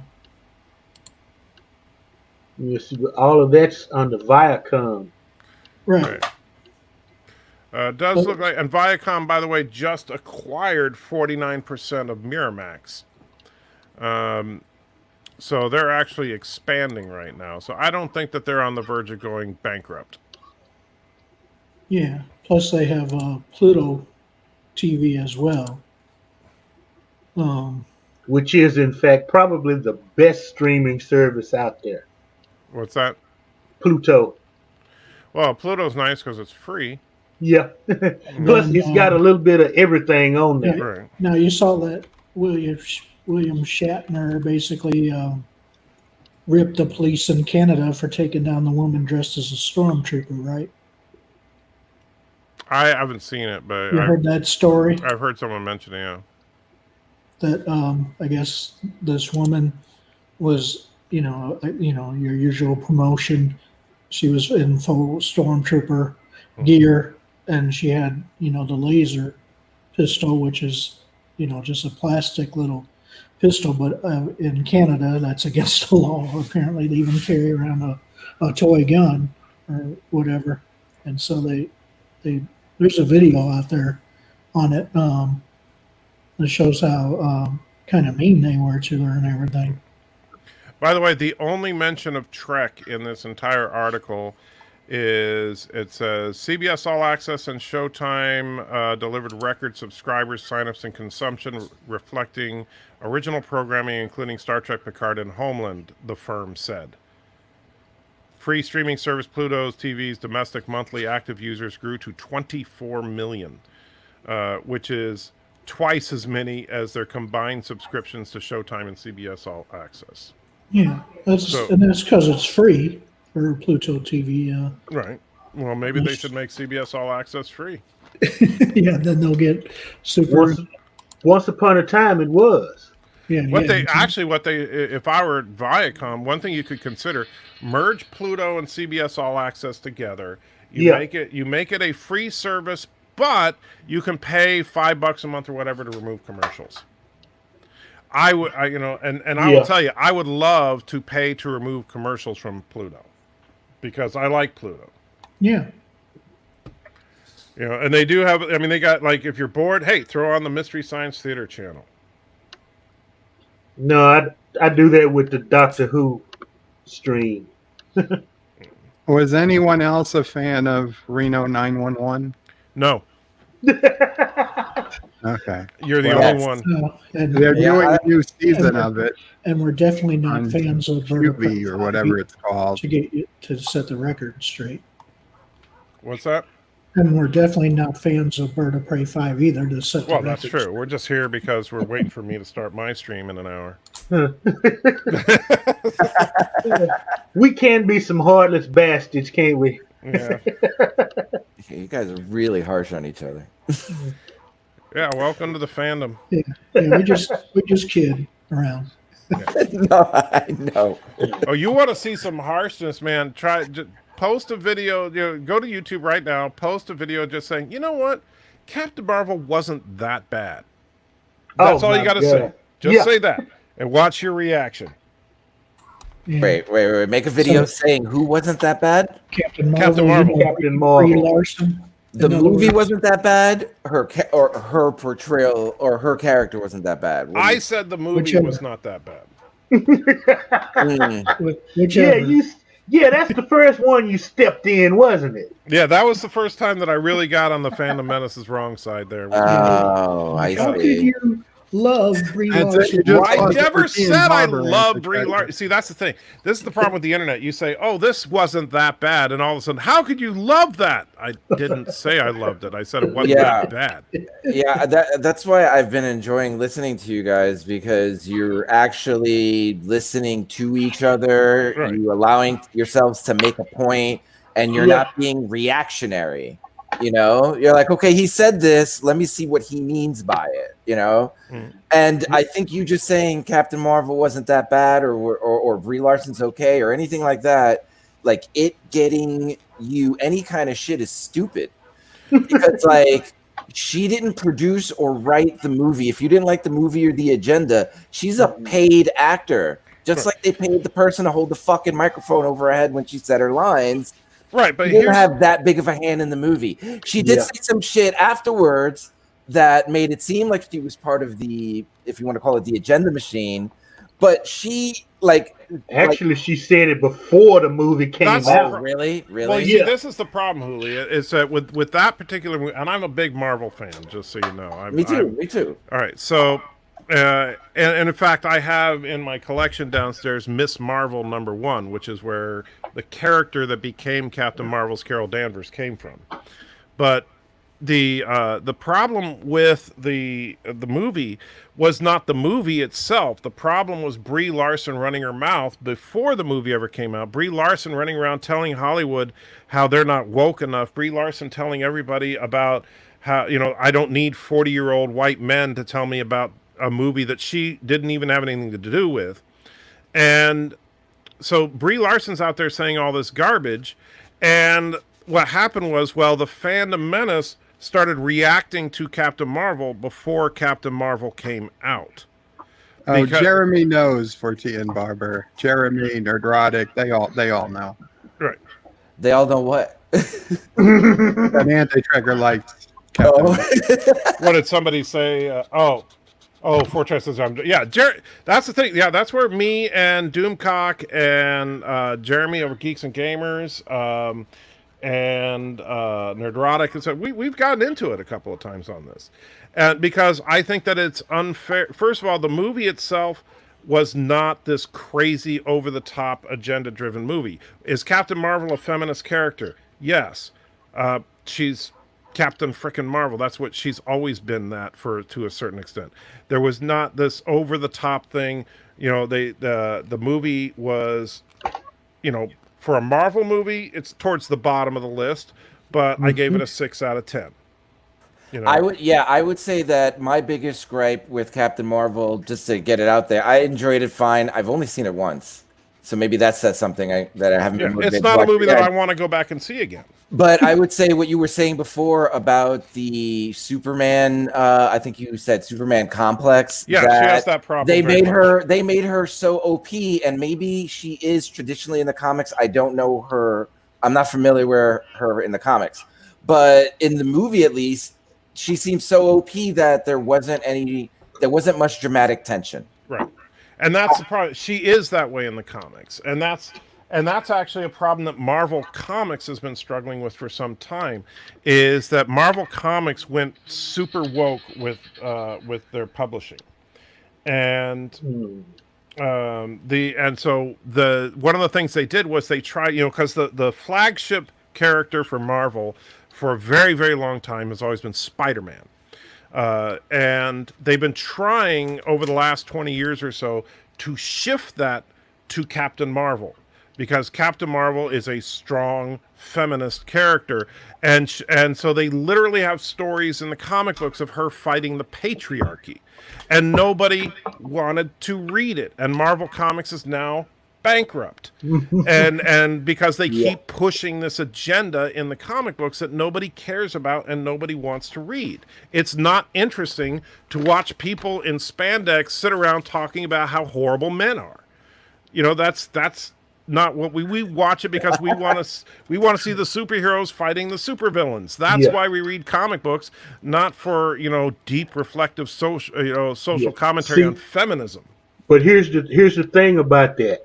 If they knew how to write, they could get that across, and people would like it. They don't know how to write a basic story. That's the problem.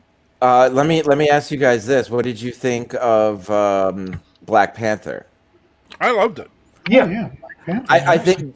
Would you say? I think that what Mr. Londell just said, that Black Panther was a good guy versus bad guy superhero movie, but they managed to put in a lot of social commentary related to race and colonialism and shit like that. And it was still an entertainment movie. I didn't feel like I was being hit over the head with it. I was like, wow, that's pretty cool that they got that in there as well. Well, that's the thing. Killmonger was probably the most compelling villain as far as motivation in the entire MCU. Agreed. You could have easily made the movie from his perspective. Right. And because you could actually, you can follow Killmonger and say, yeah, I understand why he feels that way. That's what makes a great villain. Not a villain that is necessarily powerful, although that helps.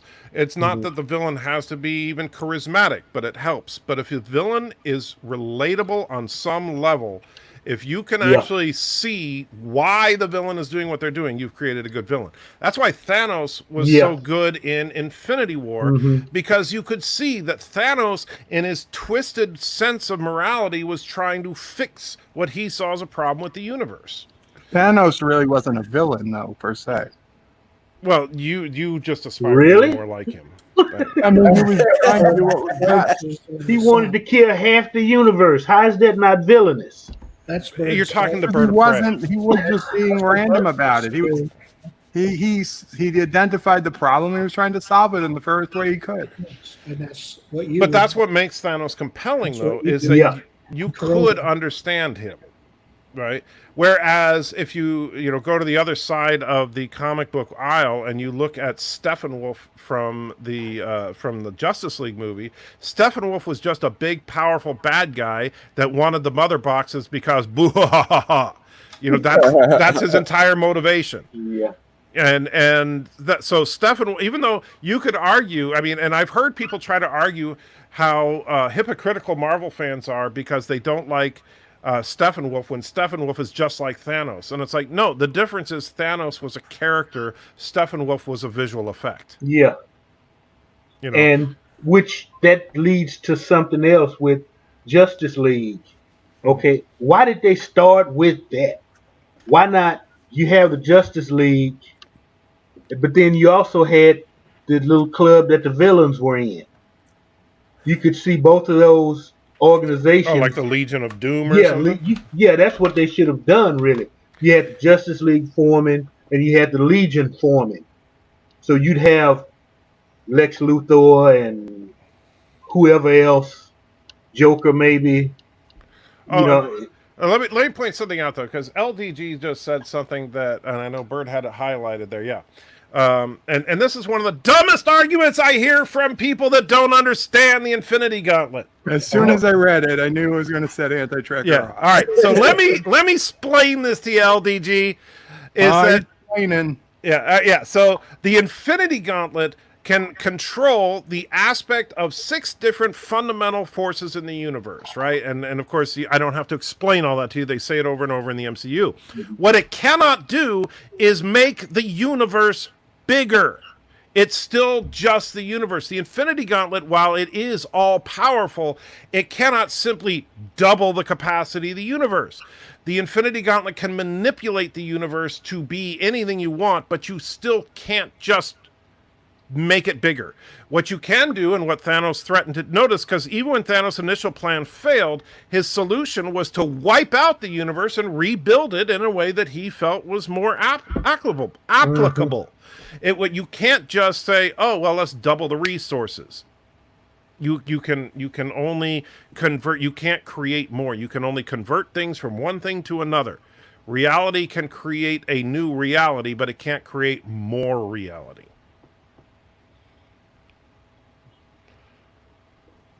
Sorry.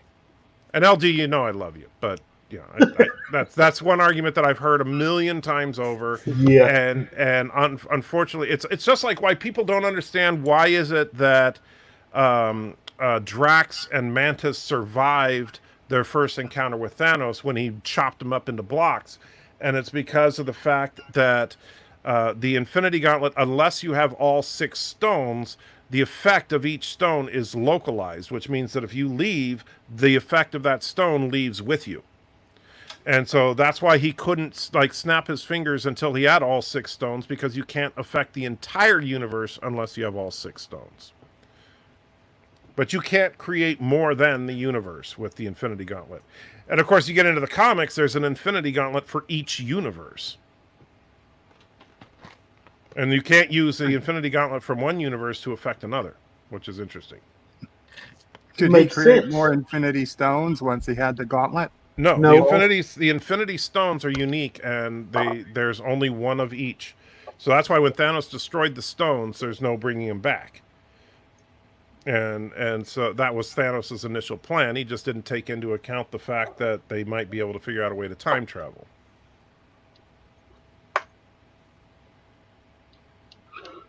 Had it not been for the quantum realm, there would have been absolutely no way to bring people back from that. Okay, next topic. That pesky quantum realm, he would have gotten away with it. Yep. Which I do love the fact that Ant-Man in Ant-Man and the Wasp said, "Do you guys just throw the word quantum in front of everything?" I swear, if that line was just in an episode of Voyager, that would have made me so happy. But You mean Picard or Discovery too? well, Voyager was really the worst abuser of the quantum. Now, actually, they abuse tachyon more than anything, I thought. Well, the tachyons can do anything in Star Trek, apparently. They're magic. I was extra quiet there because I was eating dinner. That's why Anti-Tracker has so much time to speak. Gelogering, if you ask me. Well, gelogering too, obviously. Bird's always geloging. That's what you don't understand. Every couple hours. It's just like a constant stream.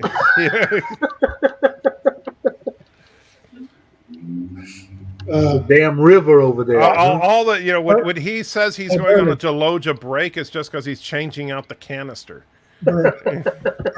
Are you not able to use, I guess, a catheter and bag? I will want to use a catheter. Yeah, have you ever had a catheter put in? Hell no. No. I have an external version of a catheter that goes around your junk and sticks to your skin. It's called a succutor. But it takes a lot of prep to put on. It's actually it's called a fleshlight, isn't it? To be honest, after a day or so, it gets quite uncomfortable. Yeah, that fleshlight will rub you raw after a while, right? Okay, but it won't give you the UTI that a catheter might if you have it in too long. So the fleshlight works better. Well, that's why my Gelogia machine is better than both of them. And even though you have to buy a $40 vacuum every couple months, it's a lot cheaper than buying those pouches. You'll notice that Bird has confirmed that he uses a fleshlight. And I guess the machine is cleaned by you or Mama Prey? Well, Mom will probably has to do it. Proving that she is the greatest mother in the history of history. Yes. Woohoo! I mean, before I had that and I had the pouch system, she used to have to drain the bag and we'd have to change that every couple of days. You had an ostomy bag, basically? No, a urine bag at the end Oh, of the hose. Oh, okay. Okay, because my wife had an ostomy bag once from her Crohn's disease. So that's what I thought you meant for a second there. No, it's one bag I haven't had yet. Wait, you haven't bagged your junk? You had to have the bag for a short time. Anti-tracker. What are you talking about? I never had a bag. You didn't have a bag coming out the side of your stomach when they No. took out your colon? No. What the? They just hooked your intestines right back up and you were able to poop again? Well, it took a little bit of recovery time, but yes. The colostomy bag, that's if they remove your colon completely. No, I had a friend, they just removed part of his colon and they had to give him the bag for No, I a never month had while that. it No. healed. With the hemocolectomy that I did, the way that the procedure is not pleasant, I will tell you. The recovery was horrible, but the after the surgery, then you basically you start out on a pure liquid diet, and it's several days before you're allowed to eat even like soft foods. I got that. And but then you work your way up to it, and and it's actually months before you're back to quote unquote normal in that functionality. However, I will tell you that the new normal post surgery is not the same as the normal was before surgery, without getting graphic about it. So you are forever changed by that type of surgery. And that's why you have a poop as your YouTube emoji. Let's just say that's why it looks more like soft serve. Let's just say that I will never have to worry about being constipated. Yeah, that was way too much information. Well, that's just a fact. Yeah. It's because if you have less of a colon, and the colon is basically just a giant dehydrator. Yeah. So I'll let you do the math. However, I'm not the one with a vacuum cleaner attached to my junk. It's not attached. Well, shouldn't it be? No. Okay. Bird, you could 3D print custom-made parts to go on the end of your vacuum to be better, more comfortable, form-fitting. I don't know how, You should consider that. It should. Yeah. Only I knew someone with a decent 3D printer. Yeah. Hey, speaking of decent 3D, do you have any new prints to show? Well, I did another print of Baby Yoda that's sitting right here. And then, which came out, I'm still working on perfecting it. The white residues, because I don't have a proper washing mechanism to get all the stray resin off the print yet. And actually, in the curing lamp right back there, can you see how that one area is like a bright pink right there? Yeah. That's because there's a UV light in that cubby shining on the print that just came out. Unfortunately, the print partially failed, but overall, I think it came out pretty good. I'll grab it in a second so you can see it. And yes, Joseph, we're literally talking poop. Yes, it's this chat is dissolved into that, obviously. Does Anti-Tracker make the 3D model for his 3D printing? Not that Baby Yoda, but he's made some. He has a custom ship he's made. A custom, like, Star Trek ship. Like that he designed in a 3D program? Yeah.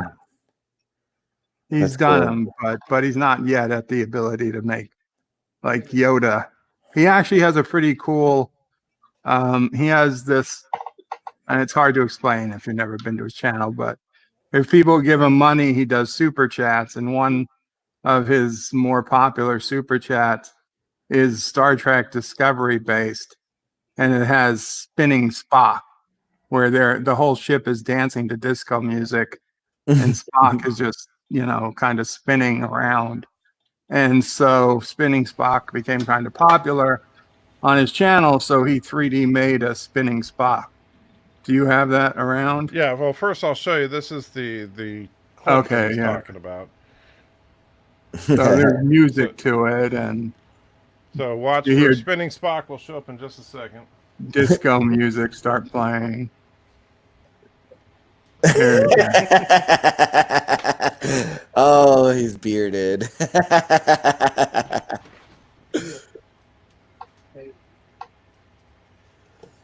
Did you make this? Did you animate it? My son did. Wow, that's awesome. How old is he? He is 19. Now, here's the funny thing. Whoop, I keep hitting the wrong button there. There we go. So this is a 3D print of spinning Spock, as you can see. It's not painted yet, and yeah, here's what Bird would call spinning Tuvok. It just came off the printer, but haven't done anything with it yet. Wow, Get that's it, cool. Bird? Yeah, anyway, but Wait, the is one that a race joke because he's black? yeah, that was the race joke. Son of a bitch. So the arm kind of broke on this guy. I'm not sure what went wrong, but I'm going to work with the supports. But this is a character from Death Note named Ryuk, which, wait for the focus to kick in so you can kind of see the detail level any second now. Come on, you. I don't know what triggers. There we go. Oh, there we go. Yeah. So you see his arm broke there. Try to. Come on. Come on, Ryuk. There we go. There. So he's writing in his Death Note, and he's sitting on a pile of skulls. So is that like a model you downloaded from the internet, or? Yeah, these. So as far as doing the models, that takes a lot of work, and so I'm still learning some of the 3D stuff. I used to be really good with a program called Maya. But Maya is ridiculously expensive. It's what Weta Digital and other professionals use. No, I'm familiar. I use it. And so I used to be pretty good with Maya, and I had a student copy of it, but I couldn't afford a professional version. So I'm now kind of relearning how to do some modeling in Blender because it's free. That's exactly what I've switched to. Yeah, and the new Blender is really good, actually. Yeah, Julian is a talented artist himself. And so this is... Thanks, Joe. You're welcome. Bird? Always liked your stuff. This is the starship that I've been working on. And that's custom, like you have. Yeah, this is a model that I actually made, yeah. In Blender? Yes. 4 nacelles, huh? Yeah. And I'm still debating the logic behind 4 nacelles. Well, it depends on who you argue with as far as the purpose of the nacelles. Is the nacelles are basically just giant warp coils, right? The nacelles are what create the warp field around the ship. So they don't propel the ship forward. They just create a field in which the ship can move faster than light. So 4 nacelles makes it so that you can create a stable warp field in areas where warp field will not normally work. And so this is this ship is designed to get into combat situations and get out quickly. So it needs to be able to keep a stable warp field under extreme circumstances. It should be able to do that at impulse then. Well, impulse is sublight though. Yeah, but the Defiant is fast at impulse speeds. So notice it can make those strafing runs you're talking about notice, at impulse. In the back, there are 2 impulse engines, one top, one bottom. It has double the impulse power of a Constitution, and it's half the size. So yes, I took into account sublight, maneuverability, and speed as well. What era of Trek would this ship live in? This one is in TOS era, so the days of Kirk.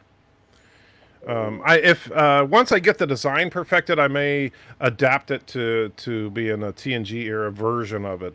But in TNG, there's already ships with a similar concept. Like if you look at the Steam Runner class or the Akira class, they're kind of similar in size and function.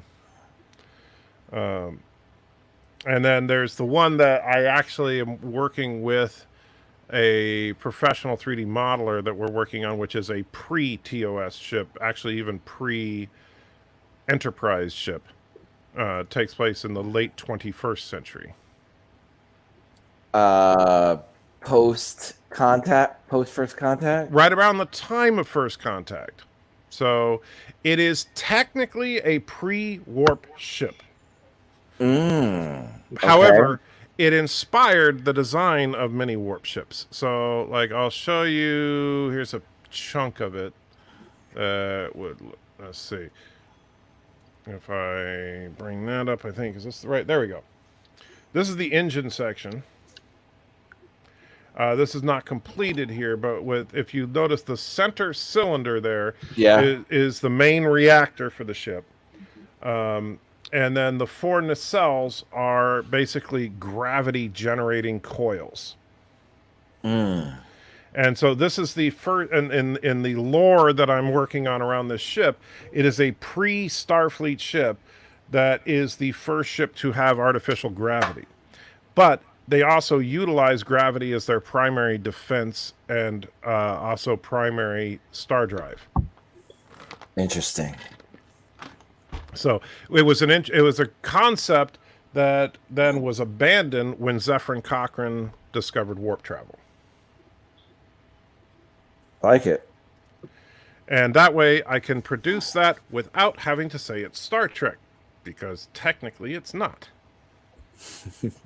Since there are no phasers, there's no warp drive, there's no impulse drive, nothing about it is indicative of Trek, although it just happens to use nacelles, but Trek didn't invent nacelles. The only problem is there was no such thing as spore drive. Well, that's not a spore drive. Yeah. Yeah, DJ had to leave, Jeff. Yeah. Spore drive is a joke. And they won't pay the guy who actually invented it. What do you mean? Like you expect them to? It would be the honorable thing to do. Did you say honorable and you're talking about the people that produced Discovery? I Make know. sure I'm understanding you correctly. Yeah. It's the Klingon in me. I don't know. Screwing people out of money has been in Star Trek since the beginning. Right. Well, the funny thing is that, like, now the video I just finished today, it's a breakdown. Did any of you guys see the video that the Renegade Cut put out on May the 4th? No. Okay. So, of course, since it's May the 4th, he did a Star Trek video. Okay. Because why not? But and his video was basically the name of the video is something like Star Trek Generations is actually good. And so it's basically just an argument against fans of canon. It's not so much about that's the stupid thing about this video is that the name of the video is about Star Trek Generations, and he focuses some of his argumentative points on that film, but that's not really the point of his video. The point of his video is that if fans care about canon, they're wrong. And because canon doesn't ultimately matter. And he repeats over and over how entertainment is subjective, blah blah blah blah blah, and using canon as a basis of judging something is no less valid than anything else, but it's problematic. And then he starts to talk about how stupid people are for caring about canon. Anyway, so I did a response video to that that's like an hour and 15 minutes long. Wow. Yeah, that's going to be a fun one. You haven't put it out yet? No, that one's going to probably go live tomorrow. I may put it off a day or so just to give We Didn't Start the Canon, give a little time to breathe. But if We Didn't Start the Canon does well, it'll do well regardless of if I have another video out. Yeah. But here's the interesting thing, okay? Before I even got into the canonical part of, whatever franchise, Star Trek, Star Wars, even Stargate, there were points, watching the show, they would say something and immediately, that's not how it happened. Because you remember that episode 5-6 seasons back that they were talking about, and you knew they were wrong in describing it. So canon does matter. Well, not only that, but here's and spoiler alert here for my video. One of the dumbest things that the Renegade Cut does in his video is talk about one of the things that he says that fans attack Star Trek Generations for is the fact that Picard, in his fantasy world in the Nexus, wants a family, and in the series, Picard didn't care for children. Now, I've heard a couple of people make that comment, but generally, most people that don't like Generations don't like it because of the way Kirk was treated. It has nothing to do with Picard. Mm-hmm. But the funny thing is, so then he goes back and he talks about the fact that, okay, it's true that in Encounter at Farpoint, Picard said that he was uncomfortable around children. But then if you look at Picard in the episodes Disaster, and then in Family, and then finally with the Inner Light, you can see Picard change over the years to be more family friendly. And so he was talking about how these fans, these canon Nazi fans, were just, they were missing the point. And it's like, dude, you just made the perfect argument for why canon matters. You just used canon to try and make an argument against using canon. Yeah. So, yeah. You did point that out, right? Oh, yeah. So, I mean, it's just like the dumbest thing. If you're going to say that canon doesn't matter, then don't use canon in that argument. Because you're basically proving yourself wrong. But that's the thing, is that all of this is just, and this is a problem with the SJW community right now, is that really none of that matters to them. The canon doesn't matter to them. What matters to them is to blame the fans for not liking the show. Yeah. And that's ultimate. And the funny thing is, so now he's trying to expand it from just Discovery and stuff to pushing it back to Generations, that, it's the fans' fault for not appreciating. And he says this over and over, that the fans don't appreciate the craftsmanship of the film, that they don't appreciate the great acting that Patrick Stewart delivered or the great visual effects that are in the film. And it's like, you know what? I said, and just so you know, Huli, I put out a 24-part review of The Last Jedi, ripping it to shreds. But over and over and over in that review, I said the visual effects are really good. Did you, wait, just one moment. Did you really, are you exaggerating, or did you really put out? No. Yep. No, it was a 24-part review of the movie. It was hours long. Yeah. A quick, I want to say hello to Multi-Gun Man. Do it. Hey, Multi-Gun Man. No, that's the wrong one. Hey, Bird, what's there? Not much, Multi-Gun Man. Glad you're here. In a while. Right. So Yeah. I'm going to check that out. I don't know if, I hope that the first few parts of that opus are compelling enough to get me through to the end. And then I'll look back on that. It's some of my earliest work, so you may think it sucks, but well, do you disagree with yourself with the points you made? I haven't rewatched it in a long time, but no, I think generally speaking, I think the points that I made in it still stand. But what I did was I invented a system that I called the objective subjective review, which is basically I go through the movie scene by scene, shot by shot, and say if something is good or something is bad. And it did not get a 100% bad score. There are plenty of things in the movie that I complimented. There are moments of dramatic tension that I complimented. Mark Hamill, as horrible as the writing was for Luke Skywalker, Mark Hamill delivered a stellar performance in that movie. He's a fucking pro. Right. The visual effects were great. There was a lot of stuff that you can appreciate, but everything you can appreciate about The Last Jedi is superficial. Everything is what it looks like. It's not about the deeper meaning of the movie. It's not about the story of the movie, because the deeper meaning in the story of the movie was crap. It's just like if you look at the and I don't know what you think of it. I know you're more of a Star Wars fan than a Star Trek fan, so I don't know what your opinion is of this, Hooli. But if you look at the hyperspace ramming scene, that's a perfect distillation of the movie. Incredibly gorgeous to look at, completely breaks Star Wars at the same time. I understand what you're didn't saying. really make sense. I don't know if I agree that it completely breaks Star Wars. I've heard a lot of the arguments against that, and I'm not going to defend it. Sure. I just don't think it completely breaks Star Wars. Like, if what you're saying is like, well, why doesn't everybody just fucking do hyperspace ramming?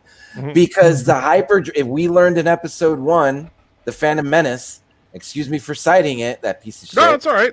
But we learned that the hyperdrive, to fix the hyperdrive, costs more than a whole new ship. Right. Like Watto said that. So people aren't just going to waste that. The hyperdrive is a very, very expensive component. And here's my counter argument to that, Hooli. Yeah. How many ships did they waste trying to take down the Death Star? Oh, that's a good point. Yeah. Each one of those ships had a hyperdrive on it. True.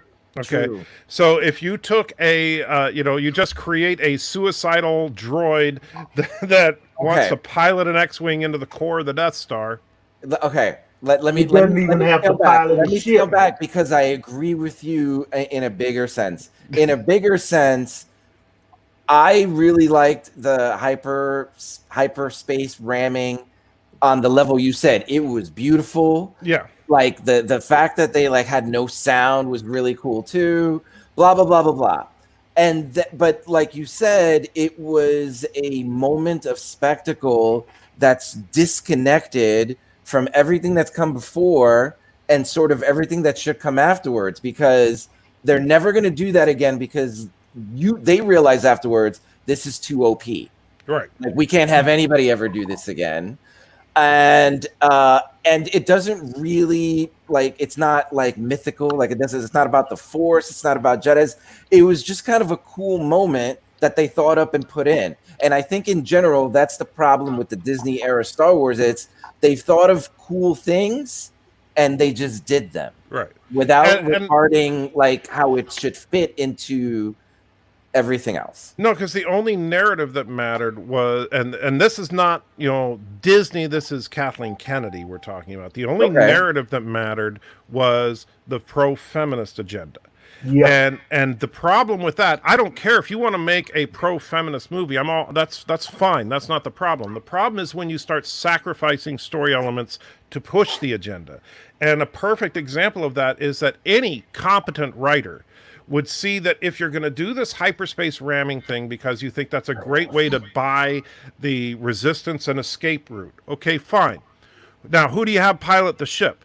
Well, of course we're going to have Admiral Akbar pilot the ship and have him go out in a blaze of... No. We have to have it be a woman. Well, we can't have Leia do... Well, we'll just introduce this new woman just so that she can suicide run the thing and save the day. That's the real underlying... And I didn't say this in my review. I should have, now that looking back on it. But that's the underlying current of the film, is that they're willing to sacrifice the story for the agenda. To give the subject of the agenda their moment. Right. Instead of, how many people would have, I even imagined, I could see it right now. You see Admiral Akbar with his fish face sitting in that controls chair as the ship is swinging around. You see Admiral Hux saying, fire, fire, fire, because he realizes what's going on. And then have Admiral Akbar in a very kind of fourth wall breaking kind of moment, but just say, it's a trap. And then bam, hit the hyper. Oh, wow. Hold on a second. in the space of this like live stream chat with fans, that is an awesome idea. But wasn't one of the biggest, and I'm not saying it's yours, and this is to all of you, wasn't one of the biggest criticisms of The Last Jedi is inappropriate or misplaced humor? Yeah, but that Wouldn't wouldn't have been inappropriate or misplaced. That would have been consistent with the character, because and he would be smirking to himself because he knows there's nothing he can do because he's sprung his trap. Yeah. Oh, man, and so I that like would it. fit in the narrative of what we're seeing on screen, but also be a nod to the audience. Yes. For people that might not remember who Admiral Akbar was, or wonder, is that the same guy we saw in Return of the Jedi? And that would seal that for them. Yeah. That's good fan service right there. Exactly. And that's the thing. Fan service is fine as long as it serves the story. Fan service is not, hey, let's throw in a word or a location or the name of somebody or something just so that people can hear it and say, oh, that would be a better story. Too bad we're not watching that. Yeah. And see, that's all season 1 of Picard was.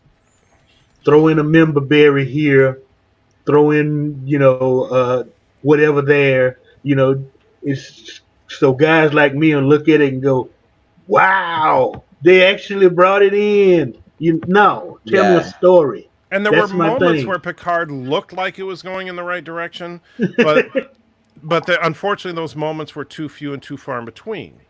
I never saw those moments. Greetings, Wesley. Wow. And like if you and so Last Jedi is a stellar example of taking incredibly talented artists but not having a single lick of sense in the writing. And unfortunately that's what Hollywood has become, because Hollywood is no longer concerned, for the most part. I mean, there are exceptions, of course, but Hollywood, for the most part, is no longer concerned with good writing because there's no limitations on what you can put on screen. So you just pick an agenda and create big visual effects around it, and you're done. Call it a day. Terminator Dark Fate was actually not that bad of a movie, but it could have been great with a little bit of tweaking. The problem is that they didn't bother to really put any effort into writing. They just said, hey, wouldn't it be cool if we get Sarah Connor and Arnold Schwarzenegger back, and let's do this new timeline thing, because since they stopped, Skynet, something else comes up. Okay. And the new Terminator concept, brilliant idea, but the problem is it was all, they were just working too hard at, well, how do we make it about just women? I know, let's kill John Connor and make the future about this chick. The fans won't be upset about killing John Connor just because he's been the centerpiece of every other Terminator movie. As well as every other Terminator piece of content, whether it's video games or comics. Right. John Connor is always the linchpin. You don't, and the thing is, the biggest mistake they made in the Terminator films was trying to explore John Connor more. No, we don't need John Connor as a character. John Connor is simply the linchpin. He must survive. Yeah. As long as John Connor is kept alive, that's what's important. And so we don't ever have to see John Connor defeat the machines, because that's just something that will happen if he survives. But you know what, though, Andy Trekker?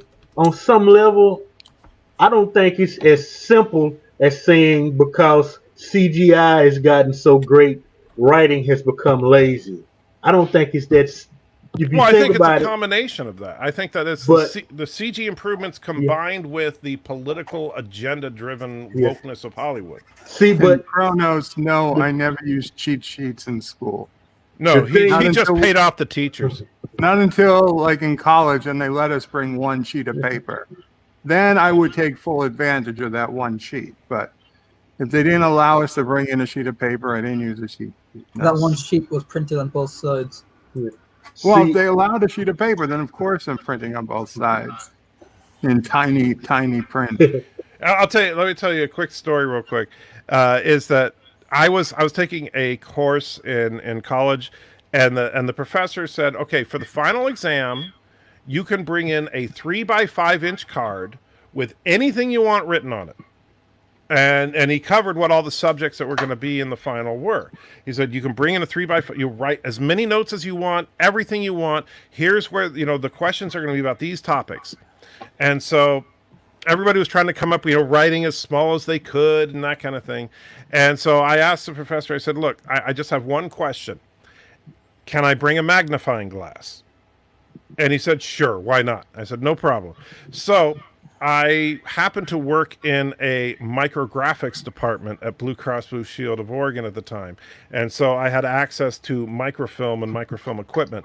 So I took the entire textbook and put it on a 3x5-inch card. What?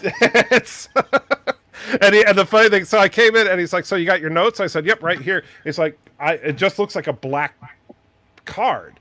And it's like, I don't see anything there. And so I grabbed a high power magnifying glass and said, okay, what chapter you want? Oh, chapter 3? It's about here. There you go. And so he, at that point, said, you don't even have to take the test. You got 100%. Wow. Yeah, Sci-Fi Nation. CG does look like comparably worse to some things that we had 20 years ago. Also, yeah, Anti-Checker, it's pretty much all flesh, no substance now. I don't think that's it's part of it. It's not the reason, but it's definitely part of why we have some crap films. Well, it's the writer's brain has atrophied. That's the main problem I was getting at. You can have, I mean, look at the special effects Ray Harryhausen did in his career. They stand up today, but he had stories. There was writing behind Jason and the Argonauts or the Seventh Voyage of Sinbad. But that's and the that thing complemented the special effects. But that's the thing, Mr. Lindell. So if you look at Jason and the Argonauts, you say it holds up to date. No, it doesn't. I'm yes, sorry. It does. Don't get me wrong. I'm not saying it's on my channel. Check it out. Wait. It holds up. Wait. I'm not saying that Harryhausen didn't design some incredible monsters and creatures in his day. He absolutely did. However, if you look at stop motion animation, it is very clear when you are watching even the best stop motion animation looks like stop motion animation. You cannot disguise the fact that the skeletons in Jason and the Argonauts are stop motion animated, that the monsters in Clash of the Titans are stop motion animated. Now, they're brilliantly done, but the only time stop motion animation to me didn't feel like stop motion animation right off the bat was Empire Strikes Back, and that's just because the stop motion animated objects were mechanical, and so their mechanical movements was natural. It worked in their favor, yeah. Right. And they also spent a ridiculous amount of time to make it. You know what I mean? Like they went above and beyond, those guys. Well, that's where Lucas was an absolute genius in visual effects. But the difference between a Ray Harryhausen movie and a monster movie coming out today is a monster movie coming out today is about the monster effect, and then they throw a story in to have an excuse for the monster effect. Or if you Anti-Checker breeze, I've got something to say.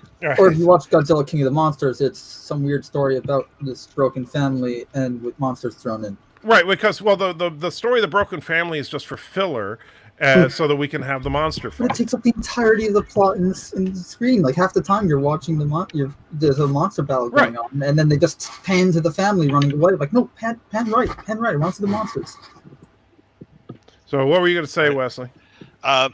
I missed a lot of the conversation, but you were talking about Dark Fate, and I had a plot idea back before, right before the movie came out, that would have saved that movie. You would have had it kind of both ways, where you honored the original movies, but still had your little SJW, girl power, whatever. It's simple. John Connor went down to Mexico to hide from Skynet, met a pretty woman down there, and had a son or even a daughter.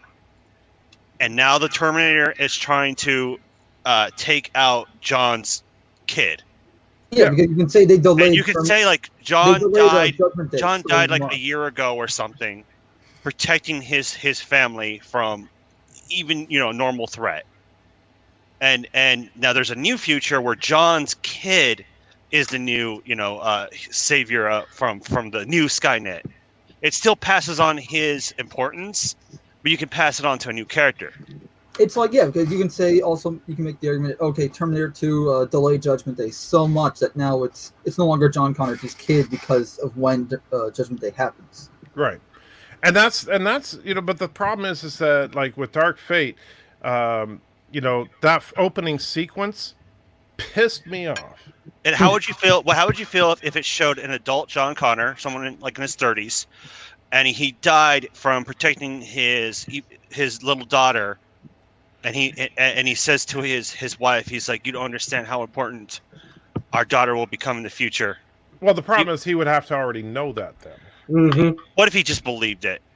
Well, I think this or honestly, if something. I you don't want know. to take it, if you want to go Terminator the Next Generation kind of thing, is you can simply fast forward so that John Connor, so you can say, you know, have it take place in real time, right? So John Connor, you know, he was he's supposed to be 10 years old in 92, I guess. I still go off he should have been born in 85. Right. Okay. So if he was born in 85, man, my math is so he'd be like what, 45 now? No, 30. Well, wait, 35. Terminator 2 didn't take 35. place in 91 when it came out. Right. But so if he's 35 years old today, right? Or 45, 35. Yeah. Because it would be 45 because I'm only 52. So yeah, so he'd be 35 years old today. So 35-year-old John Connor becomes the target for termination before he can conceive the next generation. And the Terminators are basically just doing the same thing they did in 84, except now they're doing it in 2020 because Judgment Day moved from being in 96 or whatever it was supposed to be to being in 2030 or whatever it's going to be. You know, right, and this way it's almost like a mirror of T1 where you have Sarah. I think she didn't have the kid yet, and that she's being targeted for termination. Now, just put it 10 years after John smashes the Skynet, and you know, there's the child, and somebody comes back to protect the child because Skynet's still trying to kill off the Connors. You know, John did his bit, and his son or daughter is going to do something even greater down the line. Right. You know, my only point being is 3, 4, 5 fans could write a better idea for a script. Sure. To have it kind of both ways is how do you protect the dignity of this character John Connor, but also pass the torch onto a new generation, right. And you can even make the new generation a woman, so you can be like, oh, you know, SJWs, look at us, we like women, you know, kind of have here's the problem with a balance of both ways a little bit. The well, fans, for that I say just give them writing credits to TechCom. He can do it. But you see, the thing is, it's like all the stuff we've been talking about as far as like ideas for stories and stuff like that is that we are fans of these universes. We are fans of these characters. We care about these universes and these characters. What happens is when you bring in a Rian Johnson or you bring in Alex Kurtzman or you bring in whoever, they don't give a crap about the universe. They care about the story that they want to tell. That's true. And so that's why we end up with this crap, because it's not about Star Trek. It's not about the Terminator. It's about my message about pro-feminism or my message about body positivity or whatever it is that they, and then, oh, you want me to make a Terminator film? Okay, I'll make a body positive, transgender Terminator. Sure, why not? You know, and it just becomes them morphing whatever it is that they care about into an existing franchise. We don't have people that give a crap about the franchises writing the franchises. They brought back James Cameron for the exact, because it had so many other writers that wrote crap, and they're like, oh, it's okay, fans, we're going to bring back the original, creator. But that's the problem. People are assuming that James Cameron gives a crap. He doesn't. To him, Terminator was something, that he put together in a fever dream, right? And everybody knows he ripped it off from the Outer Limits anyway, right? But Soldier. Yeah, and so it wasn't even his original idea. He just ripped off an episode of an older TV show that he figured no one would notice. And then and that's the thing, is that people assume, like, what does James Cameron care about? He cares about Avatar. He doesn't give a crap about Terminator. And when is Avatar coming? Who the hell knows and who the hell cares? Because you know what? If Avatar 2 had come out 10 years ago, then people might care. But right now, nobody cares. Where did Bird go? He's been geologying this whole time. I'm guessing he stepped out to let others participate in the chat. I was just gonna ask if you have like a certain number of people that regularly contribute, like I can get off. Well, no. Well, Bird is the only person that can bring somebody in. So, but anyway, I actually need to get going anyway because I'm going to start my live stream soon, and I do need to get something to. I haven't had lunch yet, let alone dinner. So I need to get something to eat before I get to it. But it was nice meeting you, Hooli. So check out my channel and all that crap. Absolutely, I've already subbed you up, and Mr. Londell. I'm interested to see what kind of groovy movies you got going on over there. He's got some very groovy movies. He does have some very groovy movies. The cheesiest sci-fi from the 50s and 60s you'll ever see. Oh, really? They're groovy, but they're not new. I assume you're looking for stuff that's like public domain, so you don't get in trouble. Right. So what do you? Well, you know what? I'll just find out when I go over there. Adios, guys. Bye. Have a good night. Have a good dream. Yeah. And then there were four. Hey, Captain Chuck. Hey, what's going on? Hey, Mr. Lundell's back. Yeah.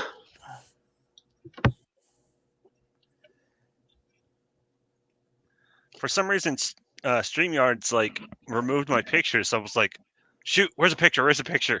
I was like, "Well, this one's creepy and funny. I'll add this." So, that's kind of like you. Am I surrounded by Star Trek fans here? Although I do see Mando Merc. Is that a reference to my dear Star Wars universe? Yeah, I'm an old fan. What do we think of The Mandalorian? I haven't watched it because I like Star Wars and Star Trek. About Star Wars anymore. I'm with you with Air Trek. Okay, wait. Everybody said something, and I did kind of hear it, but I'd like everybody to hear what everybody else said. All right, so I haven't watched it yet because Star Wars is a bit of a can of worms for me right now that I'd rather leave sealed. And the problem is, I've not seen any of the Disney movies outside of The Force Awakens. I saw The Force Awakens. I didn't like it. And the more I thought about it, the more I didn't like it. And after that, between EA and DICE and oh my God, yeah, fans and some fans themselves, all of that just piled up to the point where I just was no longer interested in Star Wars. It killed my enthusiasm. Like seeing fan films get sued by Disney to the point where now Disney gets paid every time someone watches them, and fans see zilch, like the creator sees zilch. Yeah, like all this kind of stuff. It's like, and I used to work on fan made content. Now I'm just like, well, this is my thought process to Star Wars now. If you're going to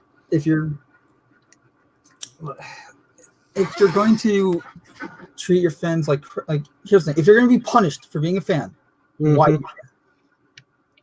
Yeah, and then even I heard they tried to claim "May the 4th be with you" the other day. I heard about that. Yeah, they did. They tried to claim the hashtag. Why just claim the whole month? Okay, month. You're on this month now. You can't say May without being sued. Yeah, I mean, see, this is Hollywood. Used to be. It was founded by people that understood entertainment, and it was made great by people who understood movies. Now it's run by fucking lawyers. Yeah. And that's the biggest problem. As I said, all flash, no substance. Well, you know what? It's interesting. I asked about The Mandalorian, and you guys said those particular things, you and Mr. Londell. I think The Mandalorian stands apart from everything else Disney has done because I think they see it as a TV show, so they're kind of a little bit hands-off. And Jon Favreau, Dave Filoni, the people that actually work on it seem to be the people that we want working at higher levels. I mean, here's the thing, though. See, they kept Kathleen Kennedy away from it. That's probably why they got somebody that understands Star Wars, and they kept the big boss the hell away from it. Yeah, did you notice in all the promotions for it and whatever, for all the movies, she was usually somehow a part of it. But with Mandalorian, she wasn't really there. She introduced them at Celebration, and that's about it. That's as much involvement as I've seen her. Yeah. When Star Wars Force Awakens was first, I think, revealed, and was it 2014, 15 Celebration? They had the first trailer, and I remember, okay, that's when I wanted, like, if this was 2015 or 16, I would be all over The Mandalorian. I would be like, yes, give me that, because that's what I wanted at the time. I don't care about these movies. I want to know what happened between Jedi and this new movie. Like there's a 32-year gap. What happened? How did we get to now? There's like a new empire. Like what I wanted to see in between that, and that's what I wanted then. But no, we didn't get it. Then they claimed that Star Wars Battlefront 2 was that, but it really wasn't, and it was also. Let's not talk about that shit. Let's not talk about EA and that. Yeah. I don't want to get into that because they are so fucking blatant. They are so blatant in their respect of us. So let's avoid it. But yeah, it's the Mandalorian. It takes place after Jedi, right? Like that's what I wanted 5 years ago. Now I don't care. Now it's too late. You lost me already, and I'm not gonna like. I hear it's good. Yeah, that's fine. But I have no interest. It's sad. It hurts sometimes. Like, okay, this is something I love. Like, look at my name. This is my name for you're wounded, man. I can hear it and I can feel it. You're wounded. I agree with you, Mando. I would just say, like, if you have the chance to watch it without paying for it, if a friend has Disney Plus and you're like, okay, it's not on my dime, give it a watch. But I would love to watch it with somebody like him. That's me, because I have a friend that absolutely wants Disney Plus for his kids, and so I came over and watched the whole season. I'm like, okay, well, they didn't get my money; they're already going to get his for other reasons, but I'm not going to contribute my money for Disney Plus just for this one show. And that's fair, and that's about the smartest thing you can do in terms of protesting is not giving your money. Your money is your money is your vote with these companies, and so if you're like you've burned us too many times, you're not going to get my money. Yep. Now, there's always going to be some people who will still buy their stuff, but you can dwindle it too. Yeah, like that's how I feel about like when EA first Battlefront came out. I remember this was probably some of my fault too because I was a huge Battlefront fan when the first game came out, and then the second game, like I love them. I consistently played them, even sometimes now, but though not nearly as much as say 5 years ago, or 10 years ago, or 6 years ago, whatever, because I started my channel as a Battlefront 2 mod showcase channel, but kind of lost interest as I lost interest with Star Wars. You can almost see it in some of my videos, and I moved on. I moved on to different things now that like fans, like Halo 343 Industries, and Microsoft doesn't care, but 343, they promote fan-made content because they see it as what it is, free advertising. It keeps it alive and keeps people excited for the next game. And yeah, the games that they have made for Halo aren't great, but at least they're listening to the fans now. Halo Infinite, actually, they listen to the fans in terms of the art style. They brought back some of the classic designs and all that. So you have people that clearly want to do better, or at least want to make money, and therefore listen to the fans so that they can do so. And I've been playing also a game called Star Citizen on my channel, and really? Okay. I'm not saying it judgmentally. I have Star Citizen and Elite Dangerous, and me and my friend were just talking about like what's the point of playing either. Oh, you mean that's why because it's not finished yet. Yeah, we've been waiting forever. Really it's great. Fun. It's great, dude. I bought a HOTAS for it. So trust me, I'm not judging you for playing it. I love it. I don't care if you were. I just wish it would be done already. So, but go ahead. But here's the thing: no one's tried to make a game like that before. So, you're right. And also, you keep in mind, like Cyberpunk 2077 was revealed in 2013, so it was probably in development or pre-production before that. Yeah, except they don't got my money yet. Now. So Project CD Red didn't take any money from me yet. So that's over 7 years probably that game has been in the works. So games take a long time to be made. Especially they do, but CD Projekt Red didn't take money from any of us yet, but they had money to begin with. And now, fucking the people making Star Citizen have the highest funded game ever. Like they have a bigger budget than Grand Theft Auto 6. True. And and twice the development time, and GTA 6 is going to come out first, I bet. That's all I'm saying. I'm a fan that's frustrated. I guess that's what the whole thing is. We're all fans that are frustrated. You have every right to be. It's going on 8 years now, so that the game's been in development. And Squadron 42, which is the single player version of the game, is with my man Hamill in this year. Hopefully, or beta at least this year. But it was that trailer that got me to here's my money. Let's go. I've been following the project for years, so, and I believe that it's going to, like, I don't care if it does or doesn't come out. I'm having fun with it right now, and I do believe that it will. So let me ask you this: is there any way you can apply that same rationale to your fandom of Star Wars? I might be interested in Star Wars, just admit and accept now. it's not as good as it can be, but enjoy what there is. I don't know. I'm going to leave you guys, but thanks for the chat. Bye, number All right, one. number one sci-fi.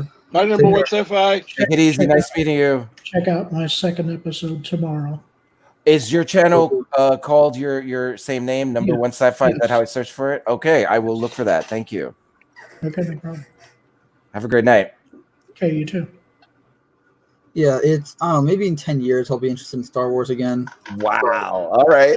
Maybe. I don't know. It's just dude, the prequels punched me in the taint. I know how you feel. I really do. Yeah, I didn't hate the prequel. Like, keep in mind, the prequels are still bad films, but they're bad for different reasons, and also, even if you hated them, even if they were like the worst thing ever in your opinion, you cannot deny that they have spawned great great. Yeah, the Clone Wars is great, and a lot of the books are really good. Star Wars. For 2003 Clone Wars, but It yeah, was corny and bad, but it still felt like all the Star Wars. Toys, video games, all sorts of great content from Star Wars kept Star Wars alive for many people.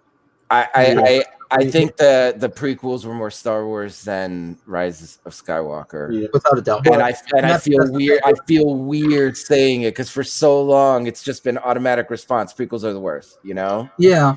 Well, I never really had a problem with those prequels. The stories were weak, yeah, but for me, it gave me some background information. Yes, sir. Yeah, the concepts were there. The concepts were Star Wars. Yeah, especially the third one because how did Vader end up in that suit? And now I know. Okay, his own buddy did it to him. So that that was for me. That was interesting. So and you could say you wish all you want, but with that specific thing, I think the entire prequels are all about what about Vader, like what happened to Anakin that made him Vader, but that the movie that the trilogy only really dealt with that a little bit in episode 2. And then, like, the last 30 minutes of episode 3. Yeah. Like, it just kind of happened. Like, I need him. Fine. I'm a Sith. I would just like a little bit more temptation, a little bit more seduction. Because fucking the Emperor, that actor killed it. Yeah. It would have been good to see Annie do some things as a kid. A little bit more than he did, just to give us, this is the guy. Yeah, I always thought that Star Wars, the prequel should have started with episode 2. He's already a Padawan, and you go from there. This way you have more time with him as a Jedi, and you can see his, journey. Hector, Star Citizen, I don't want to say it's partially out. It's open alpha. So, anyone can play the alpha, and you back the game. I gotta knock Captain Track to the back for a minute. Go for it. I'll bring you back, Cap. No problem. I think it's $45, or if you get it on sale during one of the welcome, Sisso Prey. $45 or $35. Oh, Sisso Prey's here. Hey.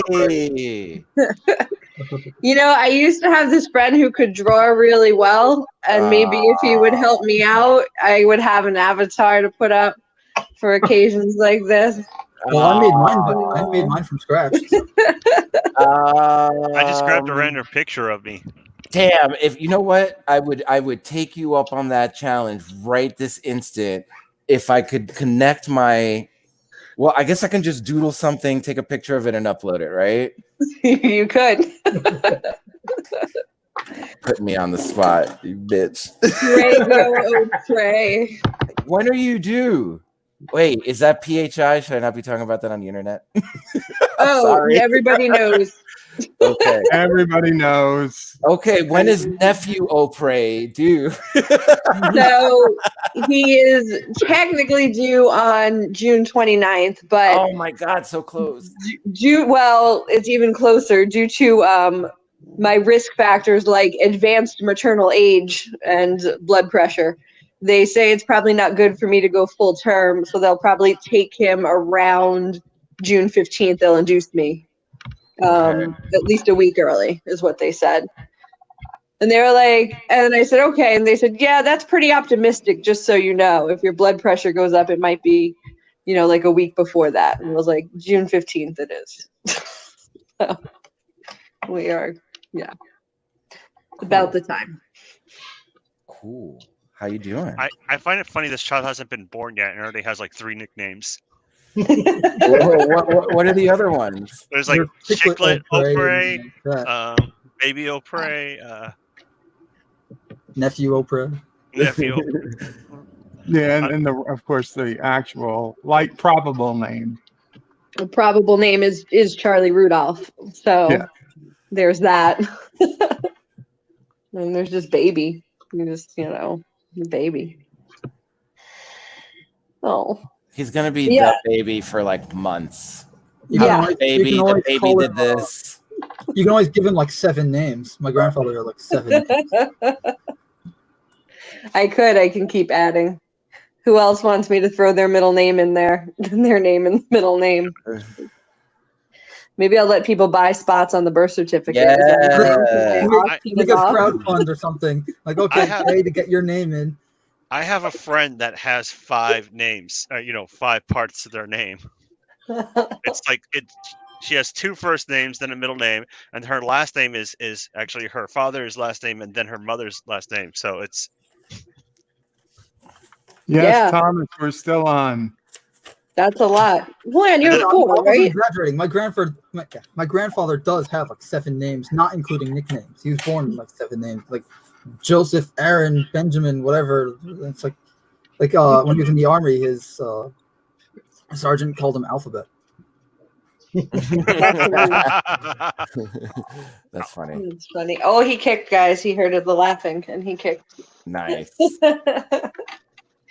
Yeah, he's like right at the edge of my belly now. Like he's right underneath the skin. I feel him like he's gonna pop out. Yes, alien style instead. There's not enough room. Not really. Well, I mean, that's the thing. There'll be a day or two where my belly's just really tight, and like I guess he's stretching it out. And then there's a couple days where it's not as bad because I guess it's stretched, and then he grows a bit, and we do this again. That's what I'm noticing. So I would like to thank the baby's uncle. He received some books. I will read the titles. Oh boy, here we go. Prepare yourself.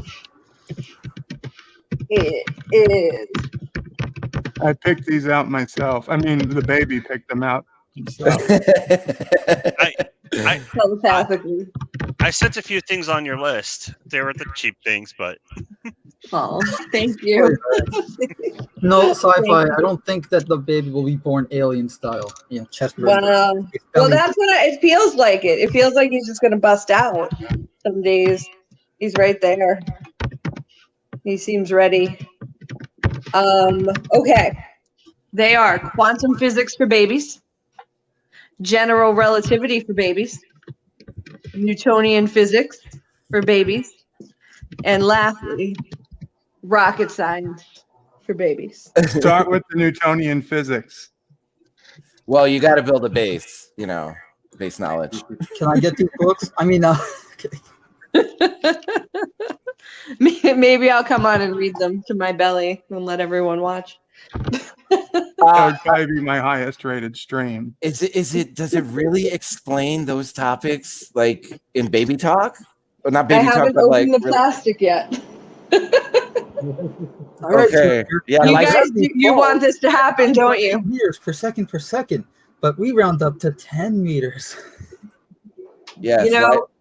Wow. I was joking about doing that, but I can tell it's going to happen now. What else we got to do but wait for the COVID to come? So do it. Yeah. I've got nowhere to go. All right. Take care, Mr. Lindell. Catch you later. Take care, Mr. Lindell. Yeah.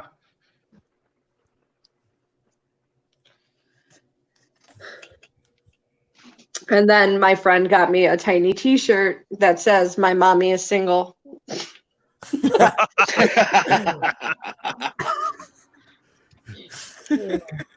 That's what it is. Yeah. That's a good one. It is. It is. I don't know, how often we'll get to go outside. Well, he still fits in it, but still good for pictures. Absolutely. Ed can always use it as a what do you call it? Bib type thing if it gets too big or small. Excuse me. The baby is not learning Klingon.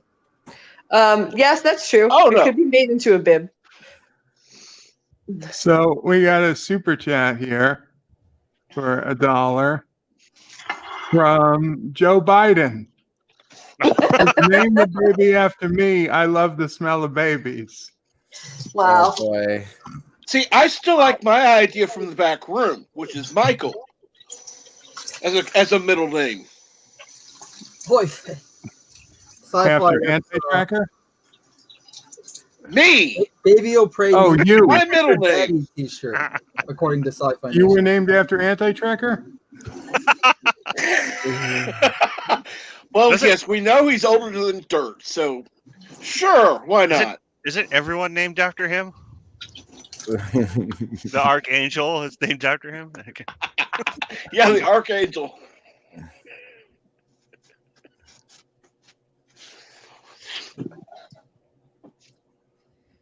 So, how do these chat? There they are, live comments. Okay. I couldn't see them on my phone until I hit the button.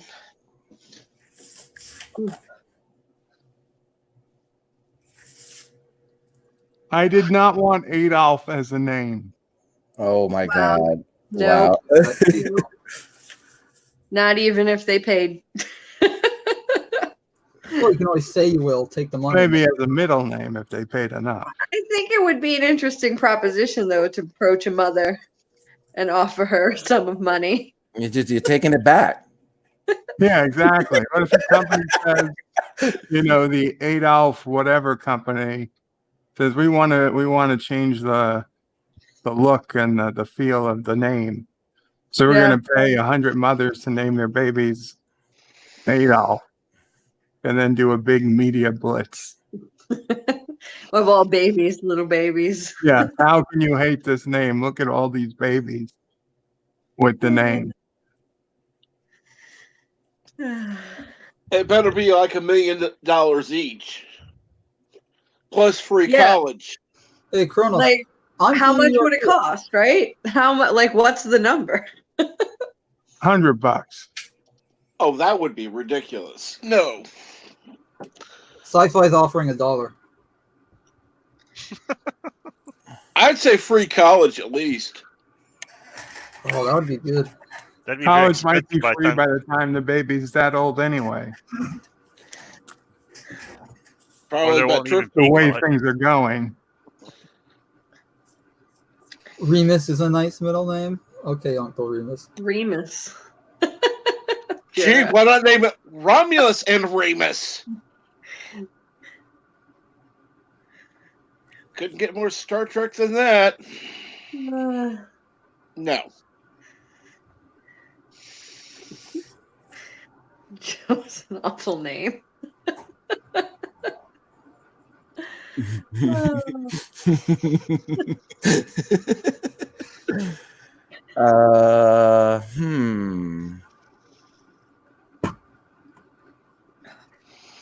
So, this O'Prey, this Saturday for Cinema Saturday, it's Indiana Jones, Raiders of the Lost Ark.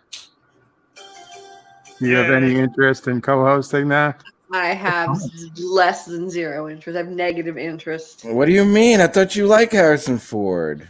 No, what? When did I like Harrison Ford? When I was trying to get you to watch Star Wars, you're like, well, Harrison Ford's in it, maybe. No, I think that was somebody else.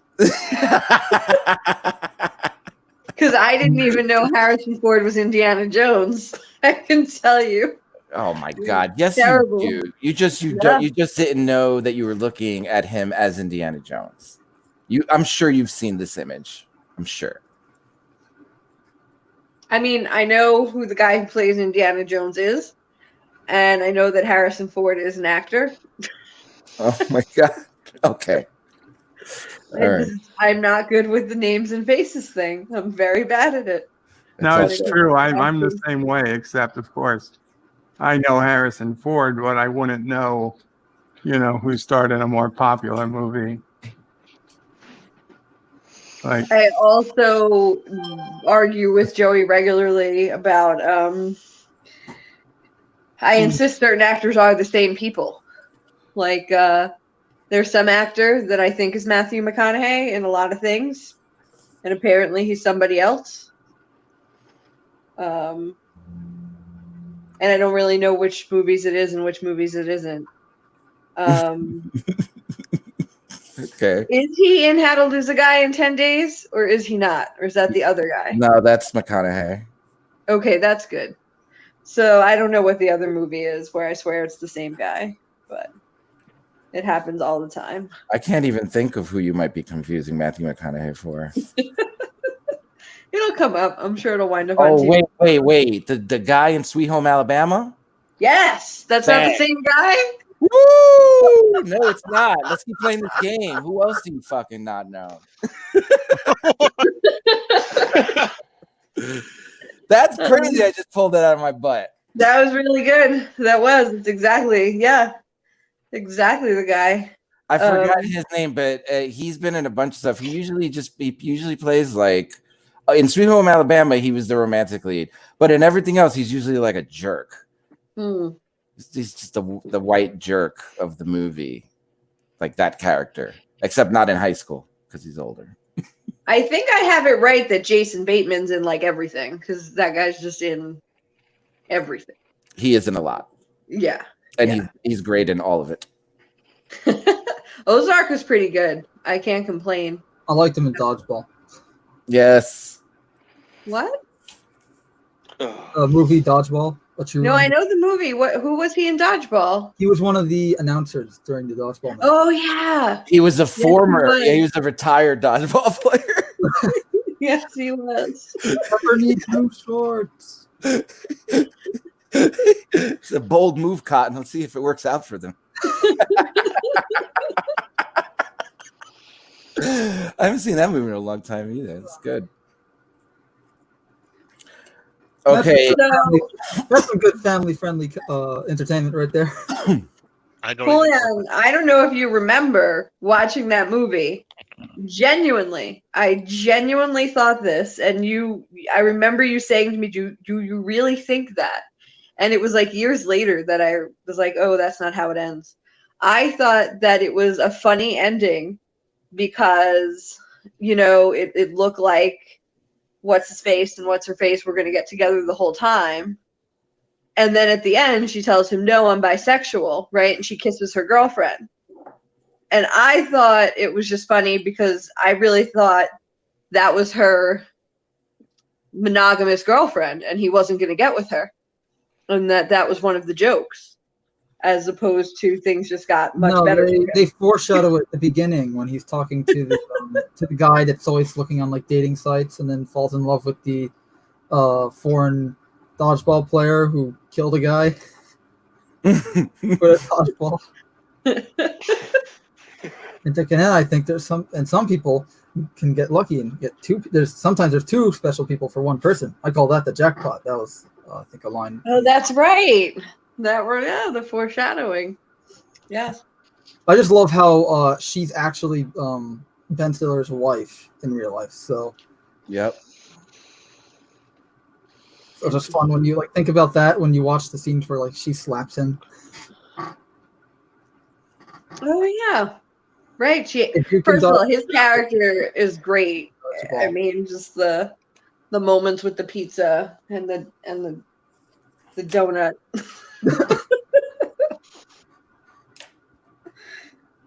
I told you to knock when I'm in my private reflection period or whatever it's called.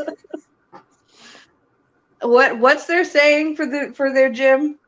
Something like we're if you better, don't hate you only if you don't hate yourself enough. Yeah, no, that. But We're there's better also than you another and you one. know it, or something like that. There's one about not hating yourself. Something about it's in one of his commercials. He was. Does he say like you're only a loser or you're only something if you don't hate yourself enough to do something about it? That's how he was motivating people to come to the gym by their hatred for themselves. William Shatner was in that. He was the chancellor of the dodgeball match. Rules are rules. There's nothing I can do. That I know. I know who William Shatner is. Probably Joey's fault, but that much I. Fault. Who are the other people? Joe, What is who we Bert doing? argued about? I definitely thought that's the train, by the way, going by.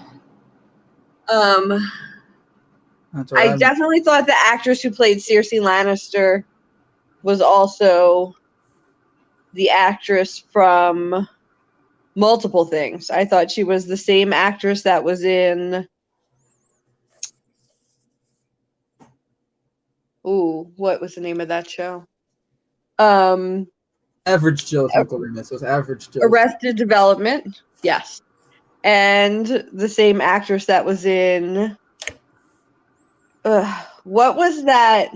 You thought Was it she just was called Ted? It was a show about a company named Ceridian. It was a comedy. I thought they were all the same person. No, that's definitely not Cersei. She's a no.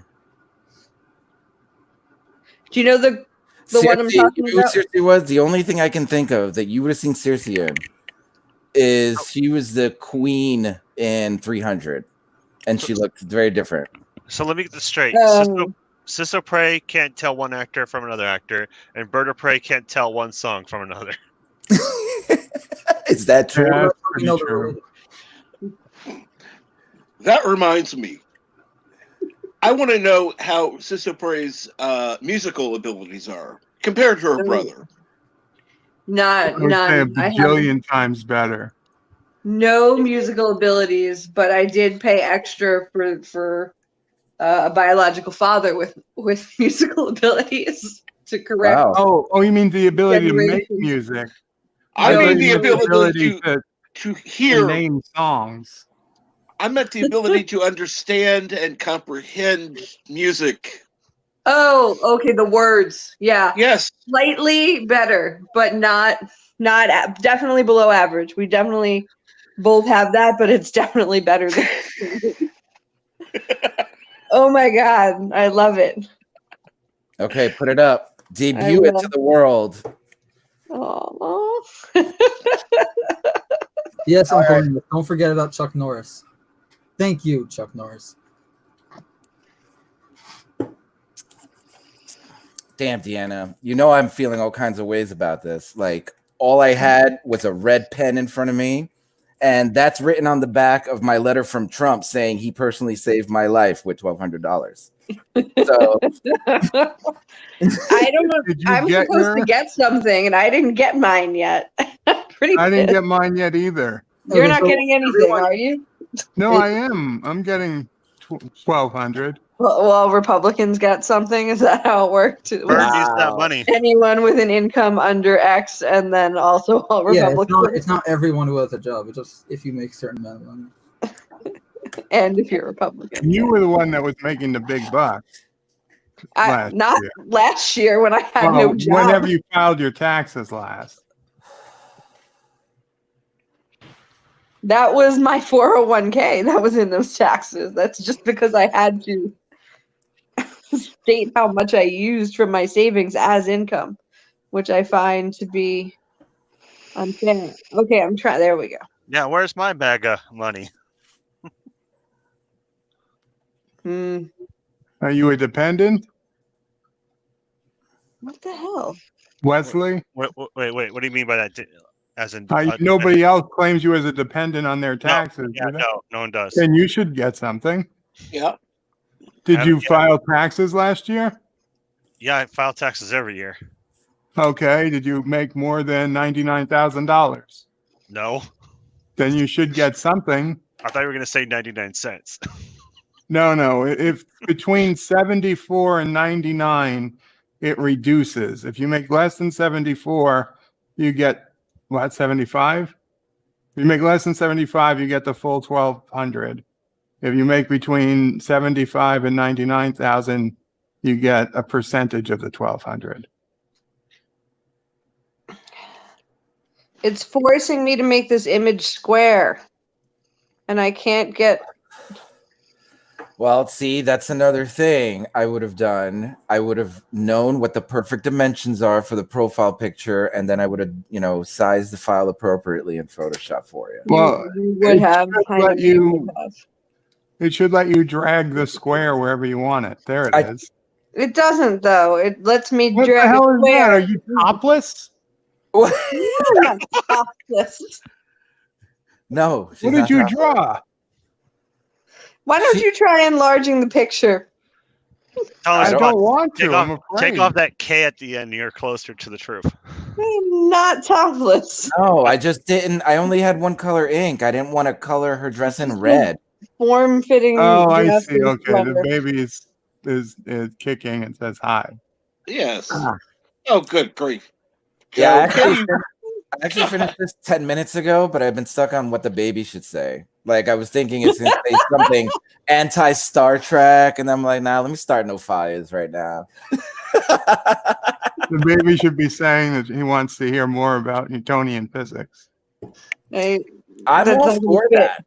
I'm all for that. I don't think you would be against your kid having a head start like that, right? No, what? No, but okay, so first let me explain what happened, and this will be even funnier. Because the people. Deborah, Okay. a friend of mine that I grew up with, was texting me and she's like, you have a package, go get it. And so I go, and this is the package. So I looked at it and I was like, really? I didn't believe it came from my friend Deborah. And You're saying this is a package like we can see it. Oh no, the package that was your books. Oh, the book. So Deborah's saying you have a package, go get it. So I go and get the package and it was your books. Right. Yeah. It And I'm wasn't like, these aren't from Deborah. And then I'm like, are they? And then I They're had hers. this moment of guilt, of do I come across that way? You know what I mean? Like as if I need the child to be a certain way. And I was like, I should probably tell Deborah that I'm going to love this baby even if he's dumb, but I hope he's not. And then I found the card and I was like, oh, this makes more sense. And then I was like, I could tell my brother that too, but I don't think it matters. What did Deborah send? Deborah, the t-shirts that came this morning. One is it's just something like that awkward moment when your mom sniffs your butt in front of everybody. Because that's what you do to babies. And then the other one says, my mom is single. My mommy is single. So I would say honestly, your books and that shirt, both of them really made me laugh when they arrived. Everything else has been great and super practical, which is, actually good for relieving my stress about what am I going to do when he gets here. What do you mean? Come on live streams and ask for donations. Well, yeah, basically. Well, I meant literally if he were to come early and I come back to my apartment and, babies can't sleep in a bed. You know what I mean? Like that. They need diapers. It's literally just me and him. You understand the state of the world, trying not to go out there. So I need everything and I need it here, So I'm good now. Stuff has been coming. I've been so thankful. Everyone's been great. I have the little baby bathtub and I have the little rubber ducky and I have a pack and play and I have a bassinet now. So the bassinet is really important. right? Didn't that rubber ducky come from someone on this panel? Yes, yes, it did. Thank you very much. That might be why I remembered to mention the rubber ducky and the pack and play. Wait, who else? And the bathtub. So, and I have 198 diapers. So, and a box of. So like what's a that, case like of 2 days worth of diapers? Apparently so. Apparently when they're that tiny, their belly just can't hold anything. It all just goes through, and that's why they need to eat so much. Because the belly's so small, they have to constantly like feed and be changed and feed and be changed. Someone told me not to be surprised if I wind up going through almost 20 diapers a day at first. And then Absolutely. it more like 8. Yeah, 20. It's Shouldn't crazy. you just keep the baby in like a over the toilet or something at that point? That's what I was thinking about. Bert, can Like, you invent I'm a baby home. Geloja machine? Oh Lord.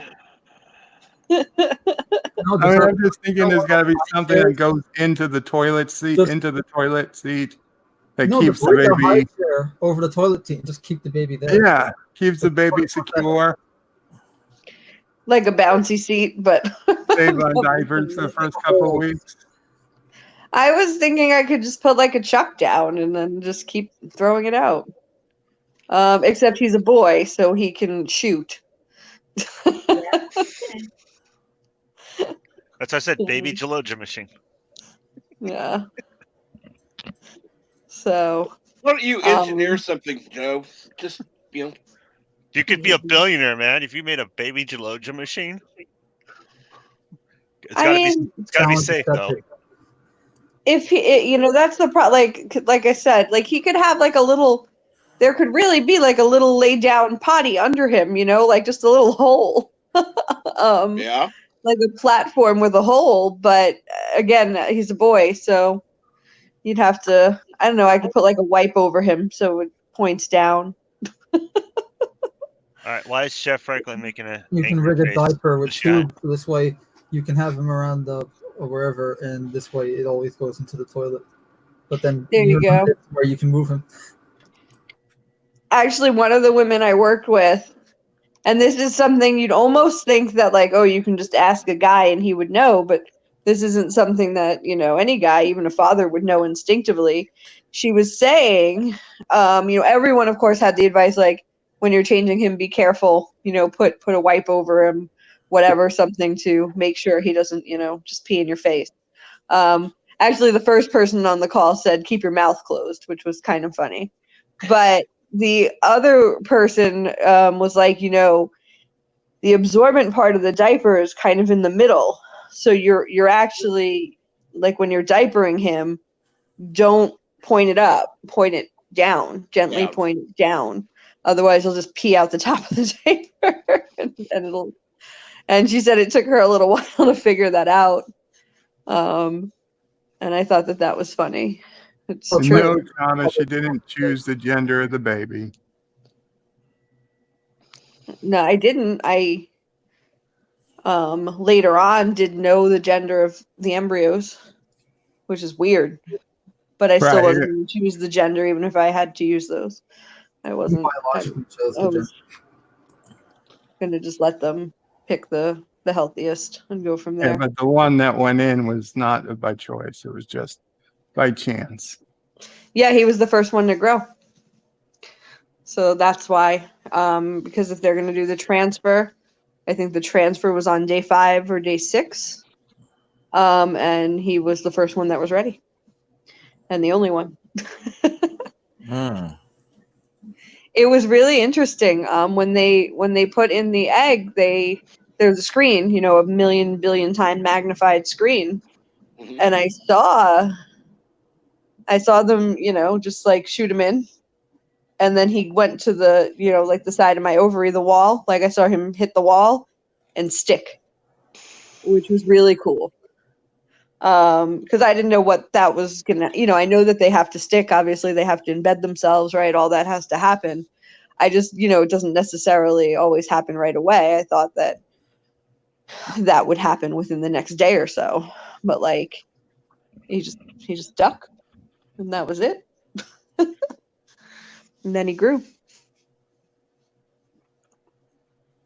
If he wants to identify as an attack helicopter or a Jeep, I'm sure he'll be welcome to. What?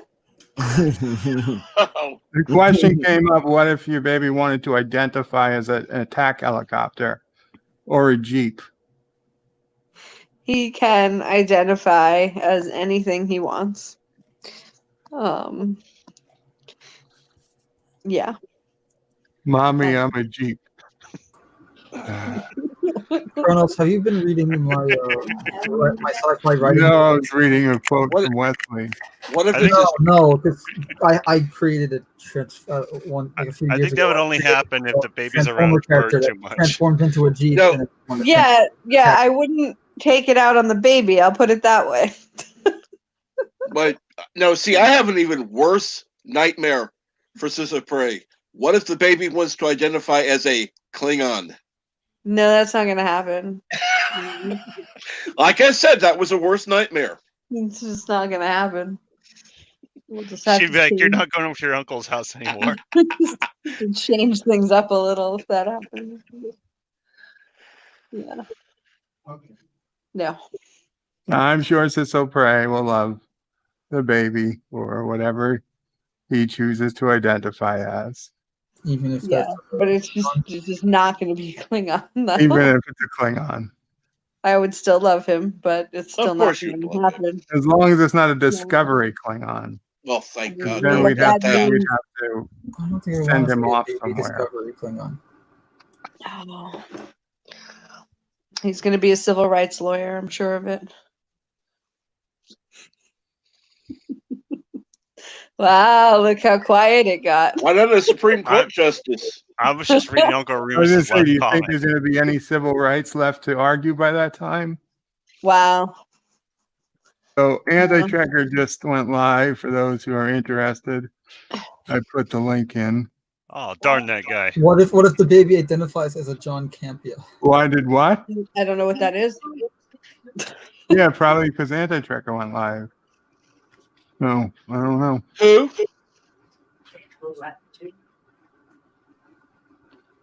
Lan, did you redraw that or did you just color it in? You had to redraw that, right?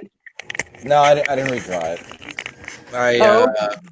I colored it in with a highlighter and then played with whatever effects my phone would let me play with to make it acceptable for Joe. You love her.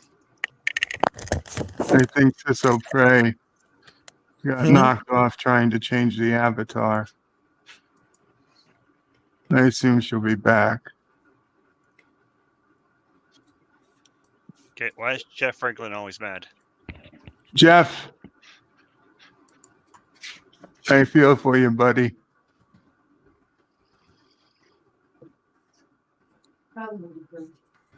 I And you're back. accidentally hung up. I don't know how I did that.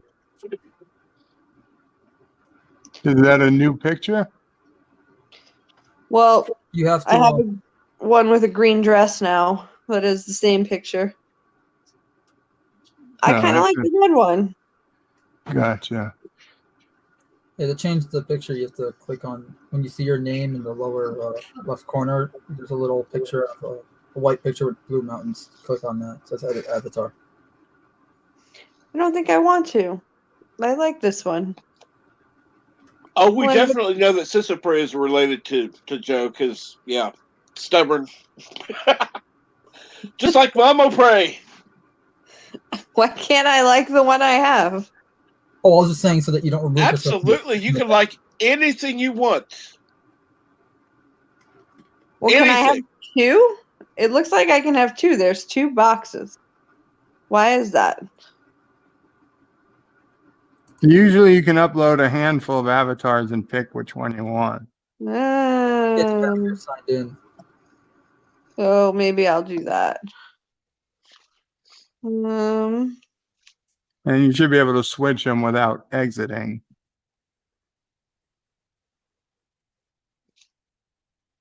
Okay, let me save this image.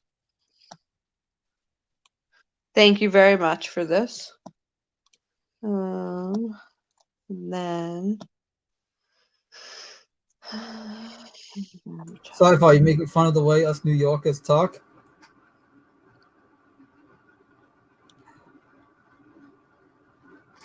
does I have to log in to upload more avatars?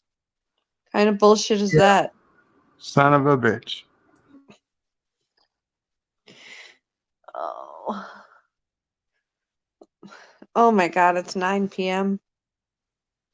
Yeah, almost.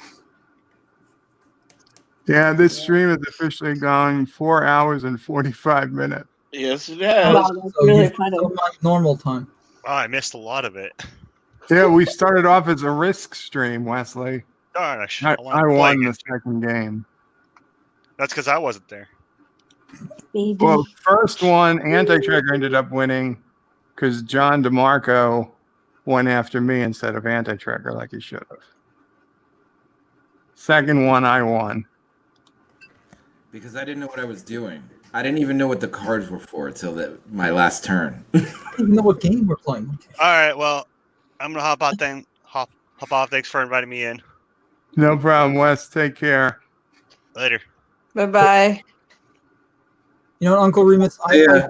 wanted to try that one day. 24-hour stream. No 24-hour stream. I don't think I've got much longer left in me. I would have to have Yeah. a very active chat because if I don't have either, then it's just gonna be me quiet playing games all the time. Well, it is a strange world these days. I leave the TV on for noise constantly. You have it on. Better than nothing. It's like radio. Of course, I bet I'll have enough noise soon. Yeah, soon you'll have your own noisemaker. I'll have plenty of noise. And it'll be cute. When the baby comes, you won't have to worry about not having noise. Yeah, that's what I figure. You know, I'm annoyed because I have this smoke detector, smoke alarm, and it's super sensitive, and it's situated basically over the stove, just like Ooh, I have a a few similar. feet behind the stove, and there's no fan on the stove, Ooh. so regular cooking sets it off Oh, that sucks. all the time, and I find it annoying, and I just yell at it. But when there's actually a baby sleeping, I'm not going to be happy. And I don't know if this is something that can be resolved.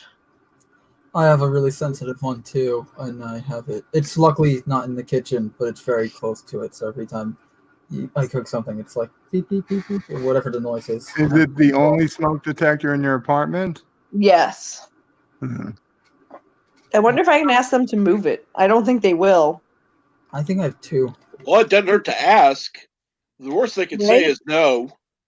Especially if I offer to pay for it or something. You know, like just charge me and move it. I think they would.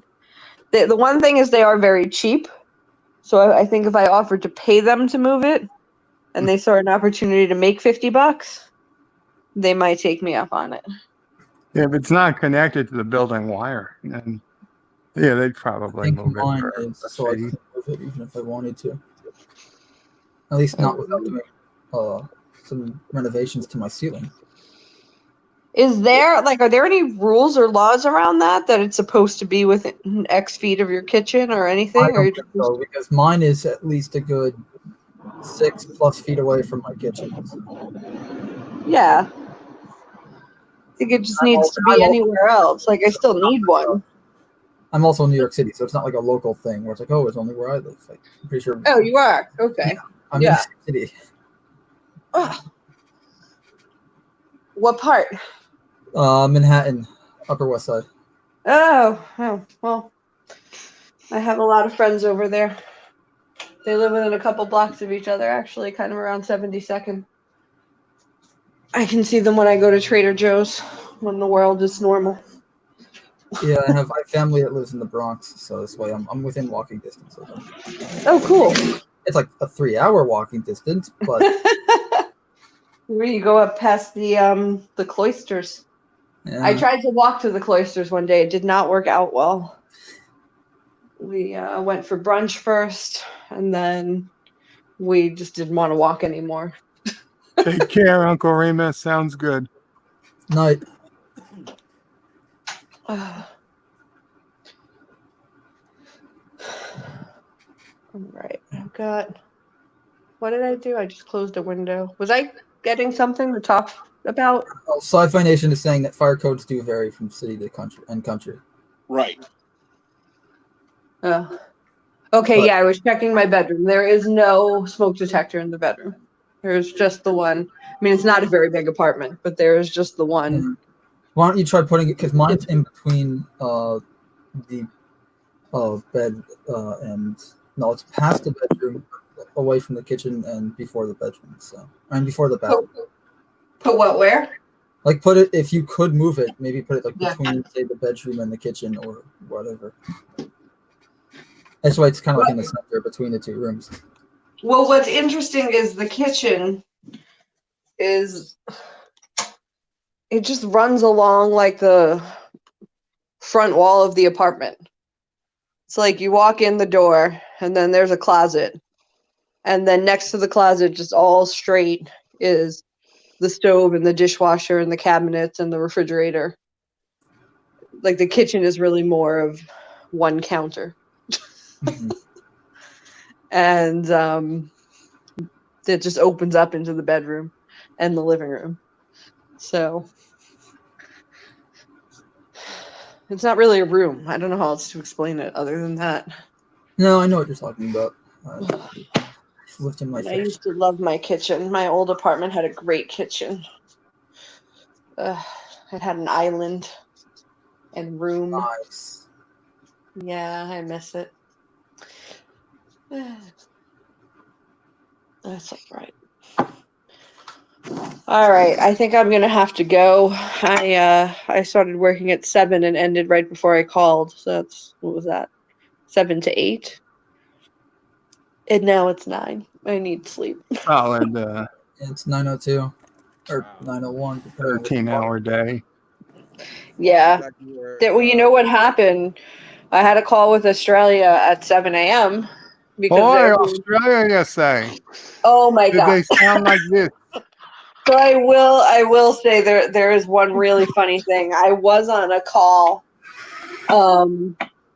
when I first started, and I was still getting used to the accents, and it was a big call with a lot of people. And I had just watched South Park the day before, and it was the episode with, I think Towley's in it, with Oprah. Yes, Towley's in it, A Million Little Fibers. Do you know the episode I'm talking about? Yeah, with the minge. Yes. Yeah, okay. So, Oprah's minge is Australian. Come on, Minge. Yes, and I can't remember which one is Gary, whether it's the minge or the asshole, but one of them is named Gary.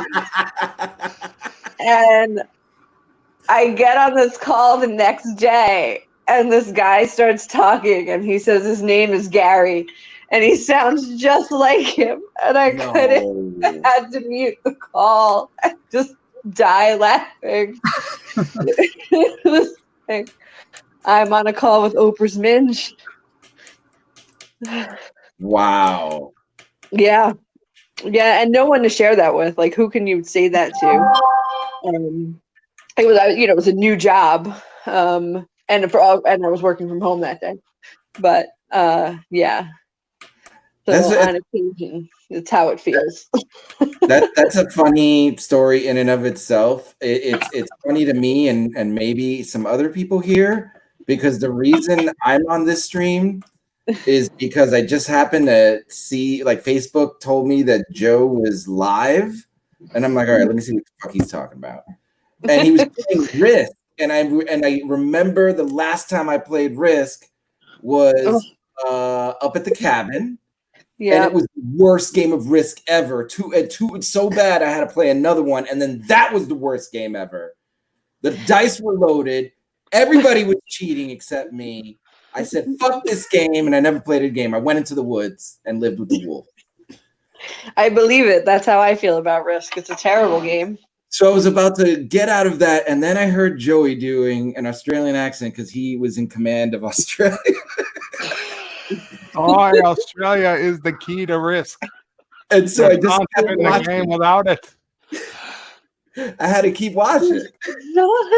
Then all his friends called him racist for doing the accent. It's a terrible accent. It really is.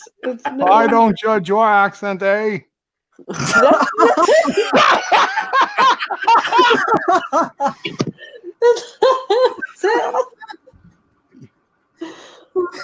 You've been picking on us for long enough. Our roos and our Never koalas share your and our existence. dingoes. They're tired of the ridicule. You're gonna get They're not fired. Canada, Oh. I think cannot it's time partake. for a schizophrenic story.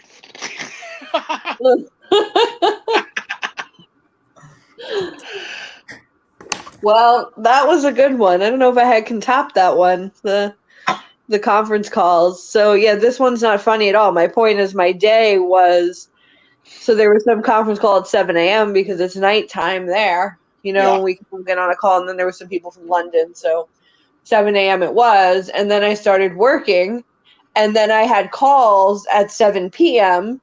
because they went to sleep and fucking woke up again. And it was a new day for them, and I had another call. And I was like, really? I just worked through your night like some kind of elf. Wow. Delivered the things you need in the morning. Yeah. So that's my story. But I honestly, on Monday, I didn't do much work, and on Tuesday I did almost no work, so I can't really complain. Well, Monday I wound up working a regular day. I was planning to not work at all. I worked like maybe not an 8-hour day. I'm going to say maybe 7 hours. And then Tuesday I had a long doctor's appointment that went on forever for no reason. Yeah. So. Sounds like you need some sleep. I do. I'm tired. Yeah, it's I woke up tired. Nice to talk to you. It was nice to be here. I'm glad. Nice to meet you. How did I wind up here? Oh, Joey reached out and I called back. Yeah, I'm glad you reached out, brother. I am too. Thanks, Joey. Thanks. I was very excited to hear you were talking. I didn't care about Star Wars, but that this happened. I pictured it. I said, "Oh, this needs to happen one day." When I realized there were Star Wars fans, I'm glad it was a thing. Well, believe it or not, we were mostly shitting on it. You may have enjoyed it. I don't like. I don't particularly like. I don't care for it enough to not like it. I don't know how else to put it. Like, it is inconsequential to me. Yeah, like it just doesn't. If it didn't exist, I'd be fine. I don't have a hate for it. It's not like it's not like bananas. I hate them. I could talk about how terrible they are for hours. And bats. And I tried to warn all of you people about the bats, and nobody listened to me. I dislike bats. BATH? Bath? No, bats. Bats. The flying animal things. Okay, just wanted to make sure I heard it right. Flying rats. Yeah, exactly. And I know Julian's not a fan of rats either. How do you feel about bats? Because you don't like rodents, and they're fucking rodents with wings. I guess I don't interact with bats enough for it to be an issue, but I guess I'd rather not. I'd like to continue my relationship with bats, like just Batman. That's it. That's really interesting. I feel like they insert themselves into my life. Whereas rats come into my life, or were in my life more when I was in New York. Mm-hmm. Thankfully, I have cats, so the rats stay away. There you go. Is your cat healthy? They can catch COVID. Yes, I know, and she's healthy. She just jumped off my bed and then ran away. So. Okay, good. I find that to be crazy as well. That Yeah, cats can get Have it. a good night, Jeff Yeah, about Franklin. dogs because my sister has a dog. Mm, But yeah, Anti-tracker streaming if you want to head over there. I forgot what I wanted to say. Yeah, I can't hold a thought anymore. I've turned into a complete, like a fish, which I'm told is normal. Everyone thinks it's so cute. They're like, oh, it's pregnancy brain. It's normal. It'll go away a few weeks after the baby comes. a few weeks after the baby comes. Yeah, so like in 3 months. What's that crying noise? Yeah, that's I don't right. know. You know, I don't know. I've Sorry, set go up ahead. some systems for myself. Like if I'm preheating the oven, my rule for myself is hold on. Jeff, why don't you come up on the stream? We got room. I need to step down anyhow, so there's going to be even We've more still room. got room right now, so Yeah. if he wants to, we can. But just bringing it out there. I'm sorry, D. Keep going. No, that's okay. Bring on Jeff. So like I'll take what I want to cook out and put it on the counter next to the oven so that I will see, food laying out and remember like, oh, okay, it's, I want to cook that. Right, and not just go like, why is there food out? What's that smell? Right. Well, and the other thing is, since my 26-day cold that I'm told is a cold, my sense of smell has been, it's not gone, but it's not as sharp. I'll tell you that. There's definitely something different about it. So it is usually maybe right before the smoke alarm goes off that I'm catching it. It's still good that it's before the smoke alarm, but it's not ideal. The smoke alarm's probably closer to the oven than you are when you smell it. This is true. So I guess I still it's not at the point where it's super dangerous. It's pretty inconvenient. So I just I'm just trying to work around the fact that I can't hold a thought. I've come up with some pretty good tricks. Yeah, just make sure you have one for like, why is there a baby in my house? Yeah. Well, I already have I don't know. Joe, you are welcome to share it if you want to. That ultrasound pic. I got an amazing ultrasound picture where you can basically see his face. Yeah. So I'm already getting to know him. I can't believe that one. I'm just looking at him and he's in my belly. And first of all, it looks like he's looking at, it's not even the camera, it's the ultrasound. Like he's looking right at it. It's also interesting because I rotated it to be, how you would be looking at a baby, but he's in there upside down right now. That's how he's supposed to be. So it's actually, like he's facing the other way. But yeah, they got a great shot of his face. So I am getting to know him already, so I'll recognize him when he's here. I don't know, it's amazing. I can't. Yeah, there it is. Thank you, Julian. You're welcome. There he is. I mean, that just looks like a baby picture. It looks like a black and white baby picture. Obviously there's a shadow over half his face, but Like you shook your hand wasn't steady when you took the picture. yeah. I can't wait to see if he looks like that when he comes out. I'm sure he does to some extent. Like I'm curious to see how much. Probably a bit more developed than that, but yeah. Yeah, but we all realized he has chubby cheeks. Oh, is his eye open? Yes. It looks open. Yeah. They open That's their crazy. eyes and they have eyelashes. And he was moving his mouth. I was watching him. He was opening and closing his mouth, and they say learning to breathe, mimicking breathing, because obviously he's in fluid, right? But yeah, they said then they can taste the fluid too. You can, Ew. it's something. Well, they're in it. It's something for them to do. They don't have a lot to do in there, Joe. So apparently, and I don't really like this, they're like, oh, if you eat spicy food, they feel it like half an hour later. They don't like taste it the way you do, but it changes the fluid, and they start kicking and stuff. And I'm like, that sounds terrible. That sounds incredibly mean. It doesn't, like, how do you know they're not reacting to it because like it hurts or it stings or something? How do you know that reaction is just spice? They're swimming in, it's like you put hot sauce in your fluid. So I haven't done that. I don't know why they advise women to do that. Well, maybe that's why I don't know if this is true or not, but supposedly like spicy foods help the pregnancy or something. Like if you're the baby, yeah, they try to get out. I bet. Yeah, that's probably why, because it's like, oh, I don't. The hell am I staying here? Yeah, I mean that's what I'm saying. They open their eyes in there. They're in it. It's not just a little spicy on the tongue. They're bathing in it. I guess it gets hot. I don't know what happens.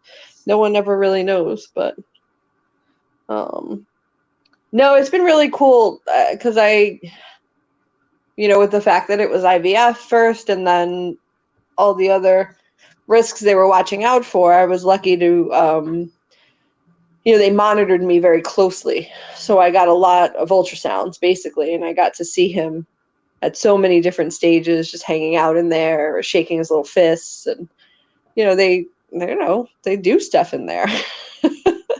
So you already got a baby picture for an album. Oh, I have, like I said, from when he was basically a couple of cells all the way through. I think it'll be nice to try to make that, into an album or a collage or something. Yeah. Watching him, I just remember like at first it was like amazing because you could see the head forming. It was just like at first he was just a cluster. Then it was like, oh, that's going to be the head and that's going to be the body. And like now I'm looking at his face. Amazing. That's really cool. Yeah. Yeah. When they did the 3D ultrasound, that was the stage before they really get like chunky. So they don't look like a baby that you think of. They really are just kind of skin and bone. And then they do the 3D ultrasound, and in some ways it's cool, but in some ways it's just not a flattering picture. Like the profile is good, but then the head on face picture, like the face, the face picture is not, it's very sunken, and it's so then this one was not 3D. It's just the way it happened to work out. It's pretty cool. I'm really happy to have it now that he's filled in a bit. But yeah.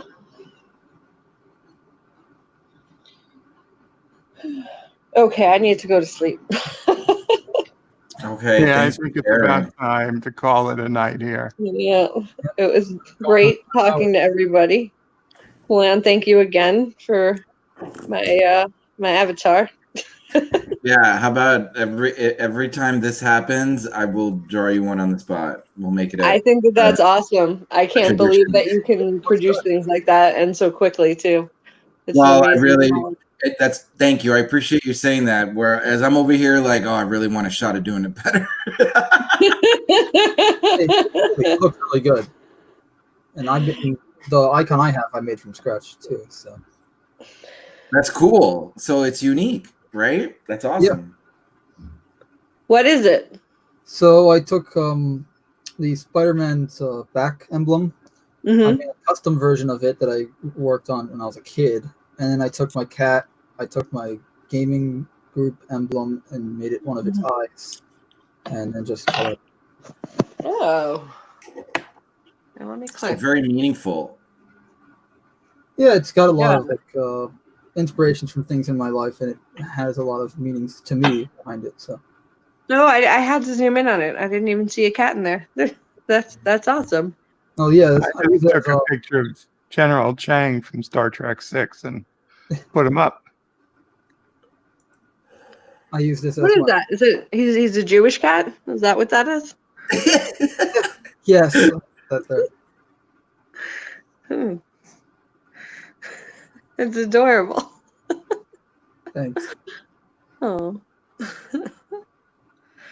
All right, guys. I'm gonna go. All right, nice meeting you. It was nice meeting you too. Have a good night. Bye, Charlie. Aw. Qapla, everybody.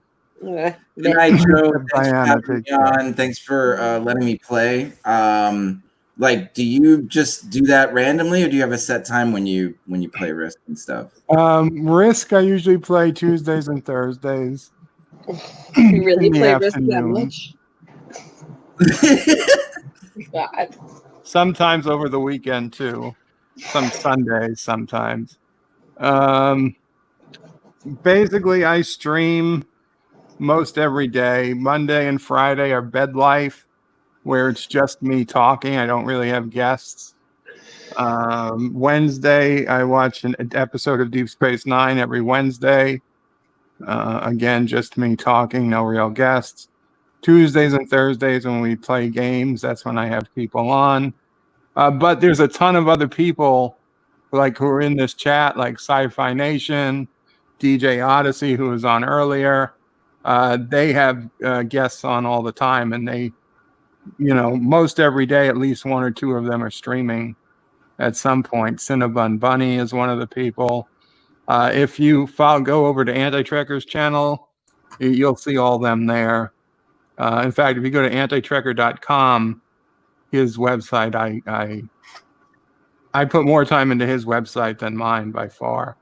There's a list of certified nerds, and I'd say the most of those people all live stream with guests, a lot like this, but without the risk, just talking. But they're elected on them. So it's a good place to start if you're looking for more stuff like this. I could, if you want, I could send you notifications when somebody's streaming or something. I'm going to YouTube finish up. Bye-bye. Take care. I've been ghosted on YouTube. Mando too. Yeah, I stream on Twitch though. So. Okay, well. But I do. So Life with Matthew, he's another one. I'm seeing some of these names now in the YouTube chat. Yeah, a lot of people in the chat.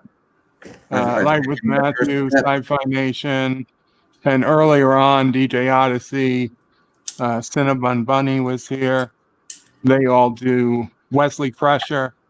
They all do, even though he put his name as not Wesley Crusher, but his name's Wesley Crusher. They all do these types of streams. Yeah, I usually do gaming streams and maybe usually game with my friends. Number one Sci-Fi.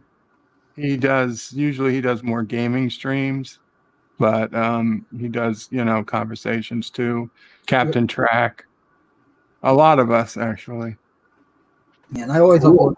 I guess I've stumbled into. I've taken my first step into a larger world. Yeah, right. Yeah, it is. I'll always upload my videos and streams to YouTube, and if they're over an hour long, then I make them into a premiere, so this way I can chat with people watching. So, and your channel is Mando Merc. That's what I would search for on YouTube. I have a second channel called Cast in the Shadows. Oh, I see that. So both of them there that I see. Okay, cool. Let me open up another tab. And Julian, I know you were already at the website, but if you go back to birdofprey5.com, at the top, there's links to this is my main channel, the Bird of Prey 5 channel, the Bird of Prey 5X channel, which I stream on sometimes when I already have too much stuff on the main channel, and Mamo Prey 5 channel. On the rare occasions, Mamo Prey actually streams.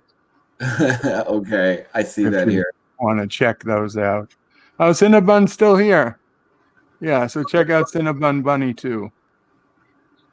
That is indeed a Cinnabon. Oh, spelled that way. Okay, it's cool that he or she put that up, because I would have searched for like he. Well, it's a funny thing. Yeah, Cinnabon is he. And the bunny Cinnabon he has is also a he. But the other bunny he had that he thought was a he has, until 2 days ago, he thought was a he, turned out to be a she bunny. And what's that bunny's name?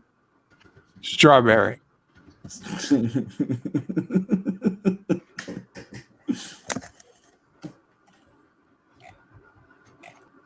Mando Mercs, are you Mandalorian Mercs? I am a member of Tech, yeah. But Well, I'm just trying to find my you. channel here, I just put them in the chat, so you should be able to. Are you still watching on Facebook, Julian, or YouTube? No, I'm on YouTube and StreamYard.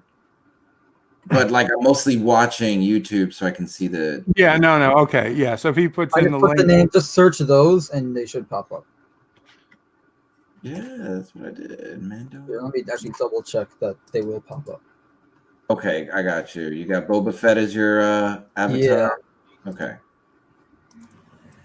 Cool. And the other one, Cast in the Shadow.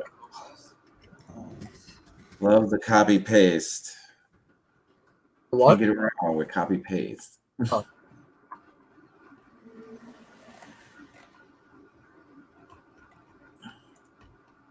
Ah, here's your cat. All right. Yeah. Gotcha. Right. Thank you for facilitating this, Joe. I really appreciate it. I had a good time. Not how thanks for I having me thought on. my night would go at all.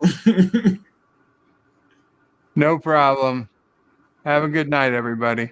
Thank you. You too. Have a Bye, good night, everyone.